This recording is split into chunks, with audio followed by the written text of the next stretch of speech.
Hey everyone, welcome back to the channel. In today's video, we're diving into an epic what-if scenario. What if Sakura had the power to travel back in time to save Sasuke and Naruto? What would happen if she could change the course of events, prevent Sasuke's departure, and alter the fate of her friends? It's a twist that could change everything in the Naruto universe. Before we jump into this time-bending adventure, I need your support to help me hit 1,000 subscribers. If you enjoy the video, make sure to give it a thumbs up, comment below with your thoughts, and share it with your fellow Naruto fans. Your support really helps me create more content like this.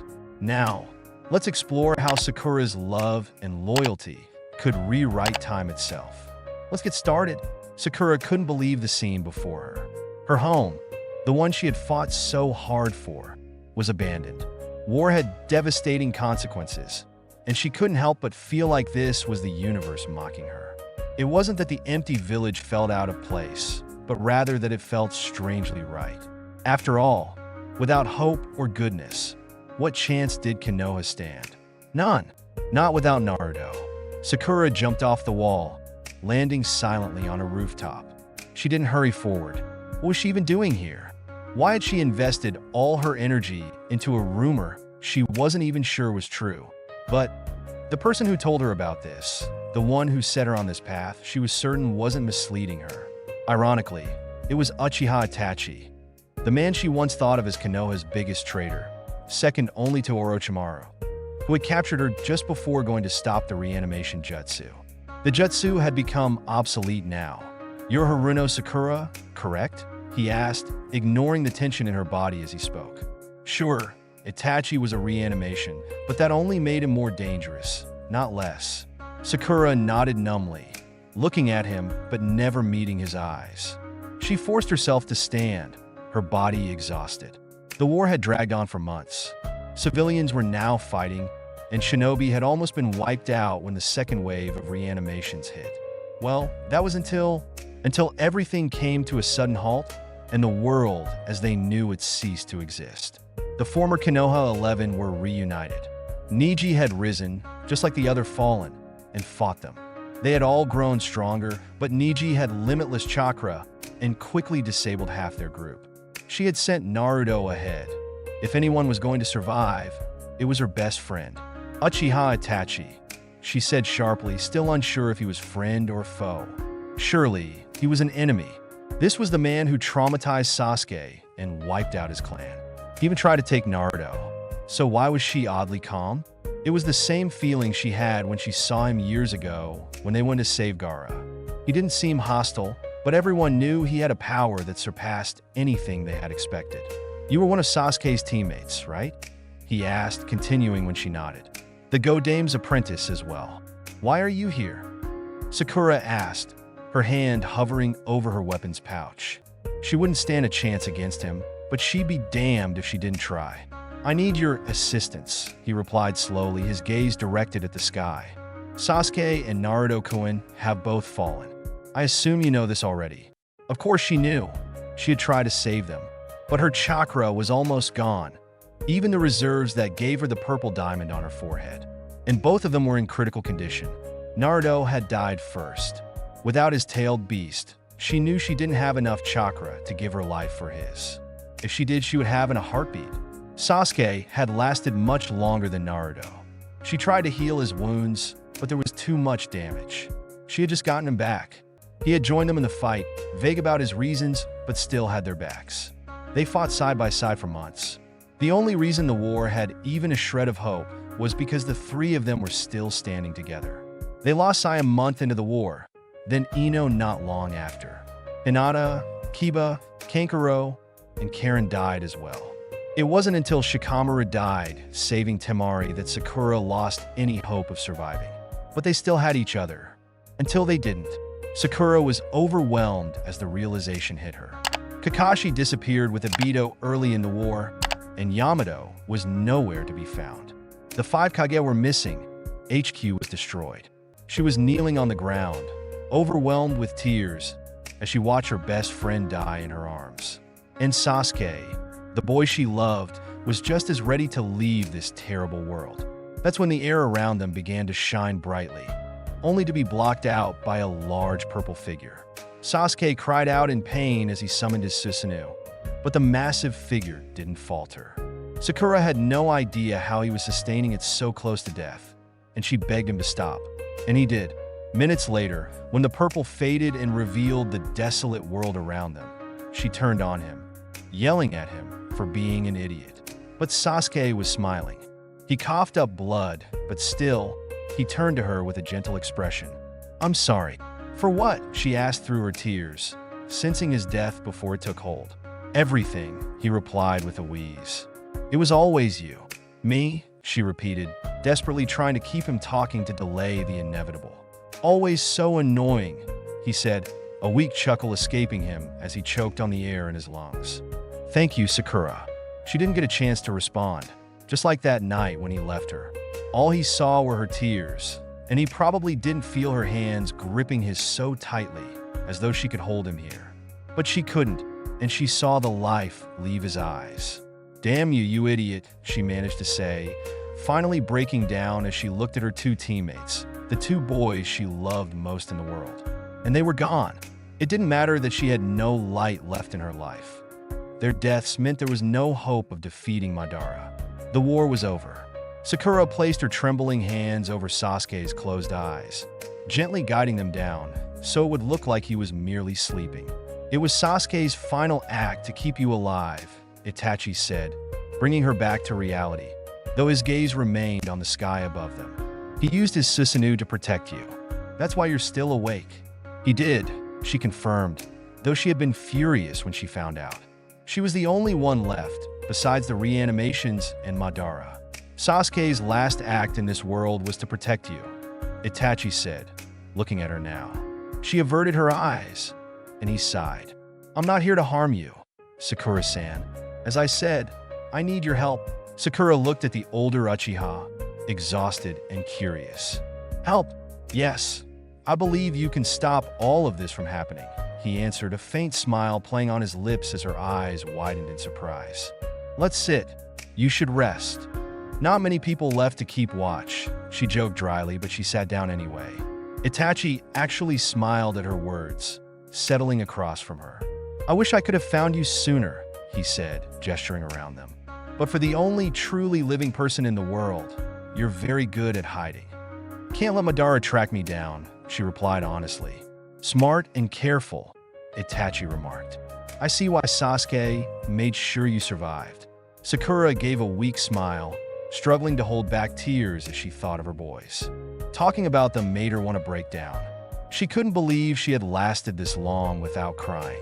"There are hidden shrines beneath the Uchiha compound," Itachi continued, watching her sit up straighter.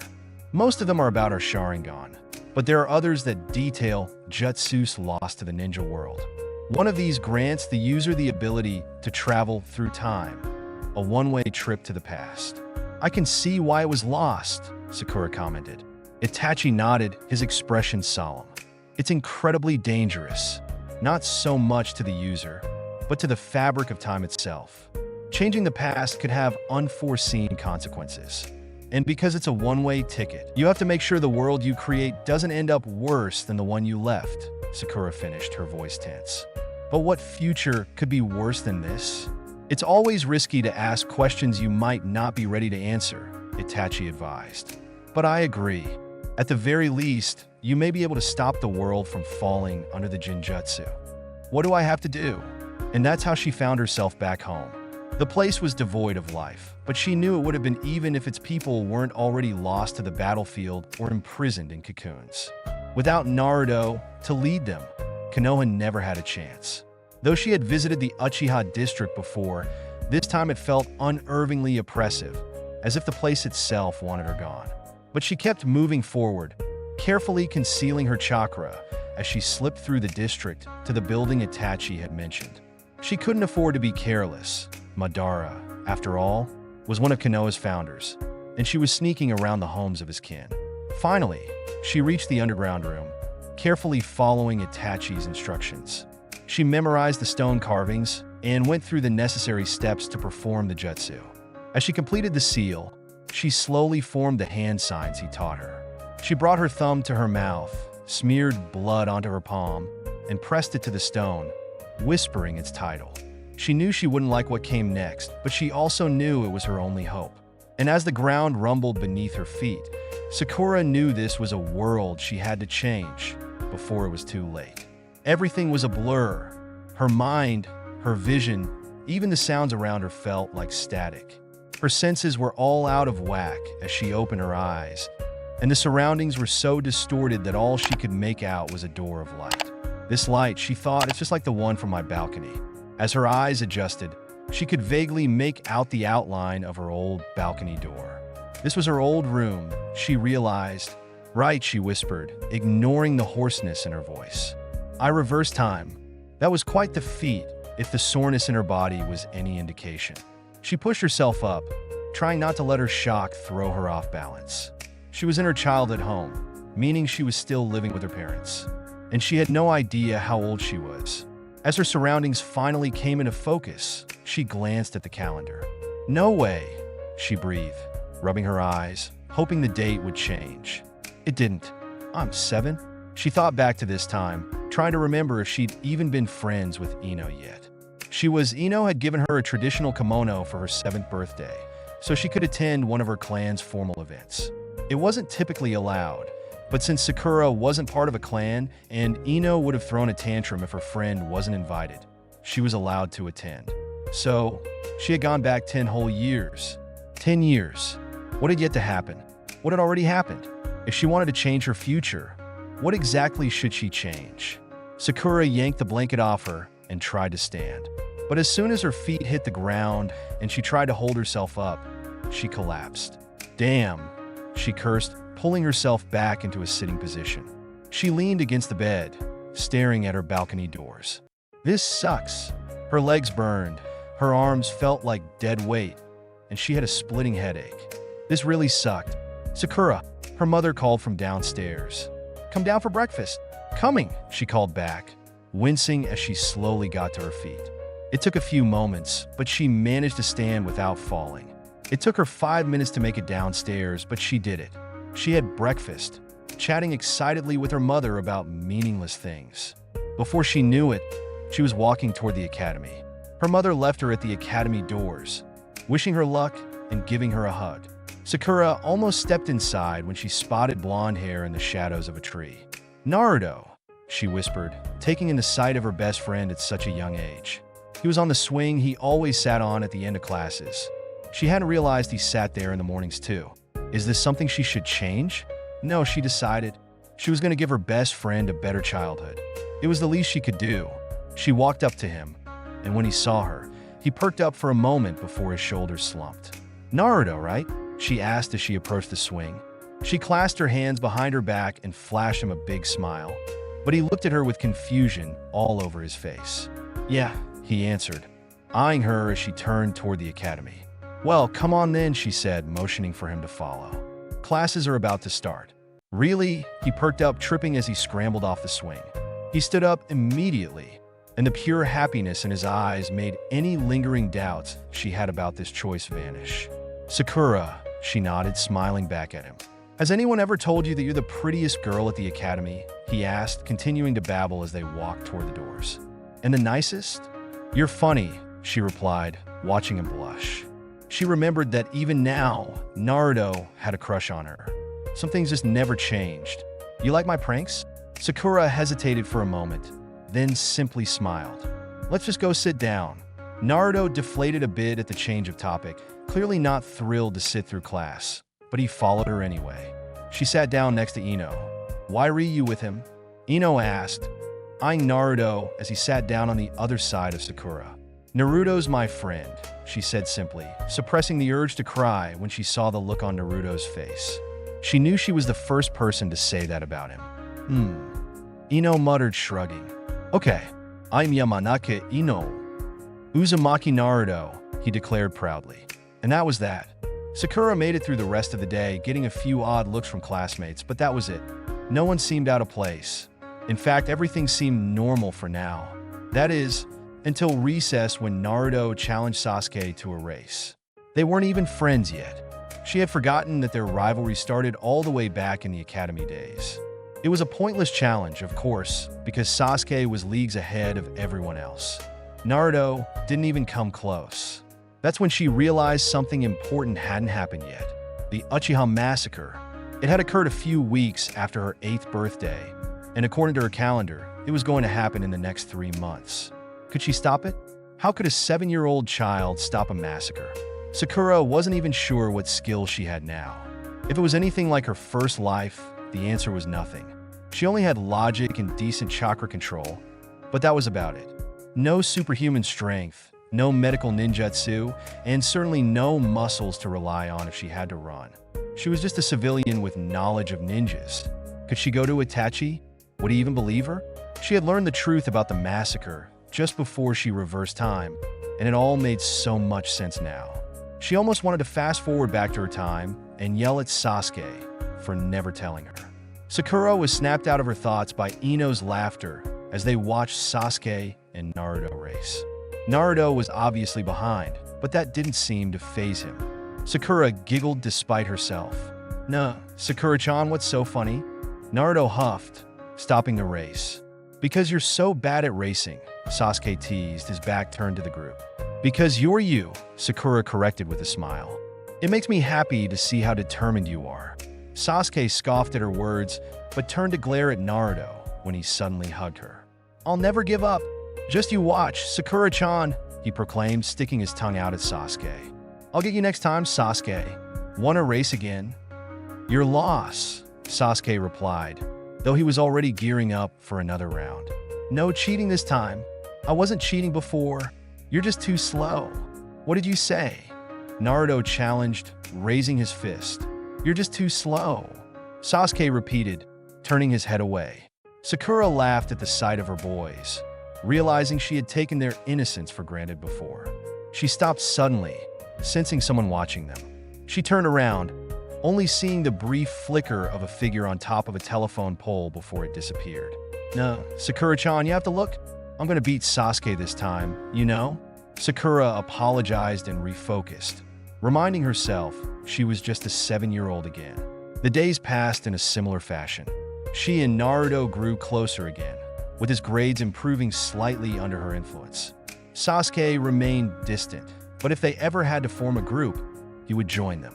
Ino was beside herself the first time Sasuke spoke to her, even if it was just asking her to move aside so he could get through a doorway. Sakura remembered that Ino had a crush on Sasuke at this point. They both did, but it didn't matter now. 2 weeks later, Sasuke left his bag at the academy. Naruto had gotten him riled up, and he left in a rush when his mother came to pick him up. "Sasuke-kun left his bag," Sakura whispered, picking up the straps as she gathered her own things. "Sakura-chan, want to play at the park today?" Naruto asked eagerly. She nodded. "But I have to drop this off first," she said, holding up the bag. "I'll meet you there."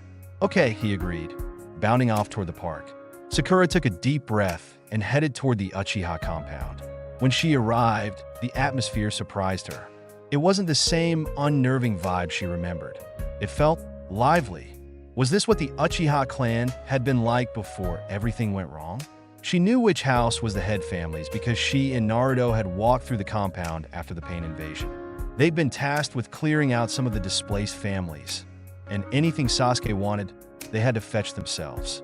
She recalled there had been a photo in one of the rooms, likely Sasuke's old room or Itachi's, of their family before everything fell apart. Sakura approached a vendor, startling them with her presence. "Excuse me, do you know where Uchiha Sasuke lives?" she asked, holding up his bag. "He left this at the academy." The vendor was too shocked to say anything, so she slipped behind him into the narrow alleyway. At least there was a chance she could get through undetected. She had to get this bag to Sasuke, and maybe, just maybe, she could save his family before it was too late. As it turned out, Sakura didn't need to do anything more than what she had already done. And what had she done? It was a happy accident, but surprisingly, by meeting Shursui this time around, Sakura and Naruto had found themselves invited to the Uchiha compound, or to the training ground with them. Sasuke was totally against it, pouting because his time with his brother was now being shared with 2 more people. But he warmed up to the idea once he realized his mom was going to make him do all the chores if he kept being rude to his friends. Sasuke always reminded his mom that she and Naruto weren't his friends, but his mom would just smile knowingly and ruffle his hair. And apparently, their constant presence in the compound led to a decrease in animosity towards the rest of Konoha. After all, if the kid with the QB inside him and a pink-haired civilian-raised ninja could be liked by the head family, then there was hope, right? Sakura didn't want to think about how convenient it would be for the Uchiha clan to have the QB under their control. Nor did she want to admit that it was probably the reason the coup had been delayed. The days leading up to the massacre in her old timeline were spent at a training camp set up by Shursui for the three of them.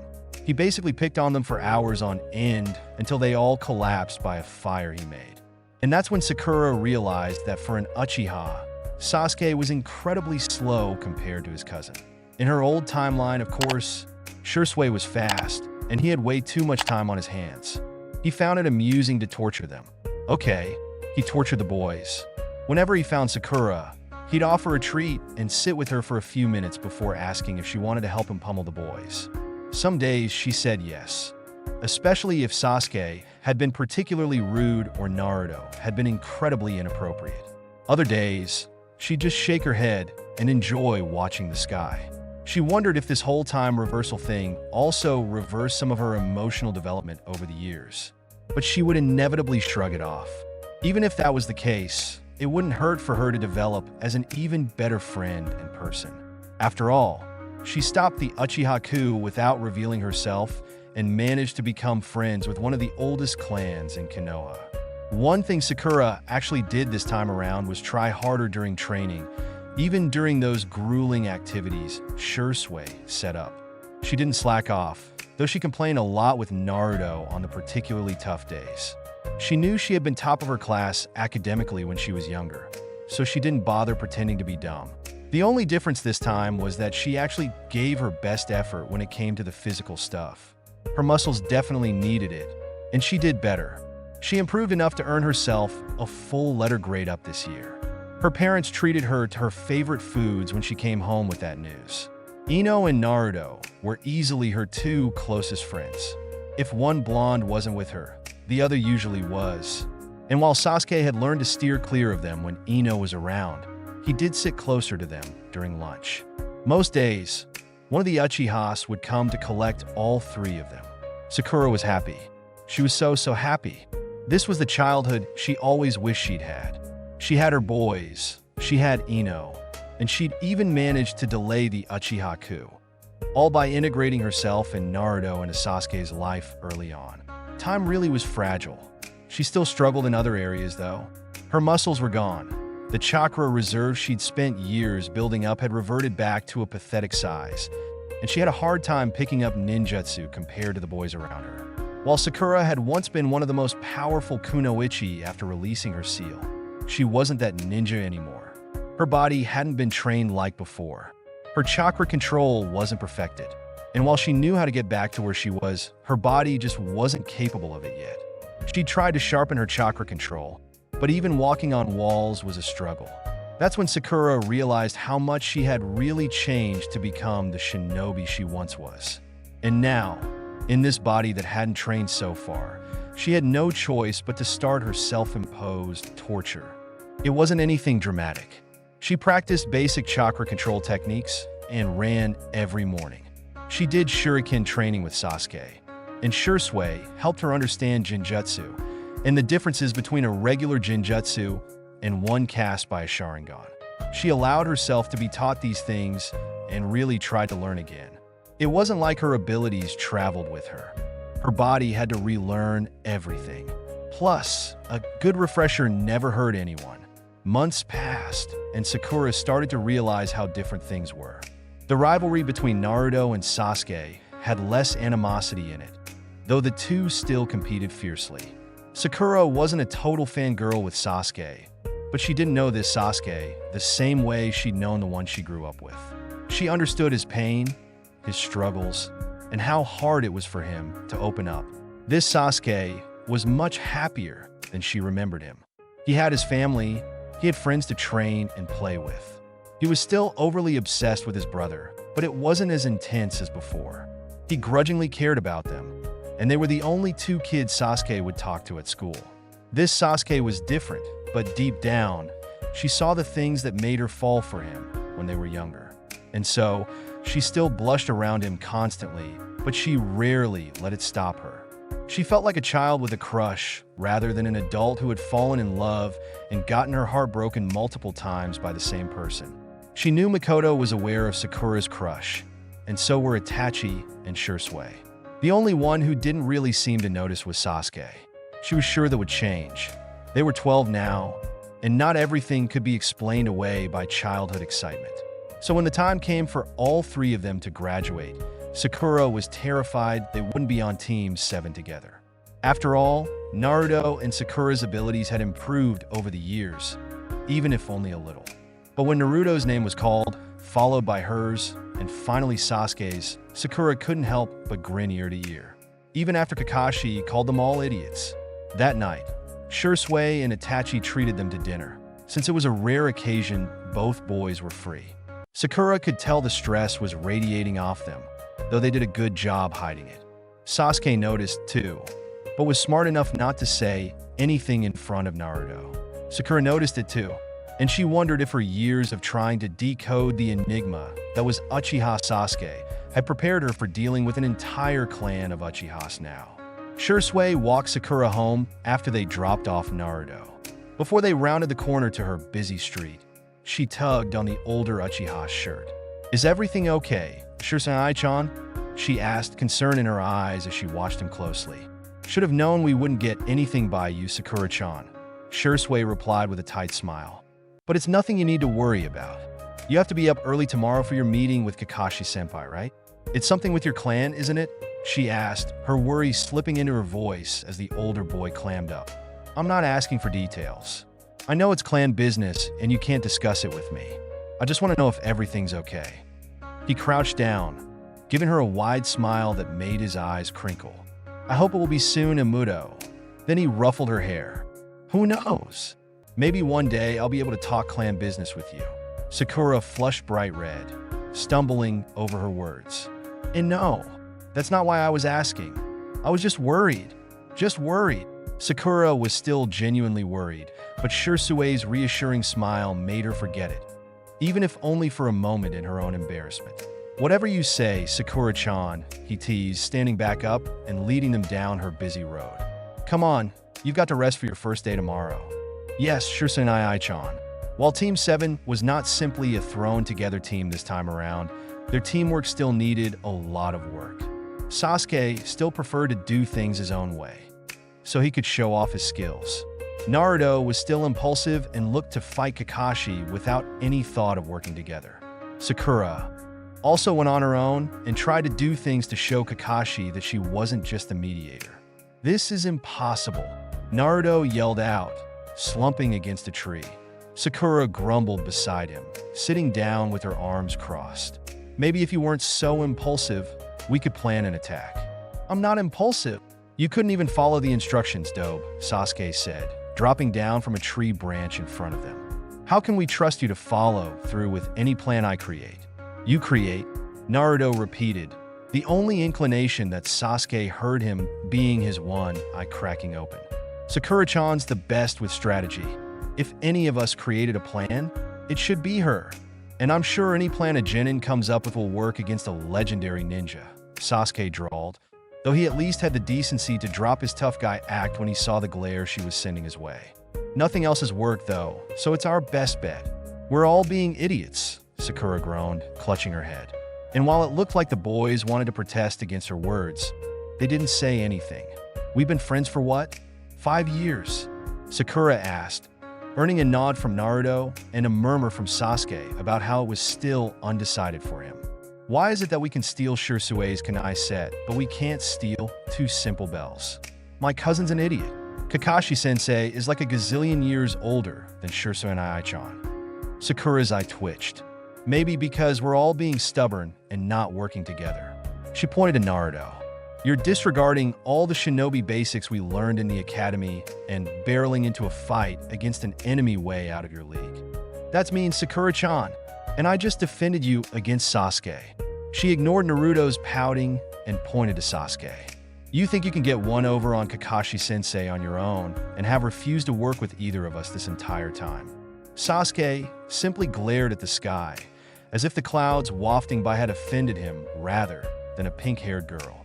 And I, she continued, pointing a finger at herself, have also taken this as a chance to show my own strengths with no regard to you two. And that was selfish of me. I'm sorry. The boys grumbled, but apologized nonetheless. So what now? Naruto asked, peering up at the sky. It's almost noon. We work together, Sakura deadpanned, resisting the urge to hit Naruto upside the head because she just explained why they weren't getting close to the bells.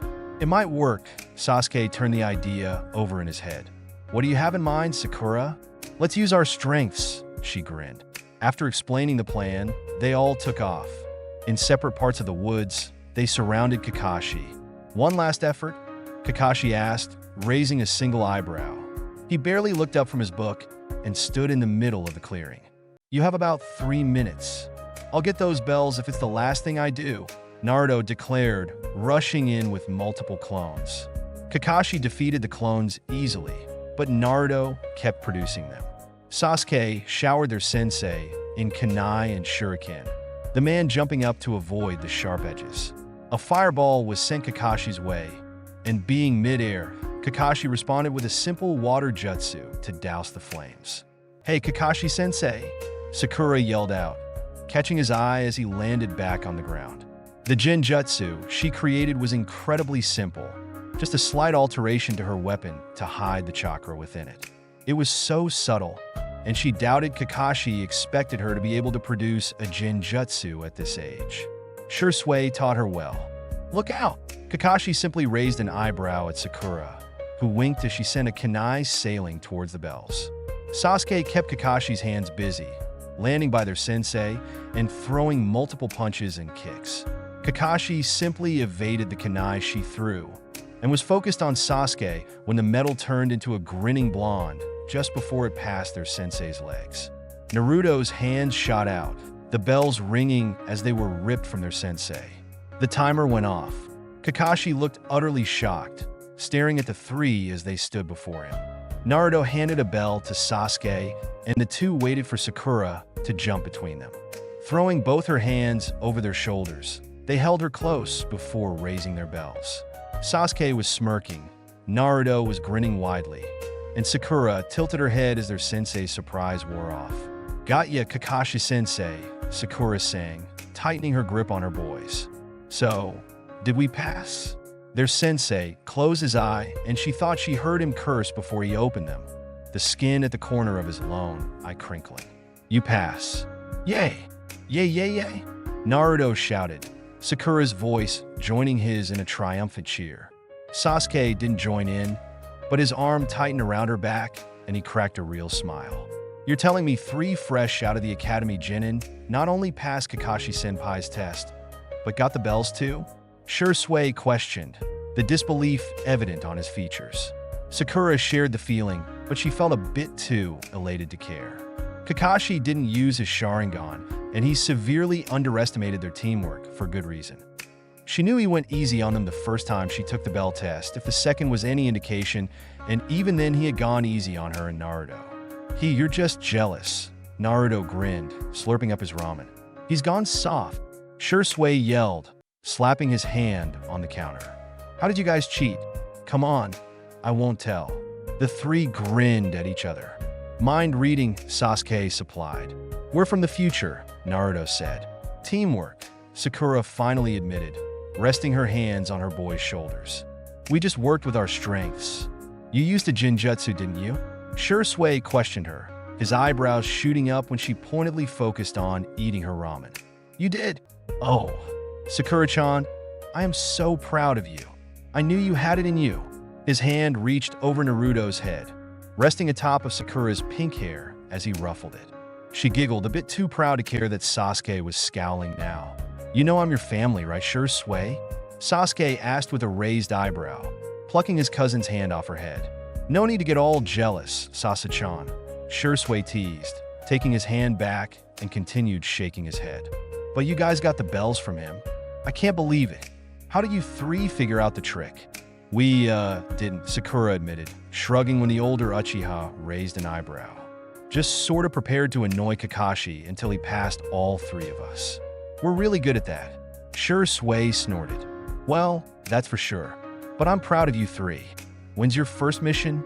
We're being assigned it tomorrow morning, Sakura answered. Bet it's some super cool mission where we rescue a princess or something, Naruto said loudly. Especially after we proved ourselves to Kakashi-sensei. It'll be a D-rank mission, dope, Sasuke stated, and Sakura had to stop Naruto from physically reacting to his words before he knocked over her bowl of ramen. Naruto, she chided, slapping him upside the head. He winced and rubbed the sore spot. Sorry, Sakura-chan, but you didn't have to hit me. He pouted and she slid him her half-finished bowl. I'm full, she told him, watching his earlier enthusiasm return as he replaced his empty one with hers. He managed to thank her before digging in again. Sasuke-kun's right though. We'll probably be chasing cats or de-weeding gardens for a few months before we get a C-rank mission. Maybe even longer. You spoil him, Sasuke muttered, pointing his chopsticks towards Naruto, who was polishing off the rest of the broth. Sakura gave Sasuke a look. I do not. Do too, he retorted, leaning closer to her.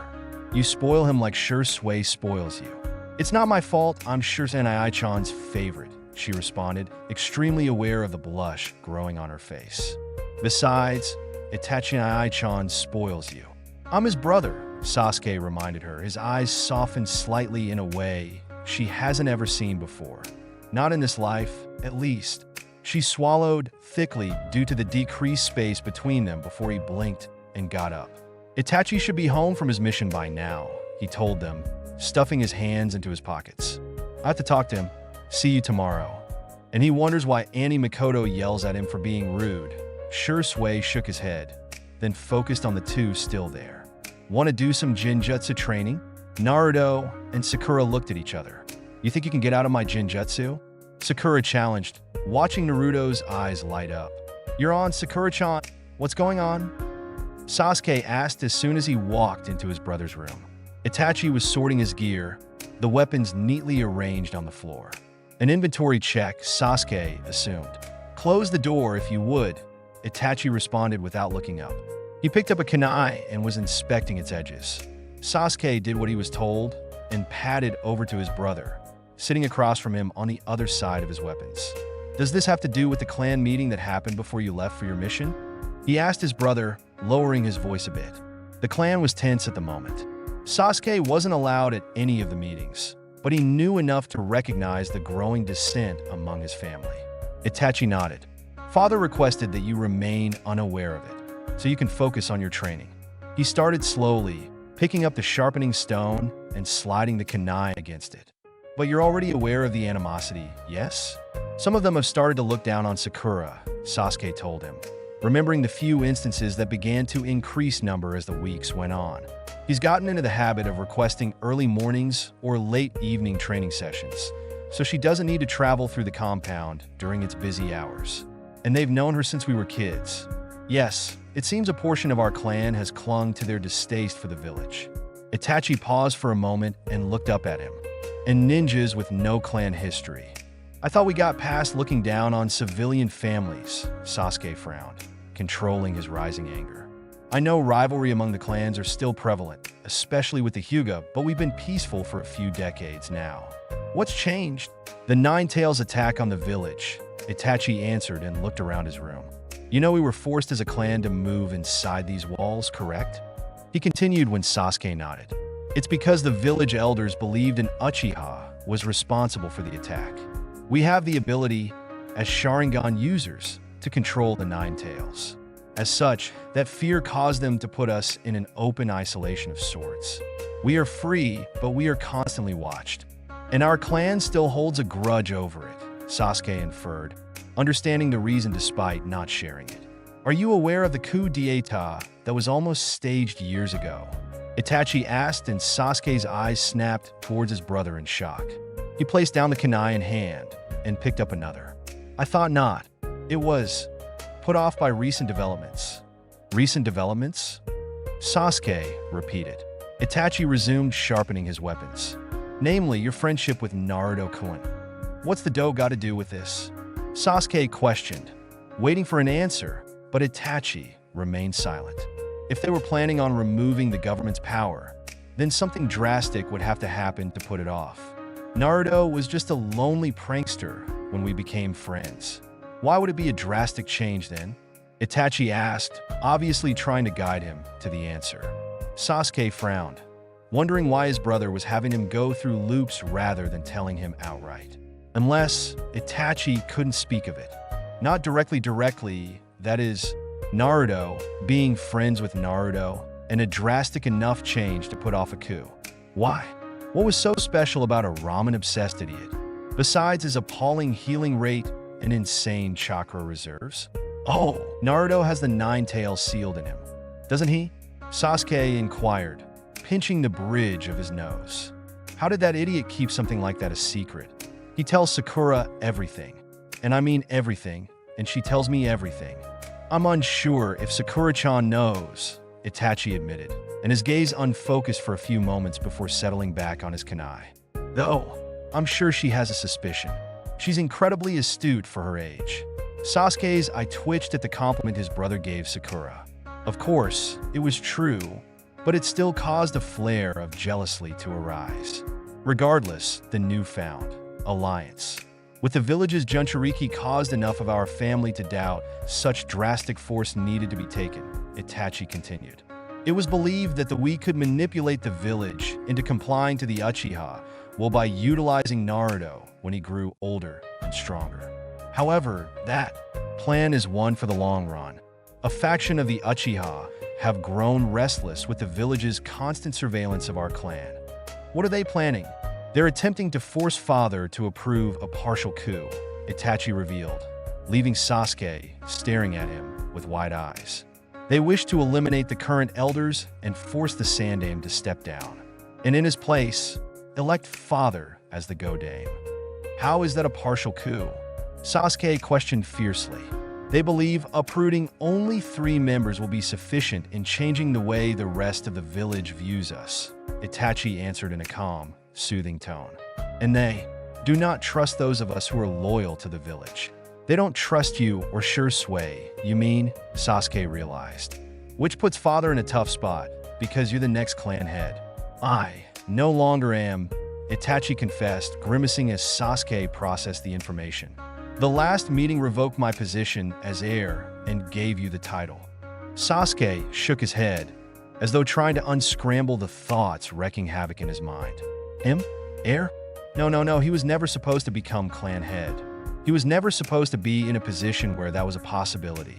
But Father has acknowledged me once in my entire life, Sasuke protested, his mind running much too fast for him to properly follow. He said, I'm too soft to be head, and I would never let Naruto get manipulated like that. He's an idiot, but he doesn't deserve to be viewed as a weapon we can call upon whenever we don't like something about Konoha's government. That is why they are planning on revoking your status as a member of Team 7 after the Chunin exams this year, Itachi told him, continuing when he saw the outrage growing on Sasuke's face. They want to mold you into a leader they want. By removing me from my team? It has not been decided, but since they managed to have my title removed and placed on you, I suspect it is the next course of action. Itachi sighed, setting down the kunai and looking up at him. I'm sorry, little brother. I hoped it wouldn't come to this, and I will try to do what I can to fix things. And I'm not supposed to know any of this, Sasuke concluded, his fists clenched tightly atop his lap. I thought it would be best to prepare you for the new road ahead of you, Itachi nodded, giving him a sad smile. I'm sure you understand that you cannot speak of this to anyone. Not Naruto, and not even Sakura-chan.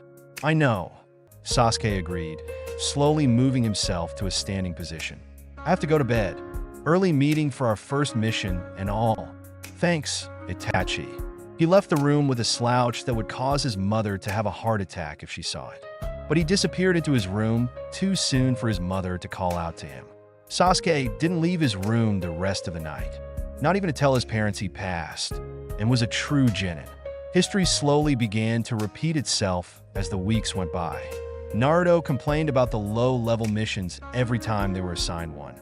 Kakashi showed up hours later than he told them to arrive. Sasuke began to shut them out. It was small things at first.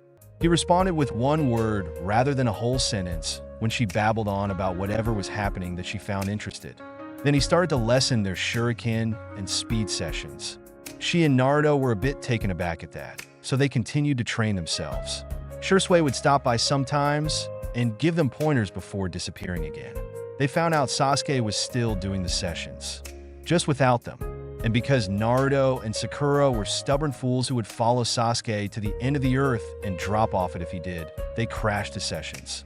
He tried moving them to different training grounds, but they always found him and made him train with them anyway. He even went to a place in the Uchiha compound to deter them. It never did. They got Shursui to escort them to and from. Their teamwork was crumbling, and it was only made worse when Sasuke yelled at them. He said he didn't want to see them all the time and wanted to do things on his own. Suddenly, this Sasuke reminded her of her Sasuke. After the mission today ended, one she remembered clearly as being the one before they journeyed to the land of waves, Sakura couldn't take it anymore. Even their teamwork in her other life had been better at this point, and she wouldn't let bad teamwork get them killed because Sasuke was ignoring them. Even Shursui and Itachi noticed, and while she knew that they knew why, she made a bet with them that she'd figure it out and get Sasuke back to his old self. Itachi didn't actually participate in the bet, but she and Shursui agreed that the loser, or losers, would pay for a dinner. Sakura doubted the boys would let her pay regardless, but they were letting her have her moment when she declared she would crack Uchiha Sasuke's stubborn shell. Sasuke-kun, Sakura said, stopping him in his tracks. Sakura could always count on her ability in getting Sasuke to at least stop and listen to her. In this life and her old one, Naruto gave her a questioning look, but she shooed him away while Sasuke's back still faced her. "Catch you guys tomorrow," Naruto shouted, mouthing a good luck to her before running past Sasuke. "I hope that stick isn't so far up your ass tomorrow, team. Can we talk?" Sakura asked quietly, walking up beside her teammate. "No, I won't train with you tonight," Sasuke told her, ready to jump away when she gripped his arm. "I said talk," she corrected firmly, keeping her hand on his arm even when he turned to glare at her. "No training." She held his gaze, determined to get him to say something. Anything, really, when his eyes softened slightly. She dropped her hand in surprise. "Not here," he told her, glancing around them for a moment before she realized he was looking for anyone watching them. He grabbed her shoulders, eyes narrowing at a certain spot before they disappeared. "When did you learn the Shunshin?" Sakura questioned, a bit caught off guard when their surroundings changed from the Hokage Tower to a cluster of trees. "I had Shursui teach me," Sasuke answered, dropping his hands and looking around them. Apparently happy with the lack of ninja around them, he turned back to her. "I'm still not as good as he is. Honestly, I might not ever be, but I'm good enough to catch them off guard." "Them?" Sakura questioned, wondering if it was Root or some other organization. "The police force," Sasuke answered through gritted teeth. "They're keeping an annoyingly close watch on me nowadays." "What did you want to talk about?" Sakura fumbled with her thoughts before she managed to get anything out. "Forget what I wanted to talk about. Why is your family having you followed?" Sasuke kept his expression carefully blank, but Sakura could still read him as well as she could in her old life. "You were told not to tell me," she figured out, watching his eyes divert to her left for a moment. "And because you're being followed by parts of your family and can't say it in front of them, I'll take a guess that it was someone not involved with police work. Which leaves 3 people that you'd ever listen to." She held up 3 fingers. "Your mother, Itachi, or Shursui. Your mother would only tell you if your father commanded it, and since he's in charge of the police force, that rules her out." Sasuke remained silent as she dropped a finger. "And if you're not happy about it, I bet Shursui would tell you to act out just to spite them. He'd warn you about telling someone else, but he wouldn't explicitly tell you not to. So he's out." One finger remained upright. "Which leaves Itachi. And if Itachi told you something that you shouldn't tell anyone, it means you also aren't supposed to know, right?" Sasuke frowned. "You are too astute for your age." If this was any other conversation, Sakura would have blushed at the compliment. "Thanks. I tend to obsessively analyze situations when I don't understand what's happening.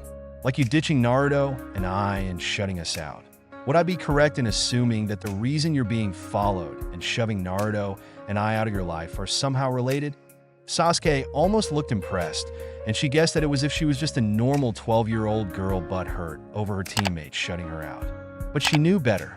She saw this behavior before, when Sasuke refused to care about her and Naruto. Granted, it didn't work, but she recognized it nonetheless. So why? Sakura asked, knowing this was where her detective skills ended. She crossed her arms, looking at him with narrowed eyes while he shifted uncomfortably under her gaze. "It's clan stuff," he told her lamely, and she scoffed. Sasuke gave her a warning look, but she waved it off. Obviously, she snapped. "I'm not an idiot, you know." "I know," he responded back with an equally aggressive tone. "That's why I'm here breaking my promise to my brother. You're not an idiot, but you are impatient. With Kakashi as our sensei, you'd think I'd be better with waiting," she joked, watching as Sasuke didn't fight back the small smile that made its way onto his features. Sakura waited a few more moments for Sasuke to continue. When he did, he couldn't meet her gaze. "They made me clan heir," he confessed quietly, his shoulders dropping in defeat. "And there's talk about removing me from Team 7 after the Chunin exams." "They can't do that," Sakura shouted, thrown off by the utter difference in issues she was dealing with now. Of all things in this life, she never ever thought Team 7 would be a casualty of it once their names were listed off together. "They can," Sasuke told her quietly, eyes shutting, and she saw the pain flash on his face. It was so quick that if she had blinked just a second later, she would have missed it entirely. For a moment, she wondered if there was a career in reading Uchiha expressions. She'd be great at it. "You're distancing yourself, so when the time comes, it won't be as troublesome," she stated, uncrossing her arms. "You idiot." Sasuke looked up in surprise, and she came over and placed a hand on his shoulder. "You don't distance yourself to make it hurt less," Sakura told him, instantly aware of the familiar chakra signature that was failing to sneak up on them. "You make it so they have no choice but to keep us together." "We're 12, Sakura," Sasuke pointed out dryly, looking to his left and sighing. "How are we supposed to become a force so great they keep us together even after the exams?" "By being great," Naruto yelled, jumping down from the trees.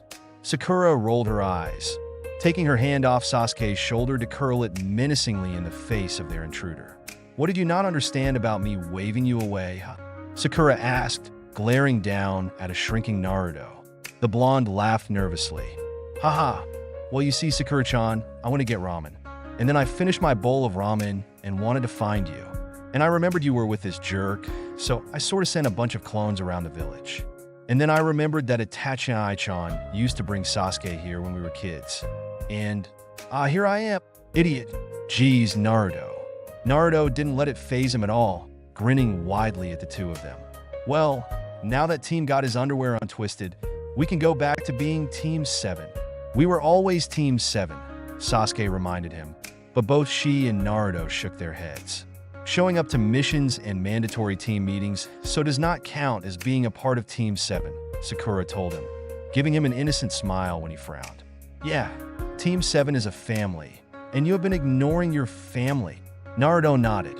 "I miss Annie Makoto's onigiri." "Surprised you have a taste for something other than ramen," Sasuke commented, his frown lightening when Naruto's features scrunched in annoyance. "I like plenty of foods.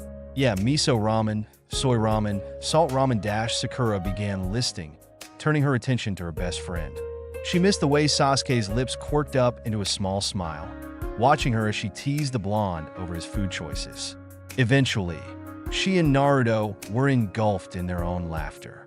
"Anyway, I have to go," Sakura told them, holding up a peace sign after the amusement died down. "I have a dinner to get to." "A dinner?"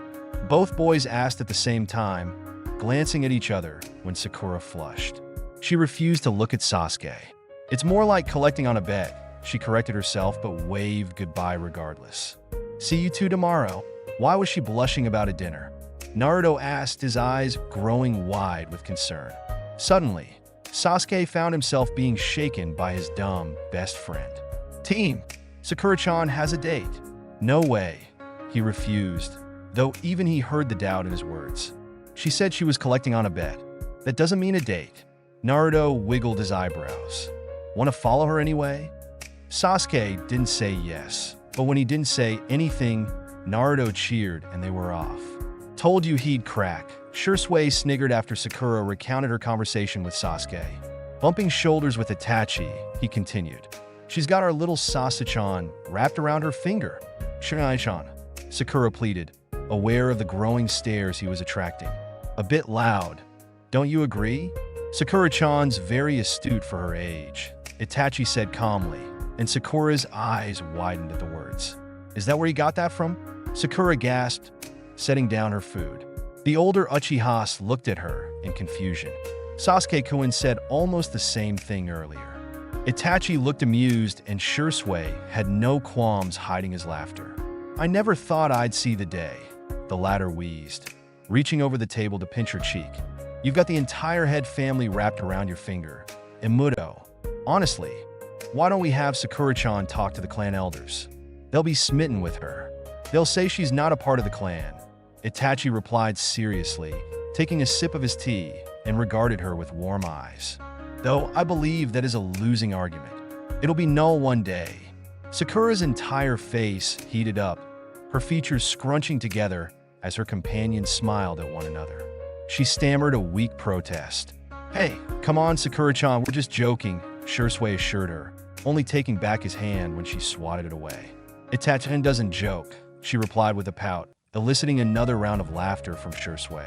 She's got you there, Tachi. But he told you? Itachi asked calmly, not looking the least bit surprised when she nodded. I do believe Mother will be excited to have you and Naruto-kun back at the compound. A waitress brought them a plate of dango to their table outside and cleared away their near-empty plates. They thanked her and waited for the waitress to leave earshot before continuing. Is being at the compound so often a good idea? Sakura asked in a worried tone. Things aren't the same as when Naruto and I were kids. It'll do him some good, Shursui told her firmly, both boys in front of her growing rigid for a moment before glancing at each other in exasperation. She sensed her two idiotic teammates moments later.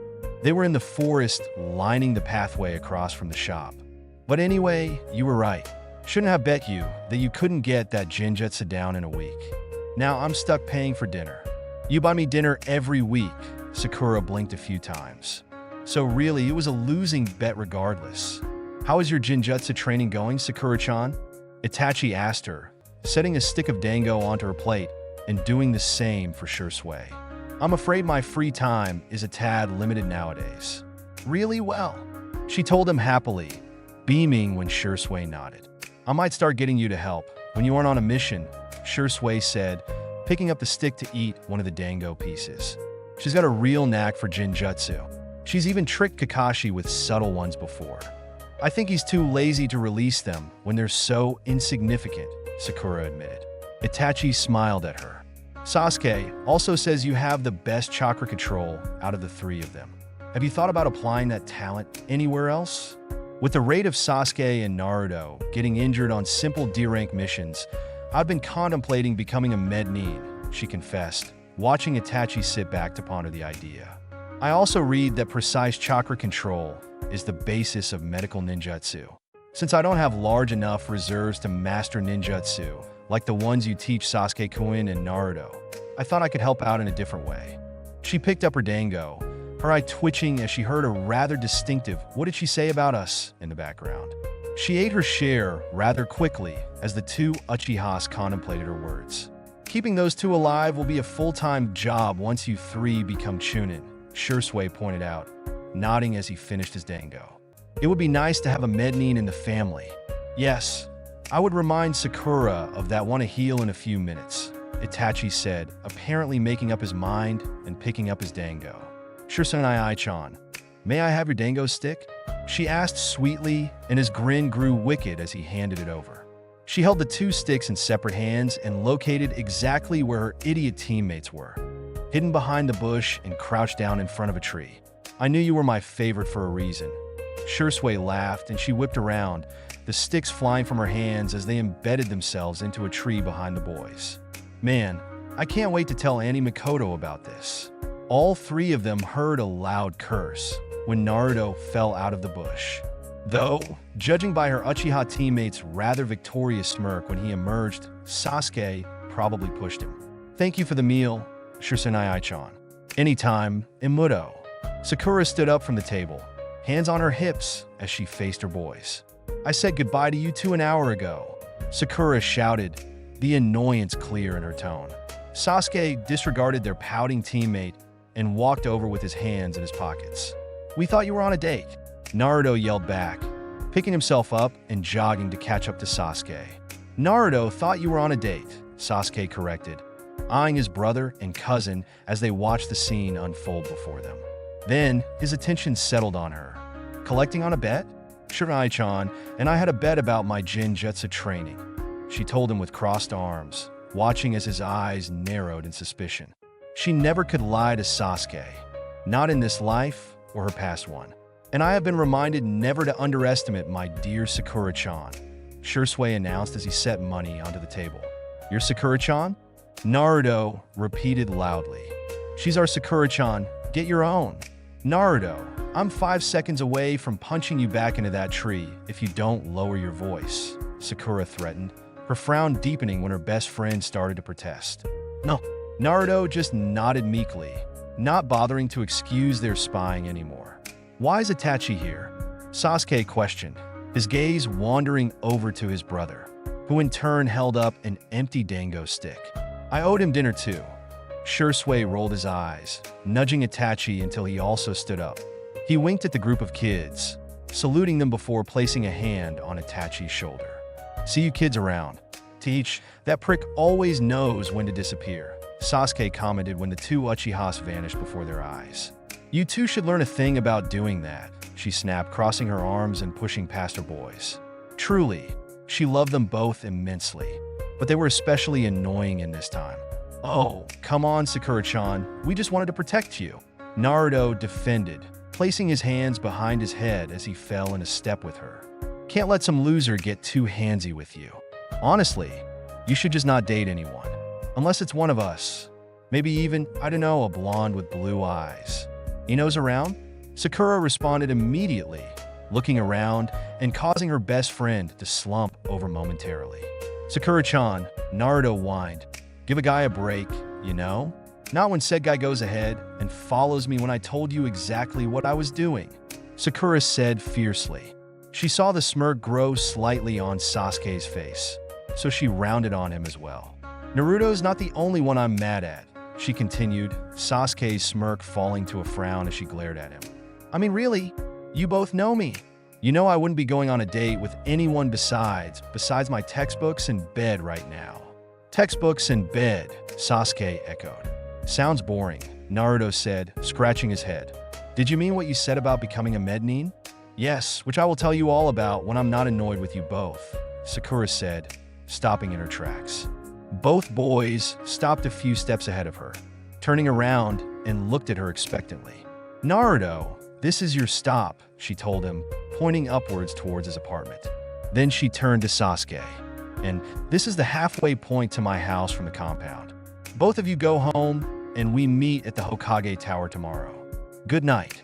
Naruto looked up, then at Sasuke, then at her, before he launched his arms around her. Naruto, I'm not sorry about protecting you, and I never will be, Sakura-chan, he told her, his voice muffled as he hugged her tightly. Maybe spying on you wasn't the smartest thing to do. You need to take Kakashi-sensei seriously when he tells you that your stealth needs work, Sakura choked out, patting her teammate's shoulder. Dobe, you're crushing her, Sasuke said, pulling their teammate off her with a single tug on his collar. Naruto was smart enough to look sheepish. See you tomorrow, Naruto yelled for the second time today, launching off the ground and towards his apartment.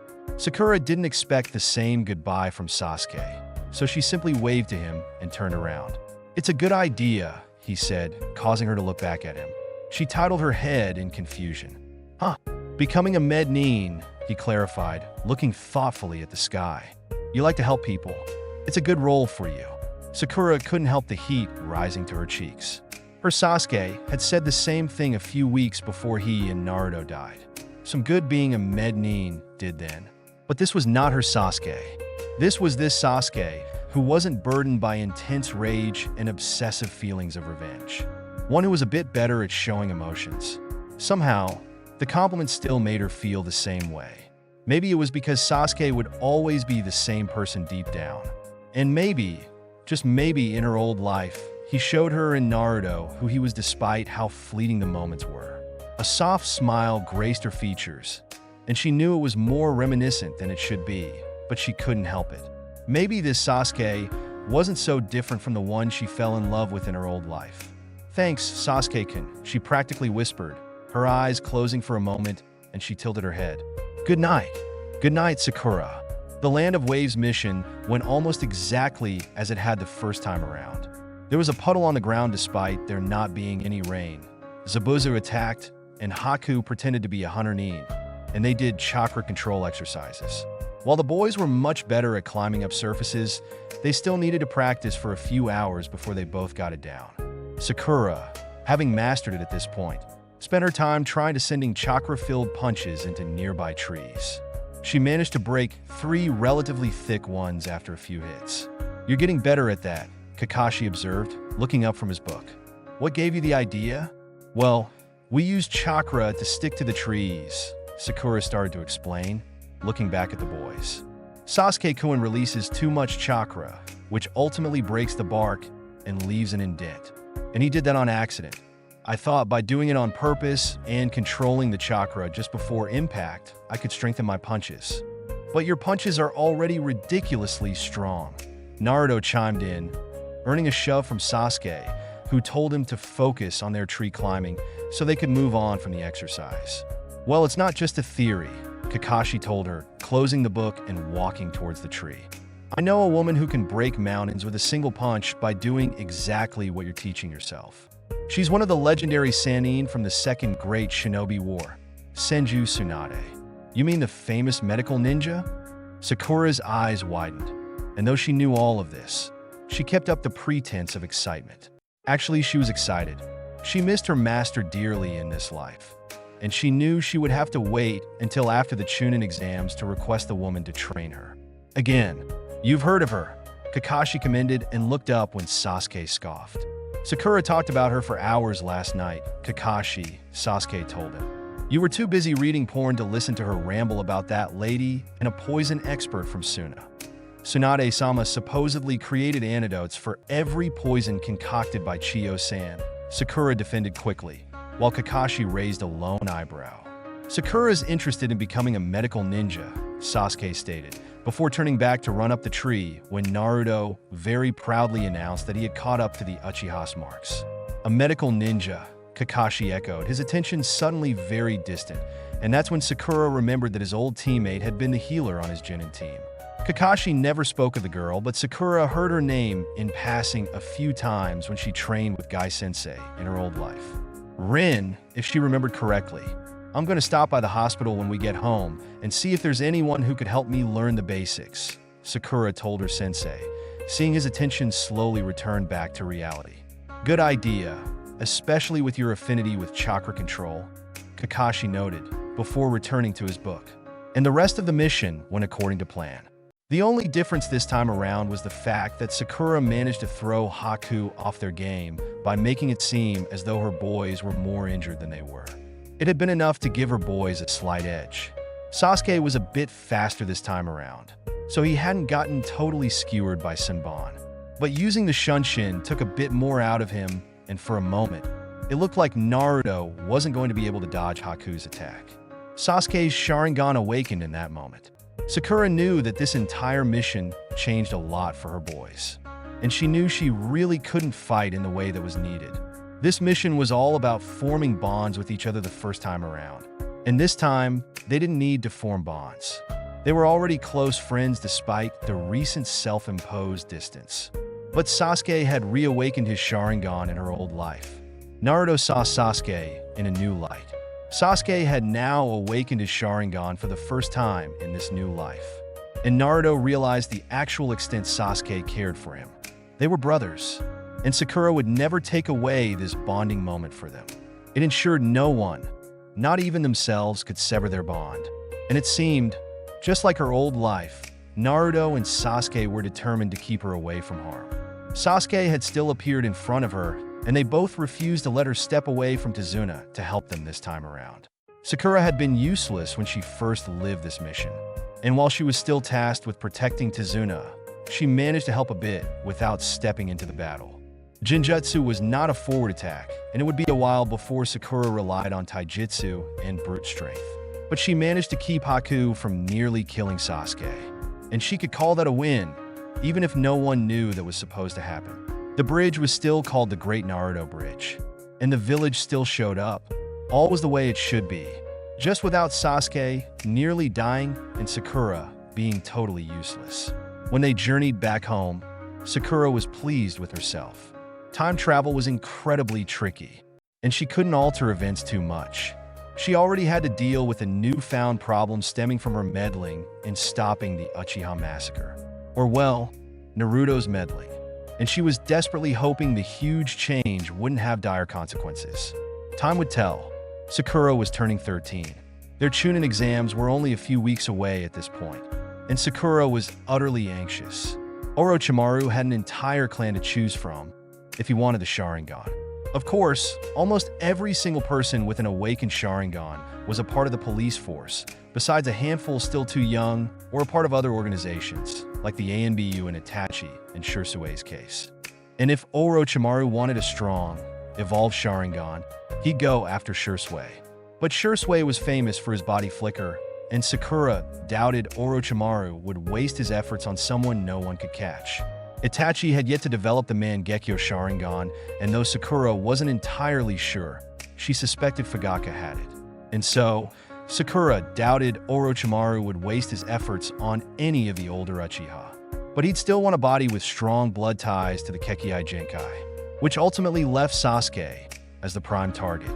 And since Sakura was desperately trying to figure out what Orochimaru would do in this timeline, she hadn't noticed her two teammates appearing in front of her table at the library. "Sakura," Sasuke said, breaking her out of her thoughts. She looked up, seeing her two boys looking at her expectantly. "Sakura-chan, come on, it's time for your birthday dinner," Naruto exclaimed, earning a few shushes from the other people in the library. "My birthday's not until tomorrow," she pointed out with a raised eyebrow. Sasuke rolled his eyes. "The birthday dinner my mom is making you, like we do every year." Oh, right. She remembered the past few years coming back to her. She was not in her old timeline. Her birthday was celebrated with the Uchiha family the night before, and then again with her parents and Ino the day of. She knew this. "Are you okay?" Sasuke asked, eyeing her as she fumbled with putting the books in her bag. "Just distracted lately," she replied quickly, wondering if she could blame her recent position as a non-participating nurse as the reason her head has been in the clouds the past few weeks. "Sakura-chan, you're always distracted nowadays," Naruto complained, taking the bag she held out to him. "Geez, how many textbooks are in here? For strength training, we should just lug your bag all over Konoha." "Haha," she replied in a dry tone, letting Sasuke take the book out of her hands when she stood up. With her hands, she dusted off her skirt. Today was an off day, so she was in her civilian clothes. And it was the first day she realized that she never cut her hair. All these years, she let it grow, not bothering to cut it back to the length it had been during the war. "The History of the Second Great Shinobi War?" He read the title aloud and gave her a look. "I thought you already read this." Cross-referencing a few things, she waved him off, taking the book back and forced a smile. "Well, let's go." Dinner with the Uchihas was always a fun time, mainly because Naruto forewent all traditions and made it a lively time. Fugaka was usually too busy at the police station to make it to dinners, but for tonight, it seemed he was free. Mikoto absolutely refused Sakura's help when the time came around to start preparing the table. Instead, she enlisted all of the boys, leaving her alone with Fugaku. Sakura did not like Sasuke's father. She wasn't his biggest fan from the tiny bits Sasuke's told her over the years. He was a strict man and practically impossible to please unless you were Itachi. "Sakura, I've heard you're interested in becoming a medical ninja," he told her, setting his cup of tea onto the table. She nodded. "Yes, I've been doing chakra control exercises for years now, and it seemed only natural to apply that to a skill where it is of most use." The man considered her words, crossing his arms before speaking again. "It's a difficult skill to learn. Very few are capable of it. She knew that especially well. She was horrendous at medicinal ninjutsu for months when she first started learning. But determination did wonders. She learned that from Naruto. I've heard similar things from the med nin at the hospital, she agreed. But I don't intend to give up when I don't pick it up right away. I'm determined to utilize my skills in any way I can. That's right. You're interning at the hospital, he said, his expression growing more thoughtful. Sakura wasn't exactly sure how to take his tone either. Well, medical ninjutsu will be an impressive skill if you learn it. Sakura supposed that would be the closest to a compliment she would get from the man, so she merely smiled and let the conversation end. Sakura could handle Sasuke. She knew Sasuke. His father, on the other hand, perhaps a sorta uncomfortable silence was the best she could manage. She reached for her cup of tea, pausing for a moment to stare at it with wide eyes as the china cracked. Small and shallow, so it didn't ruin the cup nor leak, but a bad omen nonetheless. It remained silent for the rest of the time until everyone sat down and had dinner. Sakura gushed about the food, Naruto excitedly babbled about his training, and even Sasuke said a comment or two when Naruto got a little too loud. The two would then look at each other when Naruto totally blew a story out of proportion, one mixed with amusement and exasperation. Itachi cracked a few smiles. Shursui teased the three over their missions, and Makoto conversed with Sakura about her internship and the things she was currently studying. Everything felt okay. No, better than okay. Dinners like this reassured her that her choices so far did more good than not. Sakura then wondered if everything would ultimately end in a catastrophe worse than the life she left. After all, the more you loved, the more you had to lose. An explosion interrupted dessert. Sakura hated being right. It wasn't in the compound itself. No, it sounded a bit further away. But the shouting that suddenly broke through the stunned silence was nearby. Sakura looked to Shursui and Itachi, who were looking at each other before they both disappeared from their seats. Fugaka looked at the kids and then to his wife. "Get them to the safe room," he told her, standing up and moving to get his gear. "Be safe," Makoto called out, watching her husband disappear just as quickly as Itachi and Shursui did. Another explosion went off, this one much closer than the last. "Come on," Makoto ordered, her voice taking on a hard tone, one Sakura rarely heard her use. Time to get somewhere safe. But Sasuke started, looking at the spots where his brother and cousin were moments ago. "You three are only genin," Makoto reminded them all, and the three looked at each other with frowns. "We don't know what's happening out there. You are the next generation. We can't have you all get killed for picking a fight you aren't prepared for. Let's go." Makoto rushed them out of the house, presumably to bring them to the safe room Fugaka talked about. As they got into the pathway, Sakura was shocked by the amount of smoke in the air. For a few moments, all of them were frozen as they took in the view. She turned to her left and was taken aback when she realized where exactly it was coming from. The police station. What was left of it was on fire or exuding the dark smoke. She heard the shouting and the clashing of metal coming from the area, and reached for her weapons pack when the sounds grew louder. Sakura then cursed herself for wearing her civilian clothes today. She didn't have her weapons pack. She then felt cool metal pressed into her hand. Her eyes went from the weapon to who it came from. Sasuke wasn't looking at her. He was staring at what was left of the police station with a hardened gaze. "Sasuke-kun," she whispered, gaining his attention. "An attack on the police station could mean one of two things," he stated. An attack on Konoha as a whole, or an attack on the Uchiha specifically. That's a precaution. Stay close. Right, she nodded numbly, moving forward when Makoto ordered them to continue. They began to run. The thing was, they didn't get very far when another explosion broke through the compound's wall. It must have detonated on the wall's outward side, because the blast was far too forceful than what it should have been.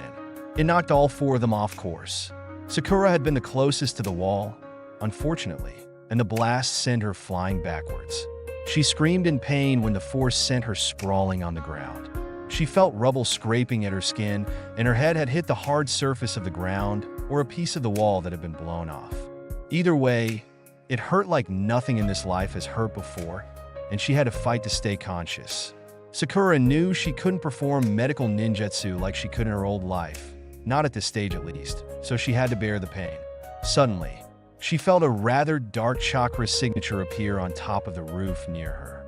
In her groggy state, she wondered if she was merely assigning the person the chakra signature of someone she hadn't seen since the beginning of the war in her old life.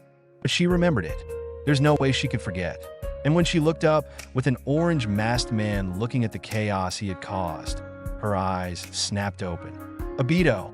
She breathed out, fortunately low enough that no one could hear it when she realized her mistake. No one knew Uchiha Obito was alive in this time. He had gone by the name Tobi and then Madara before he revealed his true identity to Kakashi the first day of the war. Sakura pushed away the debris that ultimately landed on her when she fell and tried to pinpoint the others. Naruto was easy enough to find. He was already in a standing position and looking wildly around. It looked like Mikoto and Sasuke were okay too, on the opposite side of the rubble. Relief was soon replaced with fear as she felt the gaze of an enemy she hoped she would never meet in this life land on her. When she looked up, she stared at the bottom of his mask. She knew she couldn't afford to look up any farther. Shursui was teaching her how to break out of Jinjutsu's cast by a lower-level Sharingan. But this was Obito. This is not a lower-level one. She couldn't risk being placed in a Jinjutsu. It would make her a liability. "Oh," he said, his voice causing her to cringe. It brought back too many memories. "You want an Uchiha? Good for you." Somewhere, she heard her name being yelled out. It was terribly worried and completely unlike any tone she ever paired with Sasuke. It was desperate and afraid. Sakura felt like ages had gone by while she had Obito's attention. He obviously didn't recognize her. Or did he? But the overwhelming fear and anxiety she only experienced during the war overwhelmed her. She felt like the teenage girl who saw death every day for months, not the little girl that was shy a single day from even being considered a teen. Sakura felt someone appear beside her, his hands gently supporting her back and the underside of her knees as he lifted her off the ground. Sakura gasped in surprise before the intake of breath turned into violent coughs as smoke made its way into her system. "I've got you, Amuto," Shursui assured her, and she gladly relaxed into his arms. Sakura felt as though this was the beginning of the downfall in this life. Undoubtedly delayed, but inevitable. She didn't get to agonize over the timeline. The world went dark around her as Shursui stood up straight. "Sakura!"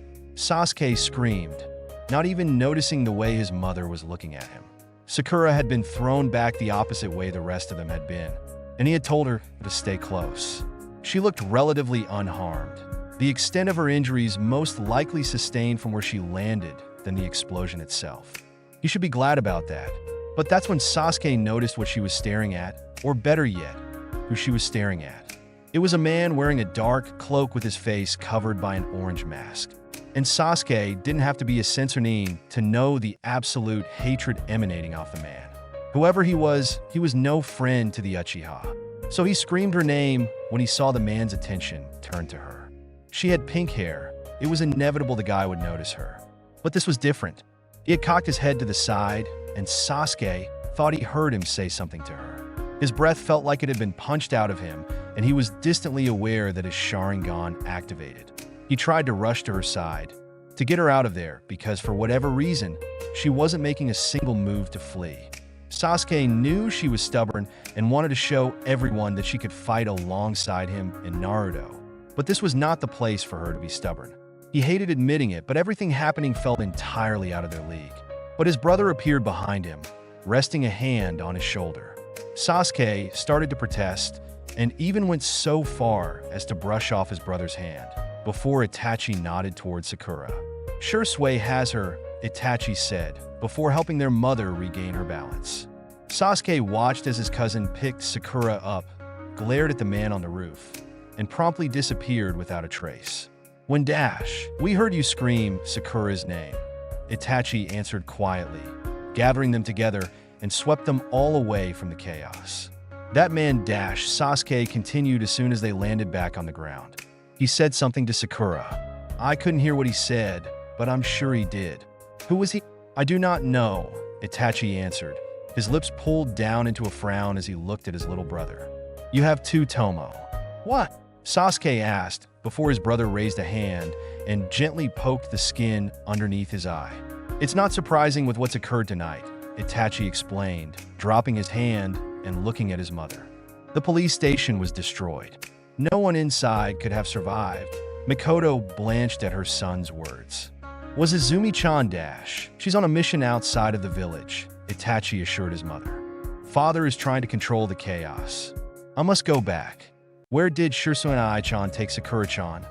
Naruto asked the older Uchiha before he had a chance to disappear. Sasuke took that moment to process the fact that they were in on of the Uchiha safe rooms. No one else was in it, however. He might have taken her to the hospital, his brother answered. Though I do not know that for a fact. She could be in a different safe room. Wait here until someone comes to collect you.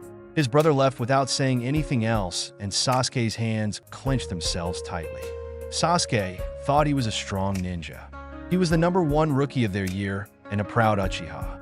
But an actually strong ninja wouldn't have to run or hide away when disaster struck. And Sasuke wasn't even strong enough to keep Sakura by his side, nor get to her in time before Sasuke came and got her. Sasuke was both thankful and resentful of his cousin. On one hand, no one was faster than Sasuke. Sakura was safe. But on the other, Sakura needed someone fast enough to come and get her out of that man's sight. And Sasuke was not that person. Sasuke stewed in his own self-hatred for being weak until Itachi came back to get them early the next morning. And when the compound came into view, with half of the buildings burned down or partially destroyed, Sasuke made a vow to never be weak again. Sakura knew she was in the hospital. The consistent beeping, sterilized air, and impossibly bright lights were things she had lived and breathed daily in her old life. In her new one, these were things she was just recently exposed to. When she opened her eyes, she saw two figures talking quietly by the window. "This place sucks," she croaked out, a dizzy spell overwhelming her when she tried to sit up too fast. The figures broke away from the window, both of them reaching toward her in concern. "I'll be fine in a second." One of the hands detracted after she mumbled that out, but the other continued to support her back as the world around her slowed to a stop. "You scared us there, Imuto." "It's probably just a concussion," she said honestly. Concussions were particularly difficult to treat, even for experienced mednin. She was probably better off letting it heal for the standard 2 weeks than allowing anyone besides Tsunade or Shizen to treat her.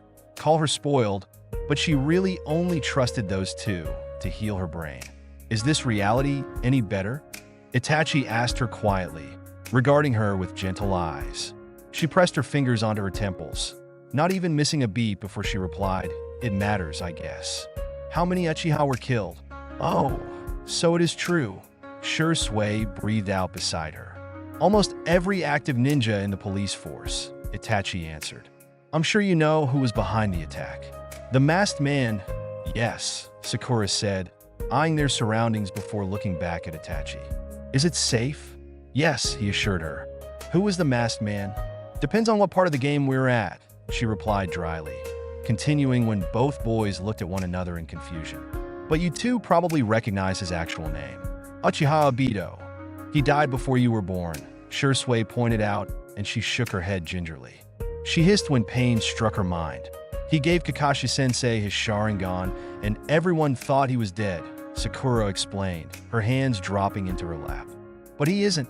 He was saved from the rubble all those years ago and has remained in hiding.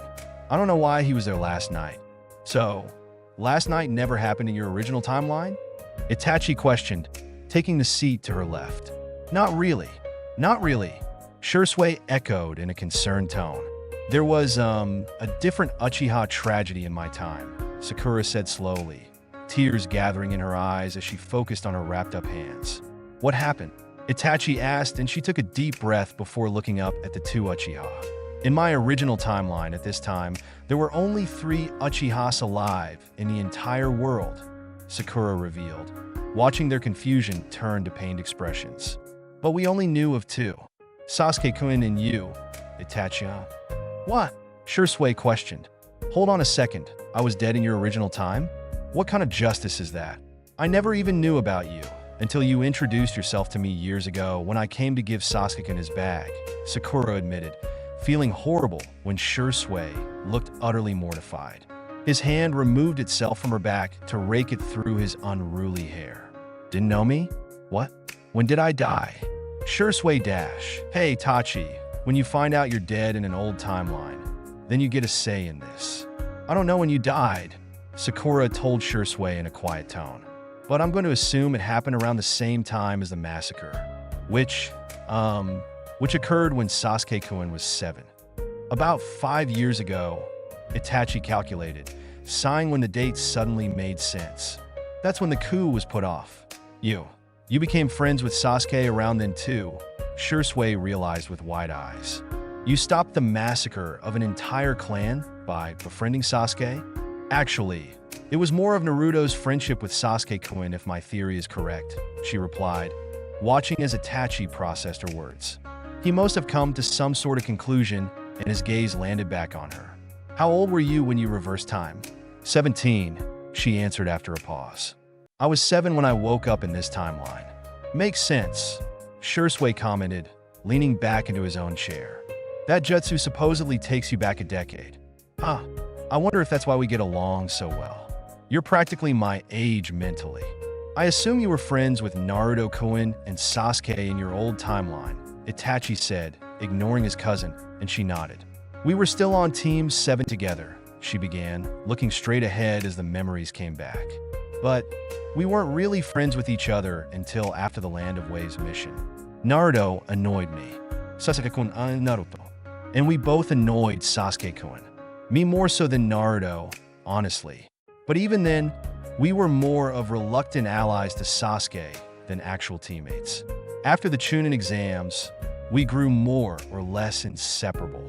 But a few things happened, and we all went our separate ways, and it took a while before we were all together again. Naruto and I were best friends when Sasuke-kun came back to us. During the war, actually. And we stood a chance, you know? We were known as the new legendary Sannin, and for a while it seemed like we would win. But you didn't, Itachi inferred. No, we didn't, Sakura confirmed, the tears swelling up in her eyes as she remembered the fateful day when the war was lost. A few trailed down her cheeks as she continued. Naruto died after Kurama was extracted from him. And then the world basically ended. I would have gone with it had Sasuke not protected me just before he died. He was such an idiot in my old time. He thought he could put Naruto and I through so much pain and heartbreak, and then come back only to use his last few minutes in that world to protect me. And when he left too, I was by myself. And then I was approached by your reanimation, she continued, looking over at Itachi. You gave me the chance to fix everything. And now look at us. A different tragedy occurred to replace the one in my original timeline. Is that why you aren't surprised we know? Shursui inquired, reaching over to the table and then handed her a few tissues. Thanks, she said, taking them from him and dabbing away the tears. You sort of warned me that you'd probably figure it out after a while, Itachi and Ai-chan.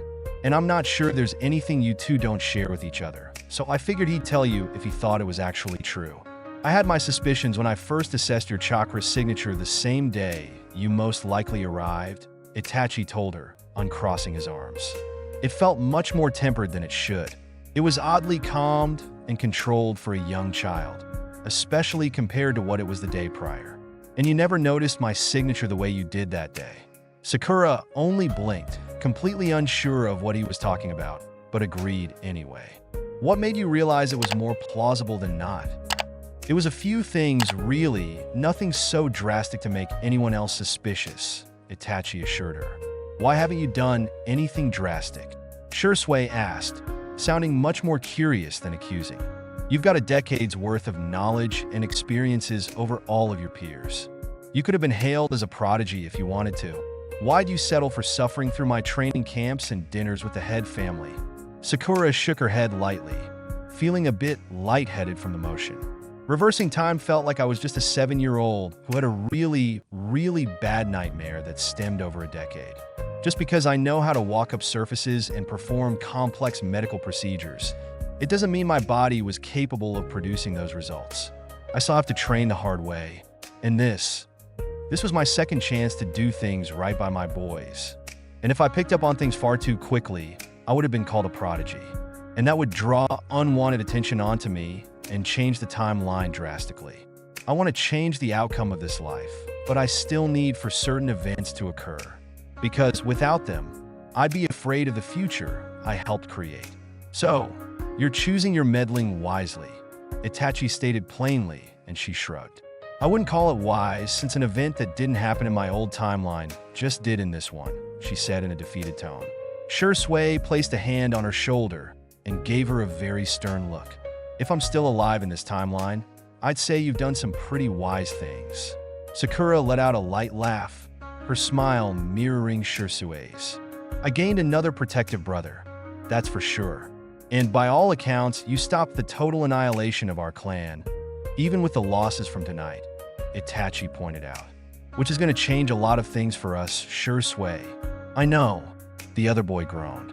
We're going to have another surge of support for a coup.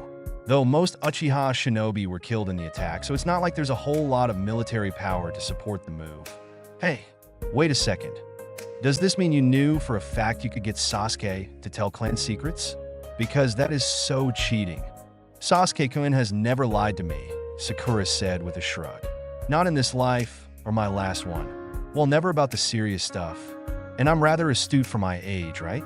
I just had to guess correctly long enough for him to crack. You totally cheated, Shui concluded, crossing his arms and pouting. Itachi, why didn't you warn me sooner? I totally got played. You let me make a losing bet. It's not my fault you enjoy creating lawful chaos wherever you walk, Itachi told him with a small smile.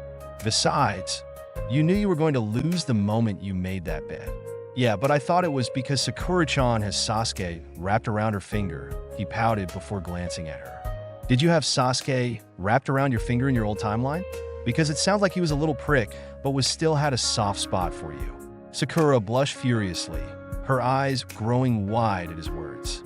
Shusunai-chan, is that really your question? Shui shrugged. Just need to know what I'm dealing with when I make bets with you. Sasuke-kun and I had a very complicated relationship in my old life, Sakura said after a few beats. I do know he never wanted to hurt me, and that he considered me one of his precious people. Sort of the same in this time. Wouldn't you agree? Oh, you're good, Imuto, Shui told her with a shake of his head. He gently poked her cheek and then looked to Itachi. Have you been giving her lessons about avoiding the actual question by answering with known truths? Because if so, that's unfair. What's unfair is you badgering about an old-time line. Itachi retorted with an innocent smile, ignoring when Shui cursed his existence. We shouldn't know too much about the past timeline. It's dangerous enough for us to have confirmed our suspicions. We only did because we were unsure how much had changed. And to know if last night was a repeat or something new, Sakura finished for him, wincing as another stab of pain shot through her mind. Can you heal that? Shui asked in a concerned tone, resting his hand on her shoulder blade, and looked at Itachi. Should we get someone to heal it? She shouldn't be going into the Chunin exams with a brain injury. No one at the hospital, right now, is at a caliber that I trust to heal my brain, Sakura denied immediately. It's only a mild concussion. It should be healed within 2 weeks. Until then, I can take painkillers. You were a top-of-the-top medic, huh? Shui inquired, raising an eyebrow when Itachi gave him a look. Small? Dashi. Sakura-chan, do not answer Shui, Itachi sighed. He'll just make a bet with someone about it. I wanted to make a bet with Fugaki-san, Shui admitted, a smug expression forming on his features. He's already asked about it, and we both know why. So really, what's the harm?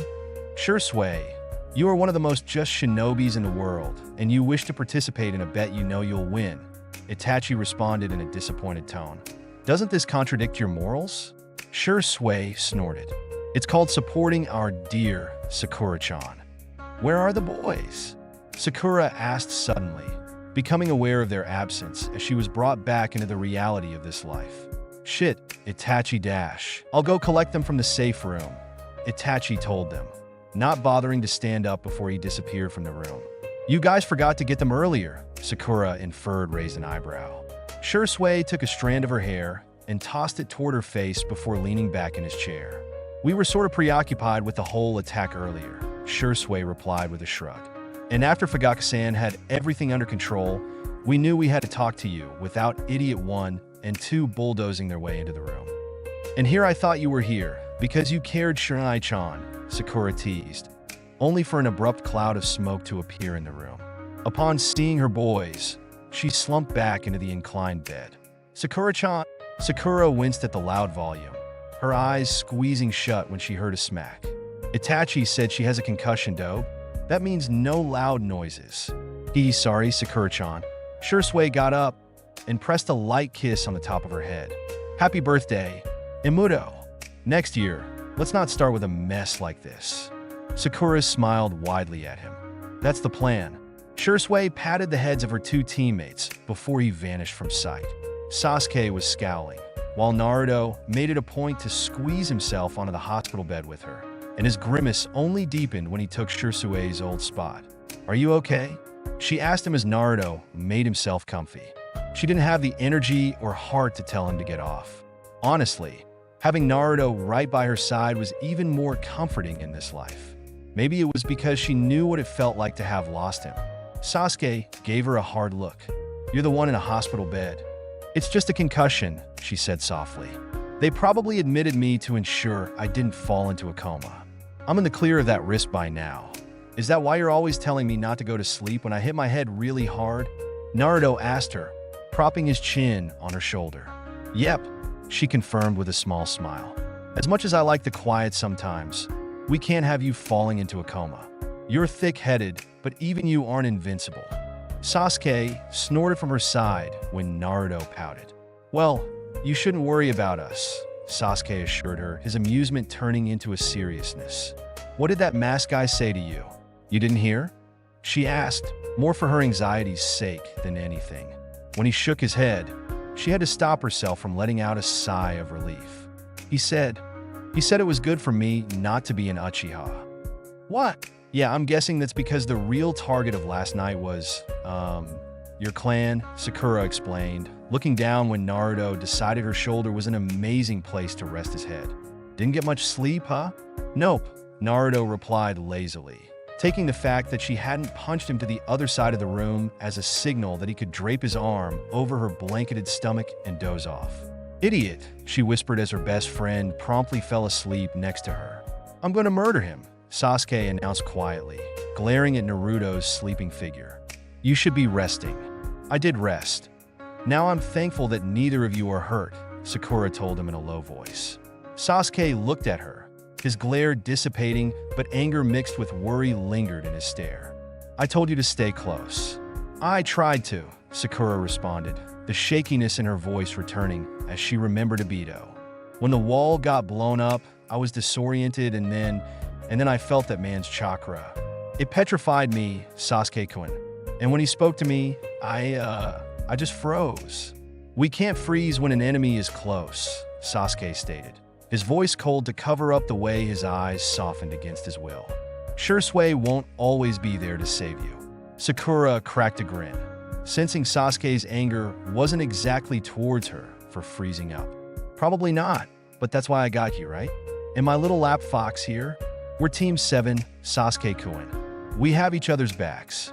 Always. Sasuke didn't say anything for a few moments, carefully looking between Naruto's sleeping figure and her comforting smile. We have to get stronger. Sakura sighed. I know, Sasuke-kun, but let's take today to reassemble, okay? He gave her a reluctant nod and reached over to take a piece of her hair into his hands. She distantly heard the beeps in the background grow closer together. Some of your hair got burned, he pointed out and let it drop before his thumb wiped something off her cheek. She flushed immediately at the gentle contact. And you had some ash on your cheek. Don't spoil him too much. He'll get comfortable when he shouldn't. And happy birthday. He stood up from his spot, stuffing his hands into his pockets. I have to check in with my father. If you get too handsy, dope, I'll make sure you never wake up. Tell your mother and father I'm glad they're safe, Sakura requested. Sasuke nodded, giving her one last glance over before he disappeared. Sakura-chan, go to bed, Naruto mumbled into her shirt. I can hear your heart racing. Huh? Oh, yeah, sure. She fumbled with her words, and it took a minute or two for the heat to fade from her cheeks. She let herself relax next to Naruto. Oh, and Sakura-chan? Yeah, Naruto? Happy birthday. So she's okay? His mother was asking when he reappeared in his family home. It looked like Shursui and Itachi were filling her in. They were all seated at the table. I'm so happy to hear that. I got worried when you didn't take her to the safe room. Shursui. She passed out as soon as I got to her, his cousin explained, crossing his arms as he glanced at Itachi. Honestly, I'm surprised that a concussion was the extent of her injuries. We thought the worst when we heard Sasuke scream her name. She wasn't moving, Sasuke defended, leaning against the doorframe. And that freak noticed her. Do we have any leads on him? Your father is speaking to the Hokage now, his mother told him, gesturing for him to sit down next to her. He did as soon as he took his shoes off. The entire situation must be dealt with great care. We know it was an attack on us specifically, Sasuke inferred, scowling when his mother fussed over some rubble still stuck in his hair. Mom, I missed it earlier, she quickly said, continuing despite his growing frown. But there will be a clan meeting tonight. It's mandatory. For everyone. Sasuke glanced at his brother, whose expression was unreadable. Shursui leaned over and whispered something into Itachi's ear. His brother shook his head. What is it? Sasuke frowned, drawing the two back from their little conversation. Just a few adult things, Shursui answered with a wink. Sasuke repressed the urge to throw the cracked cup on the table at his cousin. I'm surprised you came back so quickly. Figured you want to stay with Sakura-chan until we forced you to come back. The Dobes latched onto her. Sasuke rolled his eyes, well aware of the growing smile on his mother's features. And Sakura needs a rest. I wanted to check in before I went back. Oh, so you're going back? His mother asked him, pushing herself up and going to the closet. Do you mind bringing these? We never got to give them to Sakura-chan last night, and with everything going on, I'm not sure we'll see her before the day ends. She pulled out a few wrapped gifts and made sure they were in good condition before holding them out to him. They stood like that for a few moments, with Sasuke looking at the gifts with a raised eyebrow. If he's not going to, I'll do it, Shursui offered, only to grin when Sasuke scowled and took the presents from his mother. I've got it, Sasuke said firmly, glaring at his cousin with a sort of warning even he couldn't explain, before heading to his room to clean himself up. He showered and hoped to whatever powers were above that he got all of the rubble out of his hair. Because, while he loved his mother immensely and would never deny her when she decided he needed to be babied, he didn't want to provide her with more opportunities than necessary. He was getting ready to leave, gifts gathered on his desk, when a knock sounded through his room. He called for them to come in. Oi, Squirt, Shursui greeted playfully. Tell Sakura-chan to make sure her scans are in order. The nurses said she would be getting a few tests done today, and it's a good chance for her to learn a few things. Train me, Sasuke replied, as though his cousin hadn't spoken. Shursui raised an eyebrow. What do you think I've been doing once a week for the past 5 years? No, Sasuke shook his head. I mean train me, not just training sessions. Shursui blinked a few times before responding. I thought you wanted Tachi to train you. He's always too busy with the ANBU. Sasuke replied bitterly and straightened his posture as he looked at his cousin. And I want to learn from you. Shursui's expression grew mischievous. This doesn't, by any chance, have anything to do with me getting to Sakura-chan before you had the chance to last night, right? I was too slow, Sasuke said tightly, his fists clenching at his side as the feelings from last night remained a bitter taste on his tongue. Too weak. I've been spoiled up until now, with everyone always there to look out for me. I've had someone else to make sure I didn't get myself killed because I'm inexperienced. That treatment ends now. I want to be stronger, and you're the best in the clan. So train me. An impressed grin crept onto Shursui's face. You don't have to flatter me so much. I'll take you on as an apprentice. Tomorrow, first light. Sasuke nodded, feeling incredibly pleased with himself when Shursui waved. Make sure you got those gifts to Sakura-chan, or Annie Mikoto will have your head. They were taking the Chunin exams. Kakashi came and handed them the pamphlets, told them it was their individual choice, and then took off. And he was incredibly pleased to see all three arrive together the day of the first exam. Mikoto had walked them. She hasn't let any of them go anywhere without someone escorting them to and from. Sasuke hated it, she knew, but he never protested. Good luck, she whispered to each of them. kissing them all on the cheek before she waved to Kakashi. They heard snickers from some of the other genin, and when Sakura saw Sasuke's eye twitch, she hauled both of her boys into the building with Kakashi bringing up the rear. "This is it," Kakashi told them, stopping as they reached the staircase. "Good luck." They all grinned, pushing forward and made their way to the crowd on the second floor. They pushed towards the front, and Sasuke narrowed his eyes at the two ninjas guarding the door. The transformed proctors denied their entry, and that's when Sasuke noticed the Genjutsu. "You already noticed, right, Sakura?" he asked her, glancing back with a smug smile on his features. Sakura grinned, not caught off guard by the compliment like she had been in her old life. "This is the second floor." The crowd broke into whispers as the Genjutsu broke at her words. "Okay, so you can see through petty illusions," the shinobi taunted, stepping forward to hit Sasuke. Her teammate's kick was only stopped by Lee, who was in turn scolded by Neji, and Sakura felt whatever air she had in her lungs promptly disappear. She didn't think something like this would still affect her, but seeing Neji like this, up and walking, insufferably narcissistic, and honestly just a plain ass, it made her think back to the war. They had to fight Neji when he was reanimated. She had been the one to knock him down long enough for Lee to seal him away, and he had thanked her and requested that she look after everyone. Neji and Sakura were not exactly close friends in her old life, but his death still stung, and seeing a chance to save him in this life made her want to cry. Fortunately, she was saved from breaking down when someone came walking towards her. Someone in green spandex. Sakura shouldn't even be surprised that she caught Lee's eyes. Oh, she did not miss this. She wondered if she could place Lee's more matured self into the 13-year-old in front of her. He proclaimed her beauty and his love for her even when they were older, but he had the decency to knock it down a notch or 11. "Hey, beautiful girl, will you be my girlfriend?" Sakura blanched at his words, taking a step back before both of her teammates appeared in front of her. "Oi, bushy brows, that's no way to talk to Sakura-chan," Naruto yelled at him, though it didn't deter Lee as he processed her name. "Oh, Sakura-san, what a fitting name for a creature that embodies the life of spring." "We have an exam to take," Sasuke reminded them, his narrowed eyes focused on Lee. "But Sakura-san has not answered my question," Lee protested, and he suddenly appeared in front of her. "So, she started weakly, plastering on a forced smile. The boys swiveled and stared at Lee with matching expressions of shock. "No, thank you. I don't even know your name." Lee promptly berated himself for foregoing every basic there was when trying to court a lady. Sakura was distantly aware of Neji and Sasuke exchanging names. "Come on, guys," Sakura said loudly, inching past Lee and grabbing a hold of her boys.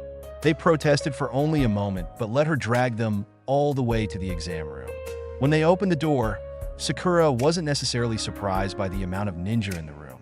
The boys, however, were a bit caught off guard. "So many," Naruto breathed out. "Sasuke-kun?" Ino yelled, throwing herself onto Sasuke. Even though they were still close friends in this time, she still had a crush on Sasuke. Sakura couldn't wait for Ino's crush to subside. "Pig, get off Sasuke-kun." Ino stuck out her tongue. "Make me billboard brow." "Troublesome woman, stop being so loud," Shikamaru complained, coming up to them with Choji by his side. "You three are here too?" "Yeah, the Rookie Nine are all together," Kiba shouted, coming over and throwing his arm around Naruto. Surprised the loser team managed to get an invite though. "I'll show you what the loser team can do dash." And things began to play out as they once did. They attracted a bit too much attention to themselves, and Kabuto made his grand appearance. Sakura tensed as he introduced himself and pretended to be a friend rather than foe. He integrated himself into their little group like the slimy person he was, showing them cards and getting attacked by one of the Sound Ninja. So, things were still the same? Orochimaru was posing as a ninja and he was interested in Sasuke? Best to proceed assuming so. "What's wrong?" Sasuke muttered while Kabuto explained something to Naruto. "Nerves," she whispered back, trying her best to relax, even with Sasuke's questioning gaze on her. She wasn't even sure when he managed to detach Ino from his arm, having been too anxious over Kabuto. She needed to focus. "You'll be fine," Sasuke reassured her, and she looked at him in surprise. You said it before, he continued with a small smile. We're Team 7. We have each other's backs. Always. Yeah, she agreed softly. In the background, she heard Ibiki order them to do something.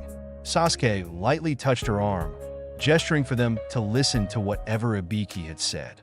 She was almost embarrassed by how quickly her anxiety settled in that moment. But once she was seated and she was looking at the test in front of her, the anxiety returned. She wasn't worried about this test. She had aced it the first time around, and they would pass because Naruto never gave up, no matter what lifetime it was. Things went about the same, more or less. She felt Sasuke's pain as Ibiki revealed they were scored as a team, though she didn't worry too much this time around. Naruto made a rousing speech that motivated everyone to stay after the few gave up, and Ibiki passed the entirety of the room. It was as it should be. When they were all led to the forest of death, Sakura felt her nerves return. There was so much that was about to happen that she needed to change. Or well, just one pretty big moment. Anko handed out the permission slips, and everyone went their separate ways to read it over. Last time, Sakura ran into Ino and spent most of the time swapping insults with her best friend. But this time was not the same. She felt a hand land lightly on her shoulder, and before she could even put a hand on her weapon's pouch, she heard Shirsue's voice. Hey, Imuto, come with me for a second. He didn't let her respond before they both vanished from the area. When they landed, Sakura felt a bit imbalanced for a few moments. She slowly looked up once the world didn't feel wobbly and saw that Itachi was there too. Is everything okay? She asked immediately. Both Uchihas looked at one another. Shirsue took the initiative to answer. The village has a working theory about the attack. Shirsue started, his normally charming demeanor falling into one of grim seriousness. There's been talk about an old traitor to the village, Orochimaru. Sakura tensed at his name, though she had known where this conversation was going. One of his supporters attacked Izumi yesterday. Itachi told her quietly. She's fine. She was on her way back to the village and is resting at the hospital now. But it means that the attack wasn't isolated to a single strike, Shirsue continued. Someone is targeting the Sharingan in particular. Anyone with an awakened one has been presumed to be a target. So Sasuke, Sakura started, stopping when the boys nodded, is probably going to be the next target considering you'll be out there for 5 days without any supervision, Itachi finished. We are not sure what you were expecting to happen when you go into that forest, but we wanted to warn you anyway. Is Sasuke-kun aware of this? Sakura questioned, her mind reeling as countless visions played out before her. Orochimaru's freakish neck extending, and then the snake infecting Sasuke with the curse mark. Obito's early, or late, involvement in a plot without Itachi convincing him to help. Sakura has been preoccupied trying to think of ways to prevent Sasuke from receiving the curse mark to truly analyze the attack on the Uchiha clan. And the stupid concussion she got wasn't exactly helping her fumbling thoughts. But Sakura suspected one thing. Orochimaru was not the one who ordered the attack on the Uchiha clan. He wasn't the one to enlist Obito. Orochimaru was, by all counts, a vindictive bastard. But, in the worst way possible, he was a great scientist. He thrived on horrible knowledge and wanted to achieve everything life had to offer. And destroying Sharingans in an explosion? That would be wasteful in his eyes. So she now had to assume that there was not only a snake lurking in the forest, but an unknown entity determined to see Sasuke die. One who wanted him to live long enough to take his body, and one who wanted the Uchiha leaving the arena as a corpse. Splendid. He knows. Shirsue confirmed, watching her with concerned eyes. He rested a gentle hand on her shoulder, and she knew he was trying to get her to look at him. But her vision refused to focus on anything. You okay there, Imuto? You're looking a little pale. You said the scans came back normal, Itachi added, as she brought up a hand to her temple. They're normal for someone who traveled through time, she said, trying her best to hide the wince brought on by a sharp pain in her brain. I have to go back, though. Sakura dash. I'll be fine, she insisted, blinking multiple times until her vision seemed to lock back in place. Both Uchihas were looking at her, worry clear on their faces, and her weak smile only made it worse. I'm gonna be fine, she repeated and took a deep breath. Green chakra slowly developed around her hand, the energy flickering a bit as it flowed into her body. She barely managed to reduce the inflammation and chemical imbalance in the cells surrounding her brain, but it was enough for now. It had to be. Thought you couldn't do medical ninjutsu? Shursui asked, and though he tried to make it seem playful, Sakura was well aware it was forced. My chakra has always had a soothing nature to it, Sakura explained, pulling her hand away as the chakra spluttered out of sight. I can barely reduce inflammation, but that's what I have to work with. Sort of like applying a band-aid to the issue until it heals naturally. You said it should have healed within 2 weeks, Itachi reminded her. It's been close to a month. I'm going to steal your medical records, Shursui decided, looking over at Itachi, who raised an eyebrow. Don't wait up, and good luck, Imuto. He winked at them before he vanished. Itachi-chan, Sakura warned, and he placed a reassuring hand on her shoulder. I will ensure he isn't jailed for stealing your files. Itachi sighed, trying to reassure her with a small smile. That's all I can promise. Knowing him, he's probably reading them by now and has a pot of water on for tea. Let's get you back to the others. Itachi brought her back to the boys, who were waiting rather impatiently.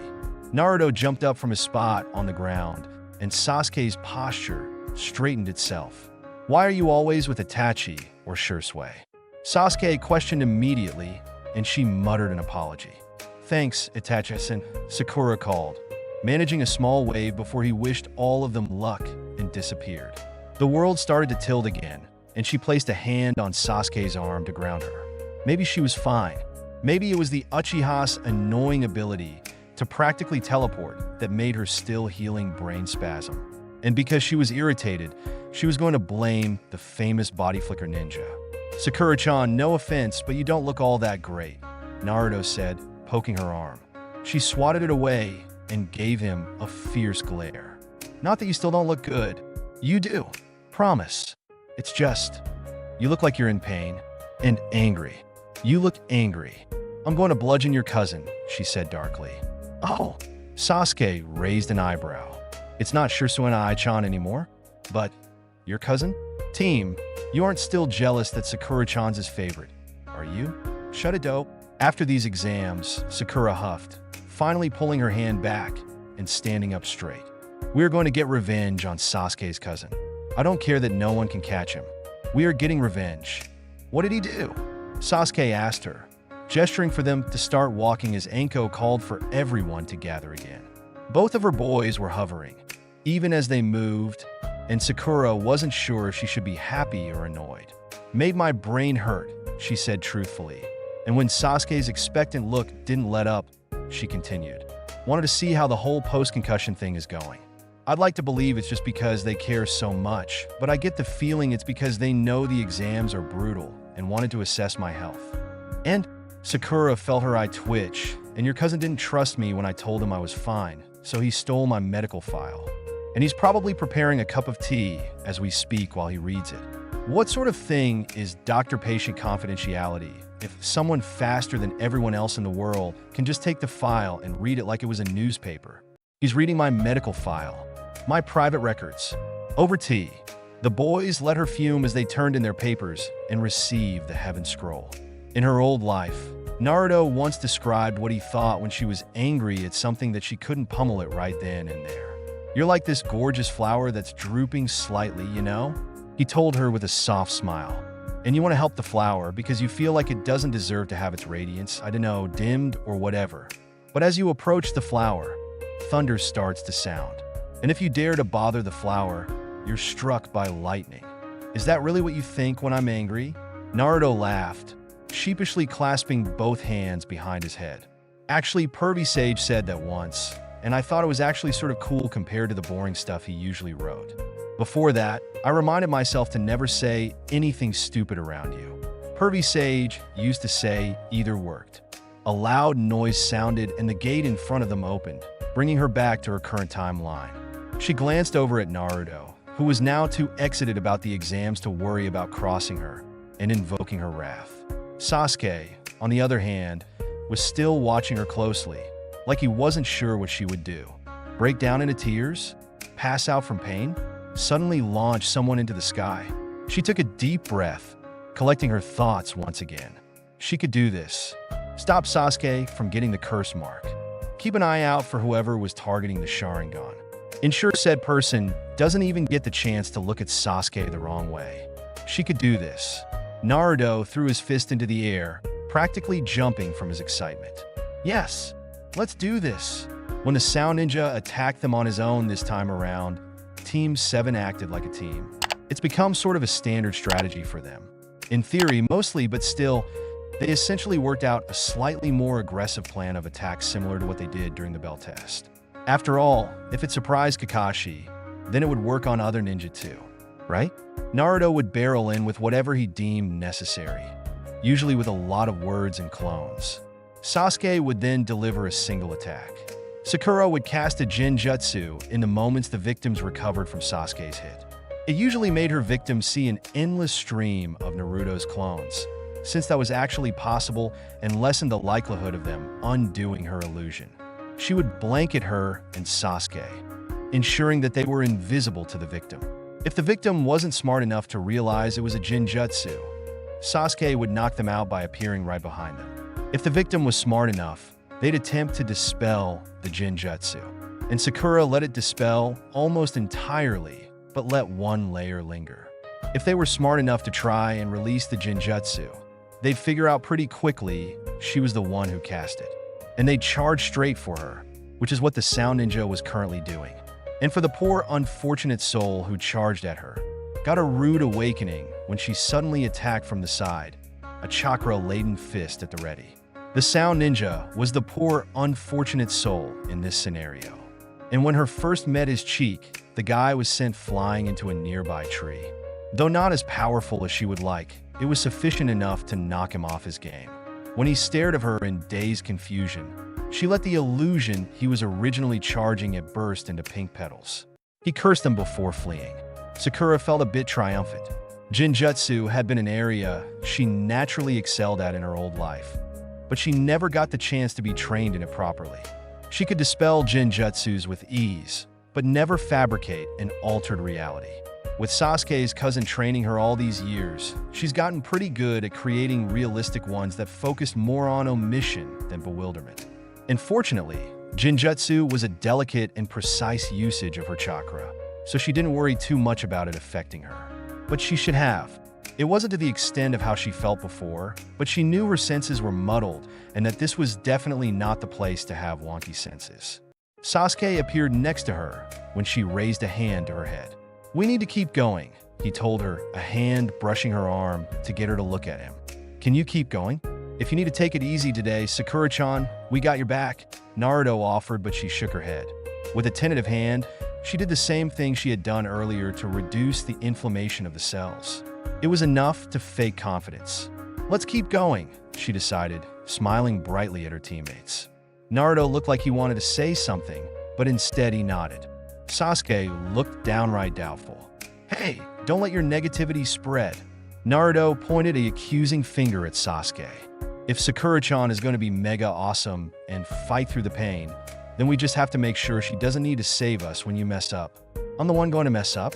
Have you even paid attention during training?" Sasuke bit out, momentarily forgetting his concern with Sakura to glare at Naruto.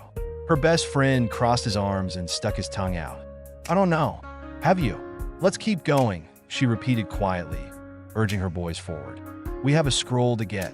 They came up with a password like last time too, and it was impossibly long, and Sakura feared even she would forget it.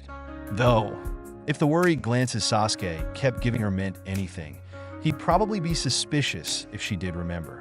And like last time, they were forced to scatter as someone attacked. Naruto got hit head-on, and Sakura knew he would also be out for beginning of this fight. It was here. Orochimaru was attacking. He was trying to get Sasuke. It was here. Sakura found Sasuke quickly, coming up behind him cautiously. And when he turned around, he looked momentarily relieved until better judgment crossed his mind, and he demanded the password. She hesitated for a moment and swallowed. A ninja waits until the time is right. When the enemy sleeps and drops his guard, when his weapons lie forgotten in the stillness of the night, that is the moment for a ninja to strike. "What is my cousin's name?" "Sasuke-kun." "I refuse to call him by his name," she told him in an exasperated tone. I'm mad at him. His name is legendary, and I don't feel like pampering to his ego currently. Sasuke gave her a wry smile. He'll be devastated. He's too nosy for his own good, she snapped, though a smile formed on her features and she walked towards him with her hand on her weapons pack. Any sign of the attacker? Not yet, Dash. Oh, there you guys are? Naruto's voice chimed, huffing a bit as he approached them. Sakura held out a warning hand. Naruto, what's the password? A ninja waits till the time is right. When the enemy sleeps and drops his guard, when his weapons lie forgotten in the stillness of the night, that is the moment for a ninja to strike. Naruto recited perfectly, looking especially proud until Sasuke moved to attack him. They exchanged a few blows, with Orochimaru's Naruto putting on one hell of a show with protests and confusion lacing his shouts. Drop the act, Sakura ordered once Sasuke landed back by her, a protective arm lifting in front of her. What gave it away? Orochimaru questioned, letting the transformation slowly fade. If we asked the real Naruto what the password was, Sasuke started smugly, eyeing their enemy as Orochimaru's other transformation came to light. He'd say, sorry, I forgot. Sakura finished, getting a kunai out of her pack. Orochimaru barely looked at her, almost totally disregarding her presence to grin at Sasuke. So, you created a password impossible for your teammate to remember? Isn't that counterintuitive? I knew you were listening in, Sasuke stated proudly, and he twirled a ninja star in his hand. Give us your scroll, and we'll let you remain conscious. If it's a scroll you want, then you have to fight me for it, Orochimaru said, a sickening grin appearing on his face. They both moved to do something, anything really, when they started to feel it. Back in her old life, this had been the very first moment that Sakura truly understood how the raw intent to kill felt. It was bloodthirsty and paralyzing, chilling her bones to the point where the fragility of life was a single snap away. It overwhelmed her own thoughts as she could feel herself being brutally murdered.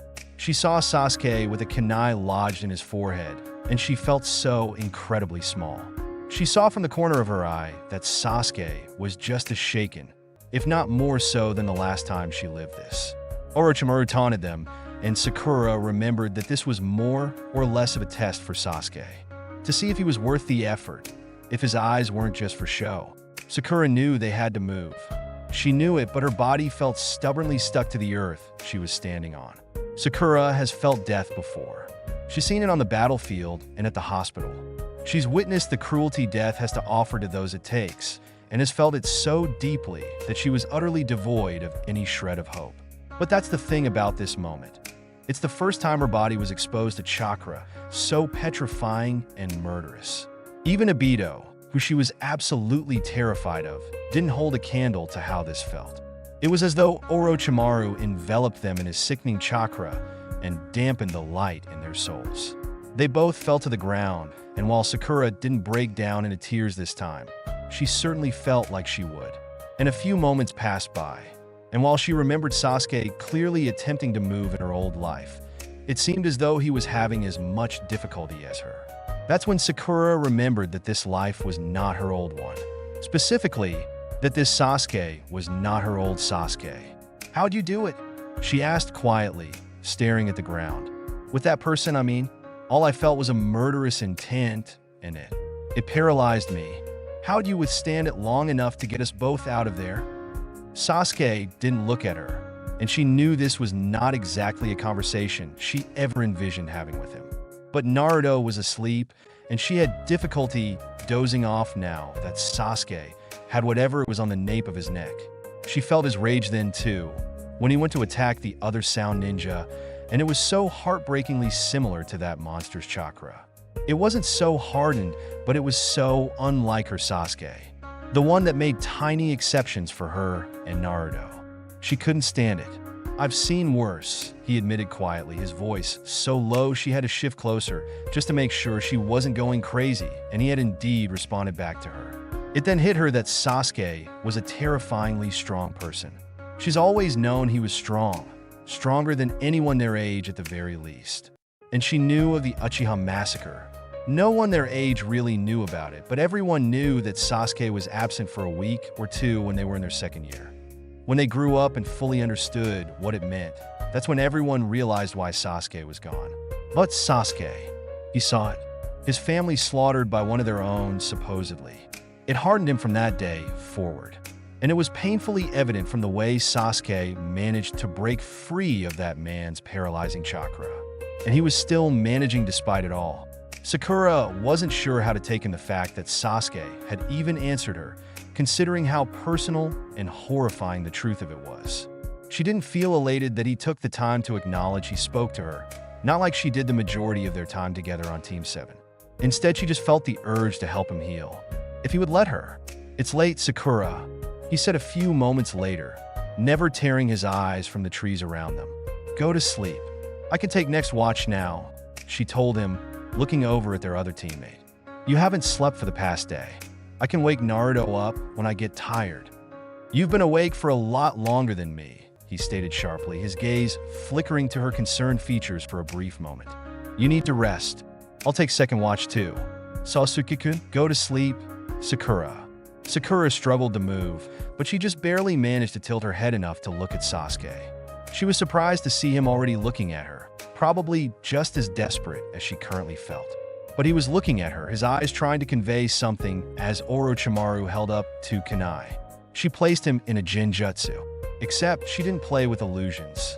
She didn't create a facade or omit anything in the very dangerous situation they were in. She affected the chakra in his brain.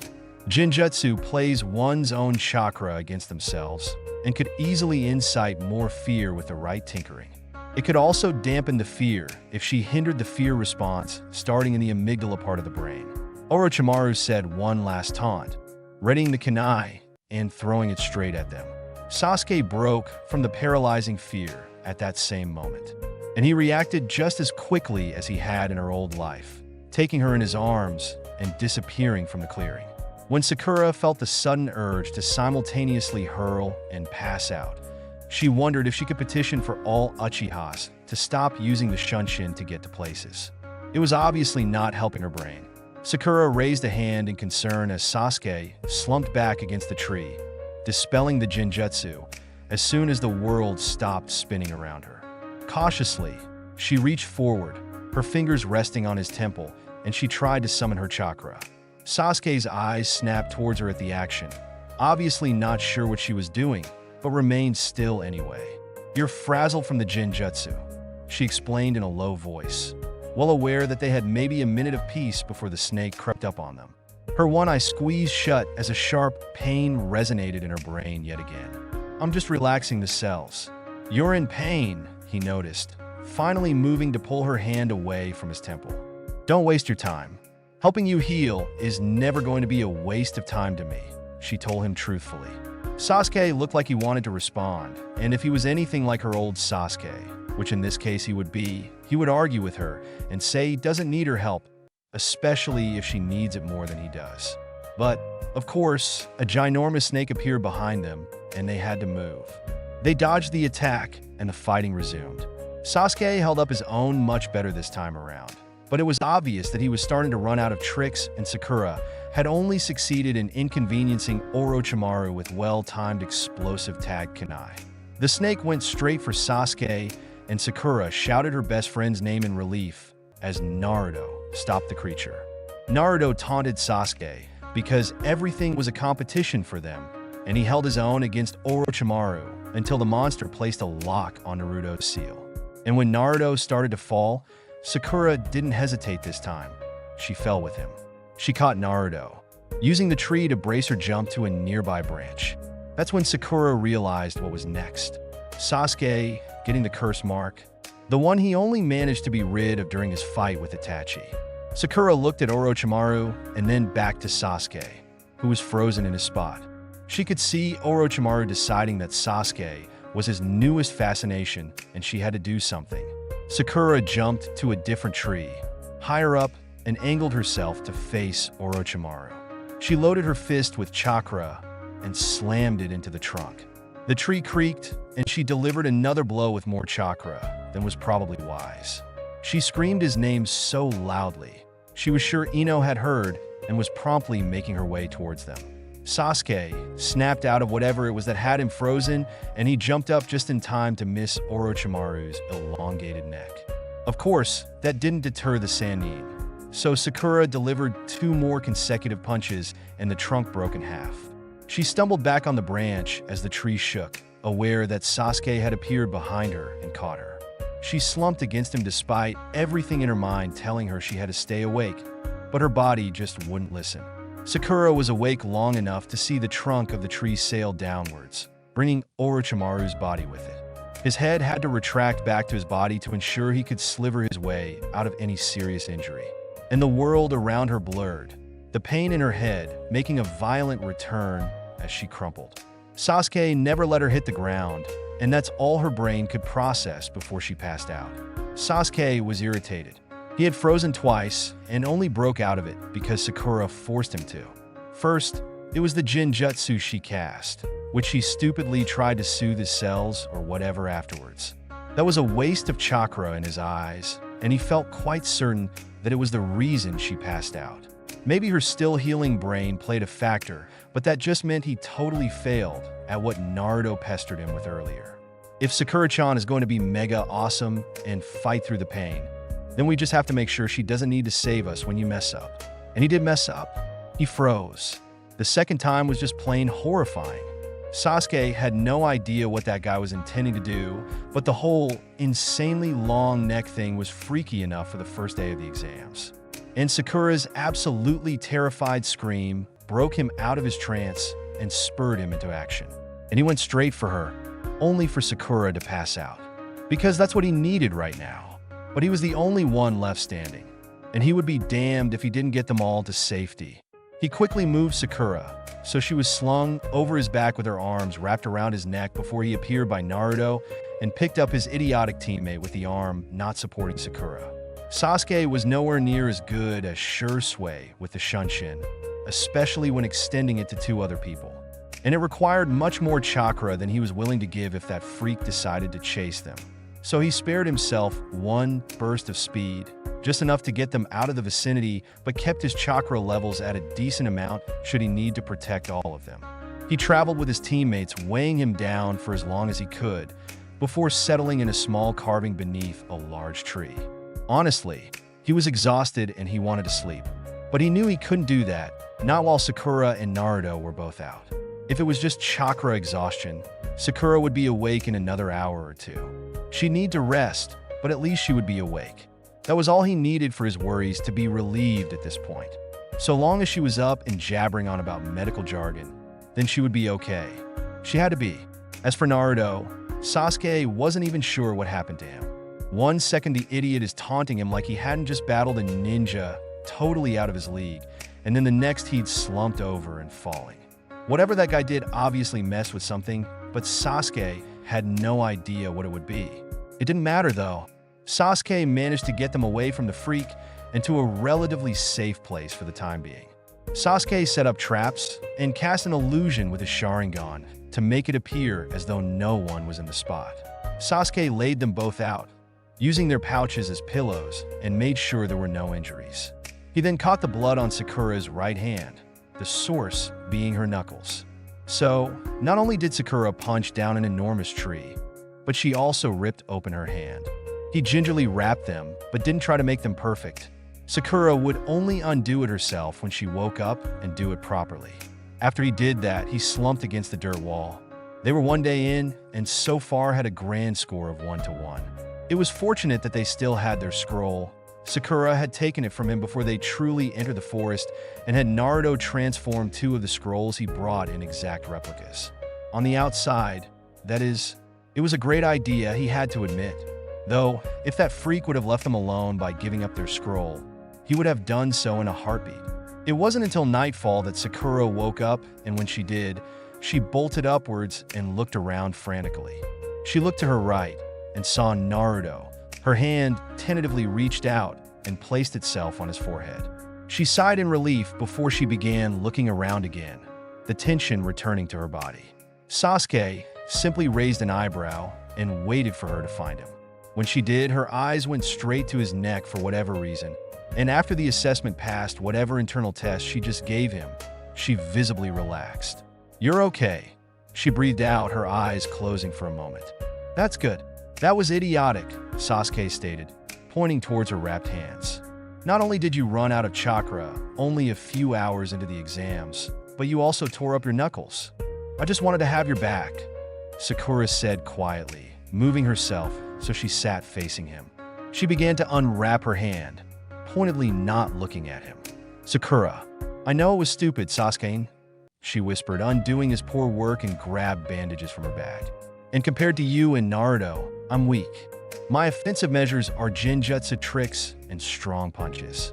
I'm not as fast as you nor as powerful as Naruto, and I'm finally okay with that. My skills are different from yours, but I'm not useless. I refuse to be." "I don't think you're weak," Sasuke immediately responded, wondering why the notion even crossed her mind. Out of all of them, Sakura had the most disadvantages, but she never let them deter her from getting better.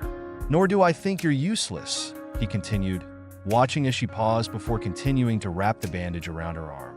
"But you are still injured, and what you did was reckless." "I'm going to be okay," she said softly, a strained smile forming as she finally looked up at him. When Sakura looked at him like that, Sasuke feared she could see all of his thoughts clear as day. It was always this knowing tilt in her smile or the touch of gentleness in her tone that made him wonder if she truly did see right through him. Sasuke disliked a lot of things, and he disliked emotions solely because he never could properly express them like Naruto and Sakura did every day without fail. He took after his father, unfortunately. So, why was it that it always felt like Sakura knew how he was feeling or the words he actually meant to say, but never could? "Being okay later doesn't help us now," Sasuke responded, because while Sakura could read him like those medical scrolls she's always carrying around nowadays, he was still stubborn. Sakura smiled as she finished bandaging her hand and then held up the finished product. "I'm okay now, Sasuke-kun. Get some rest. I'll wake you up if anything happens." "Sakura dash, go to sleep," she ordered, and he grumbled a bit, but listened anyway. If he wanted to protect them, he had to back down and get some sleep. And while it physically pained him to give up, especially with Sakura's smile growing wider as she watched him, he figured this was a small sacrifice on his part. And honestly, he was exhausted. Sakura was sure that Sasuke tried his best in creating the Jinjutsu that would affect anyone who came close enough. It was simple, and had he been in slightly better shape, it would remain effective for however long they stayed there. But she shouldn't be surprised that it faltered and broke after a bit. Sasuke had to haul both her and Naruto away from Orochimaru, who thankfully hadn't followed. Well, he probably became preoccupied and was forced to halt his advances on Sasuke. That was much more plausible than the Sannin merely giving up. Orochimaru was also smart. He would continue to try, but that was a problem for later. Though it looked like they still had those sound ninja to deal with, if the explosion nearby was any indication. One of Sasuke's traps, she presumed. She didn't even need to wake Sasuke up. He was already fastening his weapon pouch to his person. He always was a light sleeper.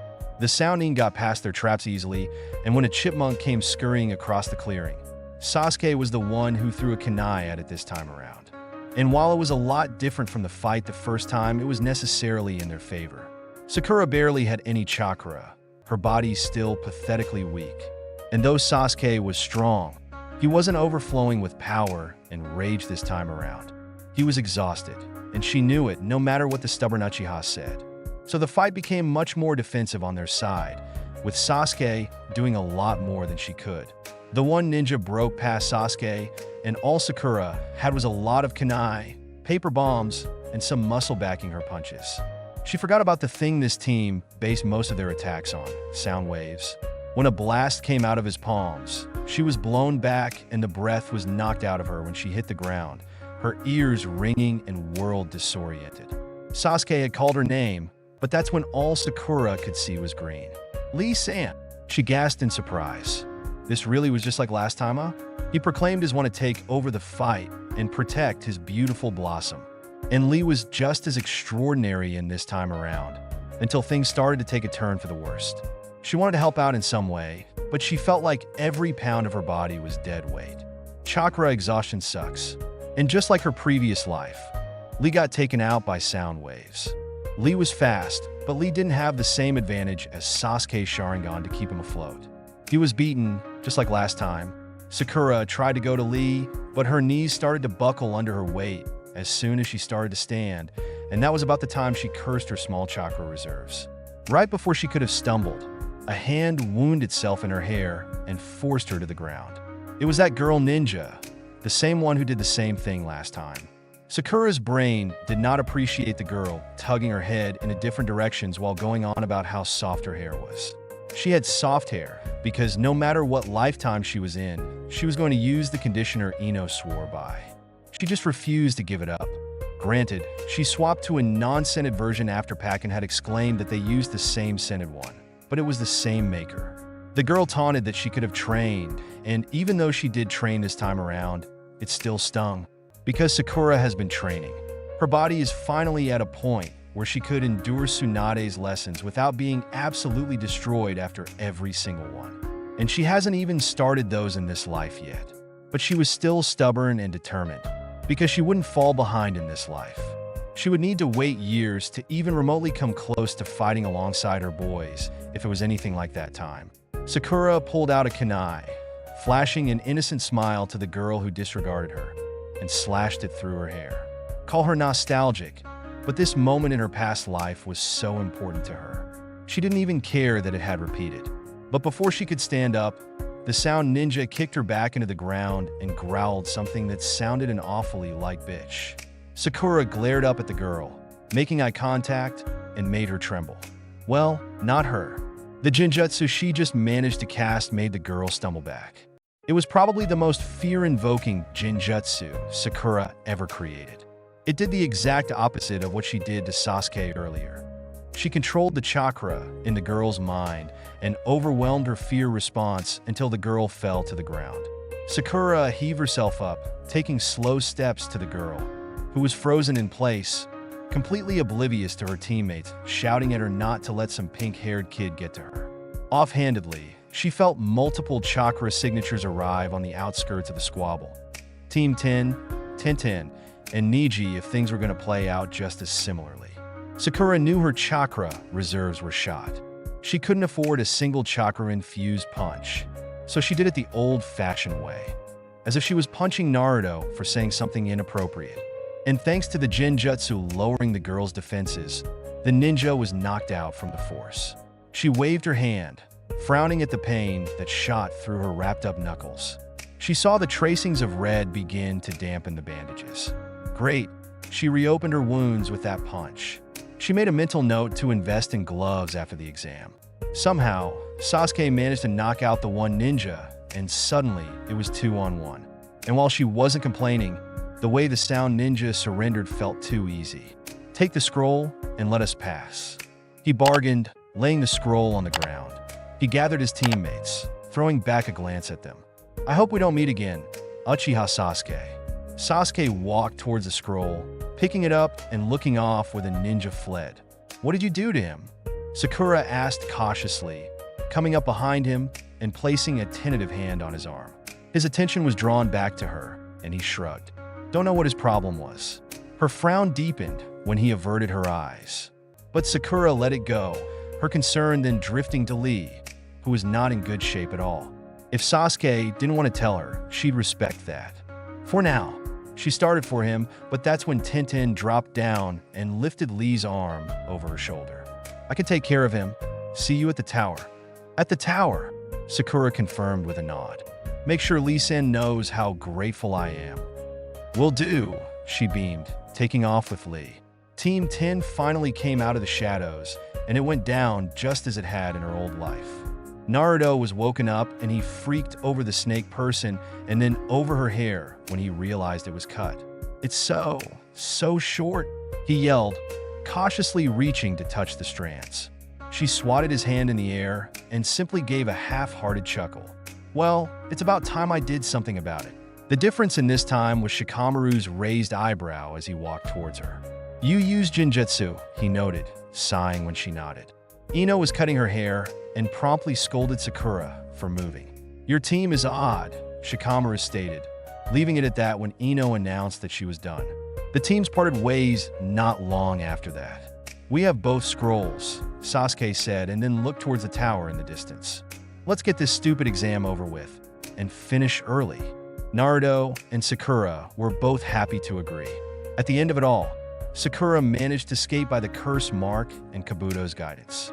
And she beat Ino within a minute or two this time, meaning she added an additional person to the roster, which actually evened out the number. Before she was forced to go to the hospital by her overprotective teammates, she saw that her opponent was Dosu, the sound ninja that had backed down earlier. She vaguely remembers something about Dosu being killed before his match. But they had passed, and they had a month ahead of them. Naruto was training with Jiraiya, and Sasuke had taken up lessons with both Shursui and Kakashi. And her?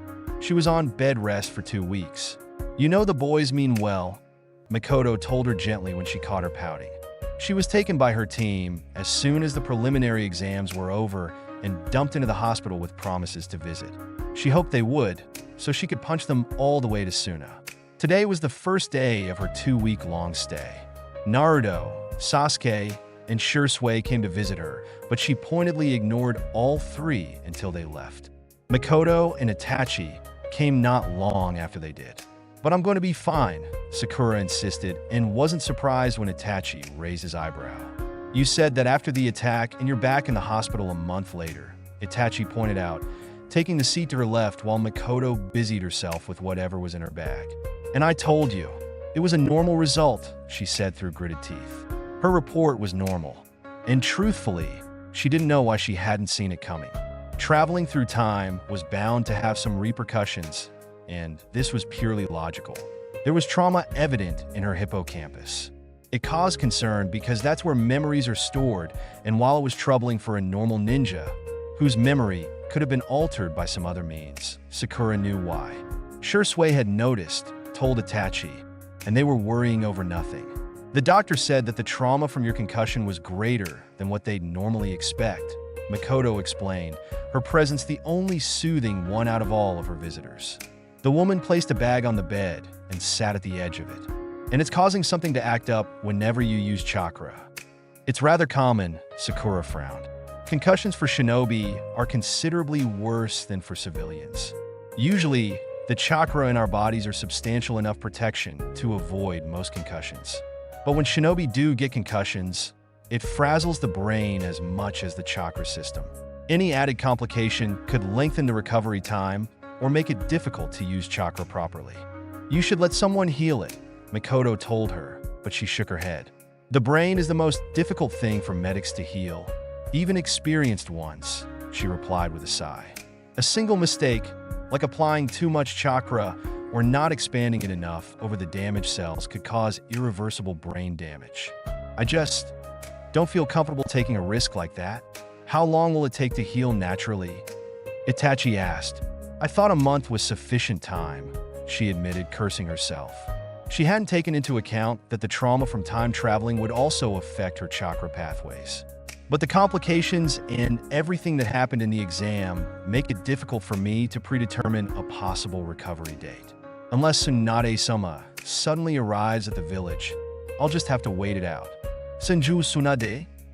Makoto questioned, her nose crinkling when Sakura nodded. I've heard she's quite the medical expert when she wants to be. Sakura resisted the urge to frown.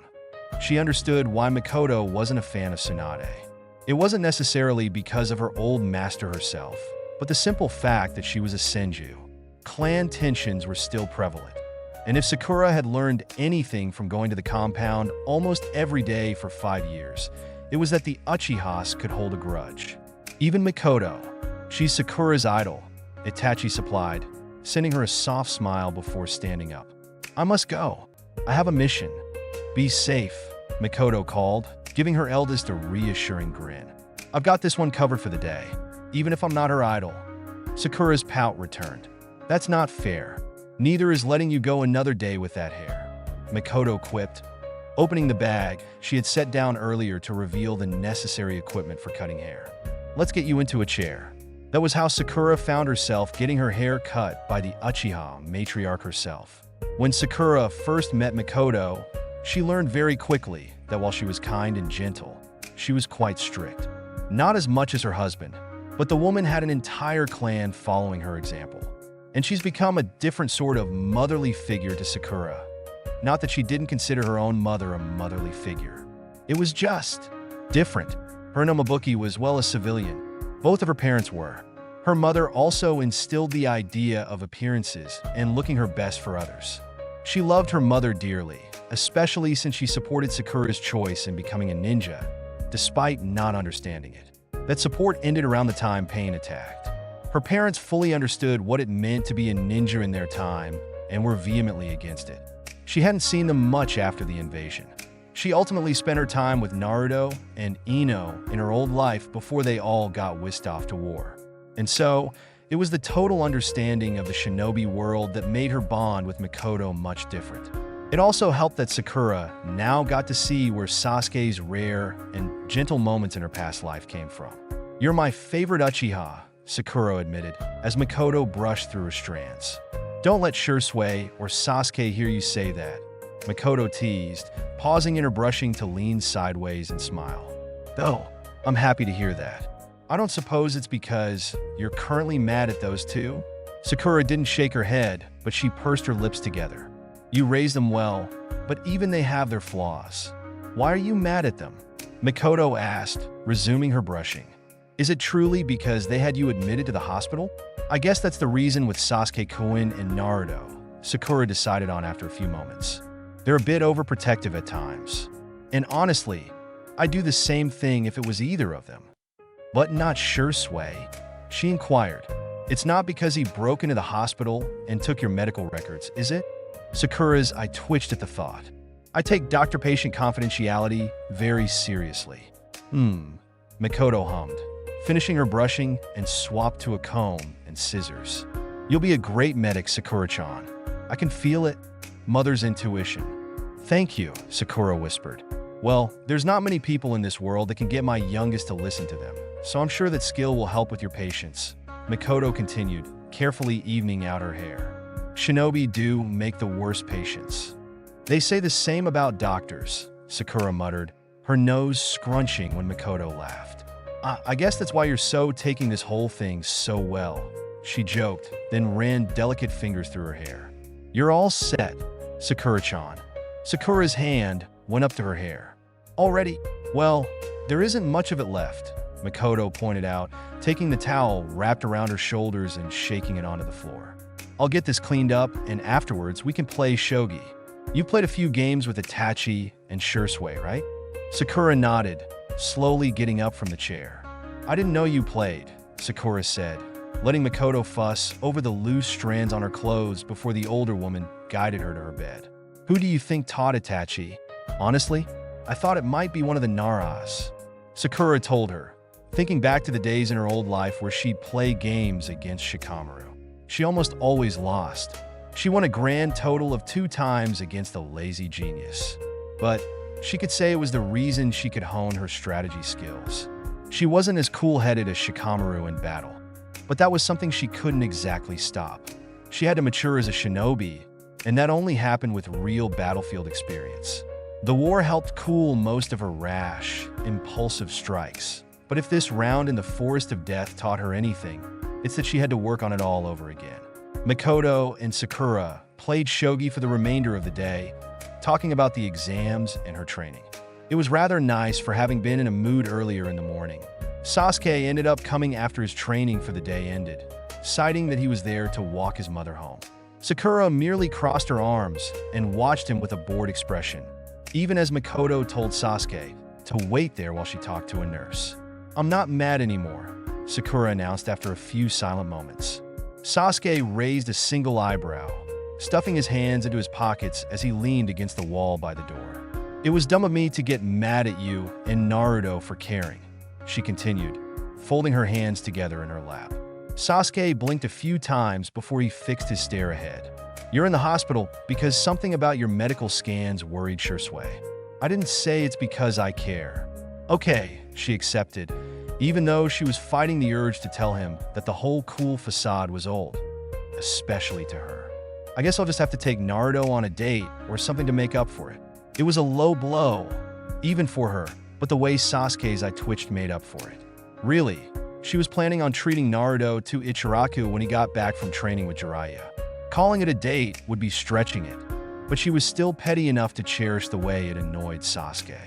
"Don't tell me you'll take my cousin on a date to make up for being mad at him too," Sasuke replied, and had it not been for the slight warning tone in his voice, she might have thought it a joke. "No, I'll make him take me on a date," she corrected, and when his eyes narrowed and looked towards her, she conceded. "Relax, Sasuke-kun. I'm just joking. I think the better term is teasing," he sighed, looking back towards the wall in front of him. "My mother is a horrible influence on you." Sakura smiled. "Your mother is the reason I'm still not seething in this bed." She paused and focused on his hands. "Training going well?" She could see the beginnings of the Chidori's backlash on its user when it's first developed clearly on his skin. The way the skin looked strained and had almost an ashy layering where the lighting began to burn the hand wielding it if they released too much chakra. He used too much when he was learning to walk on surfaces too. That was always Sasuke's issue as a kid. "Fine for the first day," he answered with a yawn, glancing at the door. "How long before my mother stops eavesdropping?" Shursui had me using the shunshin all over the village while trying not to leave a chakra trail behind. And Kakashi says I need to come with more chakra in the morning so he can properly teach me how to use a jutsu he created. And I'd like to go home to replenish it. Mikoto opened the door then, placing a hand on her son's shoulder. And just like when they were kids, Sakura knew it was a rather strong grip from the way Sasuke tensed. "I was not eavesdropping," Mikoto clarified. "I was talking to your doctor, Sakura-chan. They'll be discharging you after you get tests done tomorrow." Sasuke stood straight, and the smile on Sakura's face grew wider. "What? Really?" Mikoto nodded. "So long as you promise to take it easy the next 2 weeks. No training and," she looked at Sasuke, "no bringing her to the compound using your jutsu. I'll be very clear about that with your brother and cousin. You'll just have to walk her over when I invite her to dinner." "Is it really okay to discharge her?" Sasuke asked, sparing her a single glance before focusing back on his mother. "They said she should be fine so long as she doesn't exert herself," Mikoto assured him. "Plus, Sakura-chan understands why using chakra or overexerting herself is bad. She'll be disqualified from the final exam if her injury worsens." Sasuke didn't seem relieved at all with that explanation. Mikoto just smiled. "Don't worry, she's tougher than she looks." "I know that," he muttered before holding a hand up. "Good night, Sakura." "Night, Sasuke-kun," she responded, waving goodbye. "Thank you for everything today, Mikoto-san." "Of course, sweetheart," the older woman replied with a small smile, and the two made their way out of the hospital room. "You didn't compliment her hair," Mikoto noted, eyeing her son. Sasuke at least looked confused, so it could be that he was as oblivious as his father. "What about it? I evened it out," Mikoto answered, watching her son's attention grow distant. "Am I supposed to notice stuff like that?" he asked in a genuine tone, probably still trying to remember what his teammate's hair looked like now. Other than the fact that it was short, of course. "It's not like it's important. And if it's important to Sakura-chan, that still doesn't mean it's important."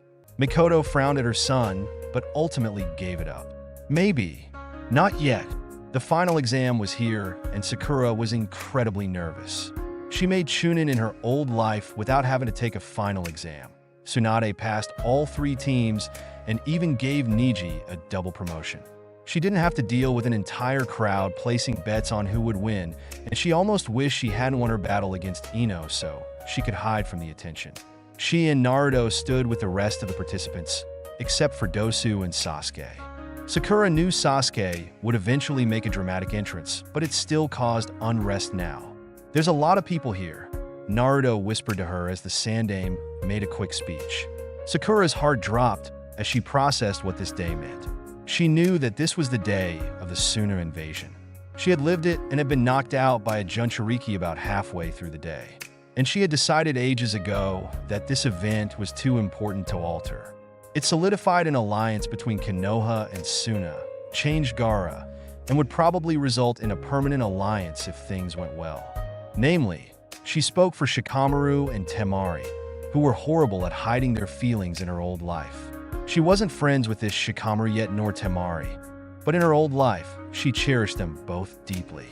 And if things went to plan and they were all still alive in a decade, She could see her friends fall for each other again. Sakura was a romantic. What could she say? Troublesome people, Shikamaru complained on the other side of Naruto. I don't see the appeal in watching a bunch of kids fight with each other. We can trash talk the crowd later, Sakura chided in a low voice, nodding her head towards the Hokage. We're representing Konoha now. Both boys went silent, and they focused on Sandaime. Sakura was still fond of their leader, even after hearing about the truth of the Uchiha massacre. She largely blamed Danzo for that tragedy. But in this life, the Sandaime didn't have to live with that choice. Instead, he was working to find whoever attacked the police station and had requested that both Shursui and Itachi be taken off the official mission list after he was informed of Orochimaru's attack on Sasuke. It was even more upsetting that these were some of the last words Sakura would hear him say. Soon, the time came for the first match. Shikamaru and Sakura left Naruto in the field, making their way to the participants' box. Naruto's a funny guy, but I don't know if he'll win against Neji, Shikamaru said as they climbed the stairs. He's got a lot of clones, but that's meaningless against Neji's fighting style. I think Naruto might just surprise us all, Sakura said with a shrug. I've got faith in him. Shikamaru sighed, placing his hands behind his head as they arrived at the participants' box. He closed their eyes once they stopped moving. You might luck out. Huh? Shikamaru opened a single one to glance at her. Your opponent isn't even here. Maybe he's late? She suggested, noticing how Temari and Kankuro both tensed at her words. Well, I guess we'll find out soon enough. Let's watch Naruto. He'll be furious if we don't pay attention. The fight between Naruto and Neji went down exactly as it had in her old life. When Naruto stood triumphantly, Sakura grinned at Shikamaru. I can't believe that idiot beat the Hyuga prodigy, Shikamaru said after the surprise wore off. I guess he really is full of surprises, huh? He's almost like the most unpredictable ninja, Sakura offered, watching Shikamaru nod. You're up, aren't you? Sakura looked around, and sure enough, Dosu wasn't around. She gulped. If Sasuke was even later by a few seconds in this life, they may end up pairing her and Gaara. And Sakura was no fool. She was stronger in this life than in her last at this age. Her chakra control was slowly becoming as finely tuned as it was when she was 16. Her chakra-laden punches were about half as powerful as they once had been, and that was saying something. She's managed to heal portions of her brain injury too. It wasn't totally fixed up, but after she waited 2 weeks, she tackled that as opposed to doing anything else. Sakura could cast a pretty paralyzing Jinjutsu, if her scuffle with the Sannin was any indicator. And that was with barely any chakra in her system. But fighting Gaara? Sakura couldn't defeat him. Sasuke would probably last longer than he had in his old life, but she knew that it was Naruto who needed to defeat Gaara. Otherwise, they'd lose Suna. The announcer called her and Dosa's name, and when he noticed it was only her, he sighed. He gave it a few more moments before the crowd became impatient and unruly. Then he listed her as the winner by default. Sakura-chan, Naruto yelled as he ran into the participants' box. Did you see that? I was awesome. You did amazing, Naruto. She greeted him with a large smile. He laughed sheepishly when Shikamaru agreed. Who knew you had it in you? Besides Sakura, Naruto looked at her with wide eyes. Sakura-chan, you knew I'd win?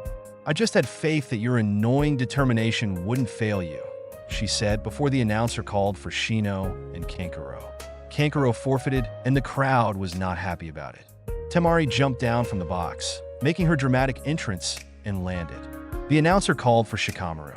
Teach, and I was going to give up too, he muttered, looking at Temari who had called for him to hurry up. Troublesome woman, getting them all riled up. You got this, Shikamaru, you know? Naruto shouted, hitting their friend so hard that he fell into the arena. So that's how it actually went down? Ino would be crushed to hear that her teammate was forced by Naruto, of all people. The next match went as it did in her past life, boring people in the beginning before unknowingly getting hooked. When Shikamaru gave up, Naruto freaked out, jumping down into the arena to yell at Shikamaru. Gaara and Sasuke were called next. Hey, Imuto! Someone hissed, and she turned to see Shursui. She wasn't really mad at Shursui anymore, but she had given a rather long and complex explanation about how she was fine and that he had no right to steal her medical files. And then she made him take her out to dinner a few times so she could catch herself up on the investigation for the police force attack and how the clan stood. Sure sway, Sakura said in a questioning tone, walking back to the hallway. He pulled her out of earshot from the participants' box, and she found herself now accompanied by Itachi as well. Whenever I get pulled away by you two, it means something has happened or is about to, she commented once the two Uchihas decided they were a safe distance away. How do you know this isn't just a social call? Shursui asked, and when she narrowed her eyes, he pointed a thumb at Itachi. He's here because he suspects there's going to be an invasion. I'm here because I need to know what the military power had been like in your old timeline around this time. Sakura gulped, shifting her weight and looked down at the ground. There had been 6 years for the police force to be reformed in my old life, she explained in a low voice. Though we didn't have either of you and Fugaka-san, who could easily make up a large percent of the power deficit. But the lack in bodies able to fight today was something I've been nervous about. There's your answer, Tachi, Shursui said in a grim tone. We'll have our work cut out for us. Don't overexert yourself, Itachi warned, earning a supportive nod from Shursui. I assume you're going to be just as busy as us today. You have no idea, she told them, forcing a smile on her features. Be safe, you two. Sakura-chan, Naruto yelled, skirting around the corner with Shikamaru in tow. Sakura-chan, we have to find Kakashi-sensei. Oh, he skidded to a half in front of the trio. Itati ni tonon sisui ni ton. What are you guys doing here?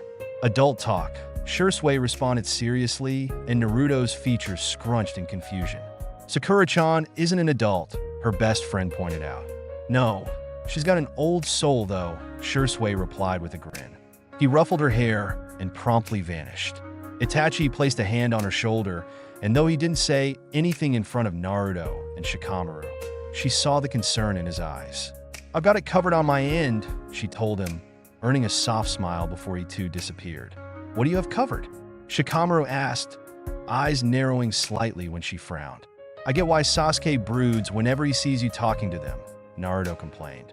I feel totally left out, you know.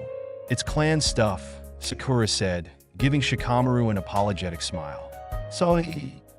At the mention of clan, Shikamaru nodded seriously and seemed satisfied with the lackluster explanation.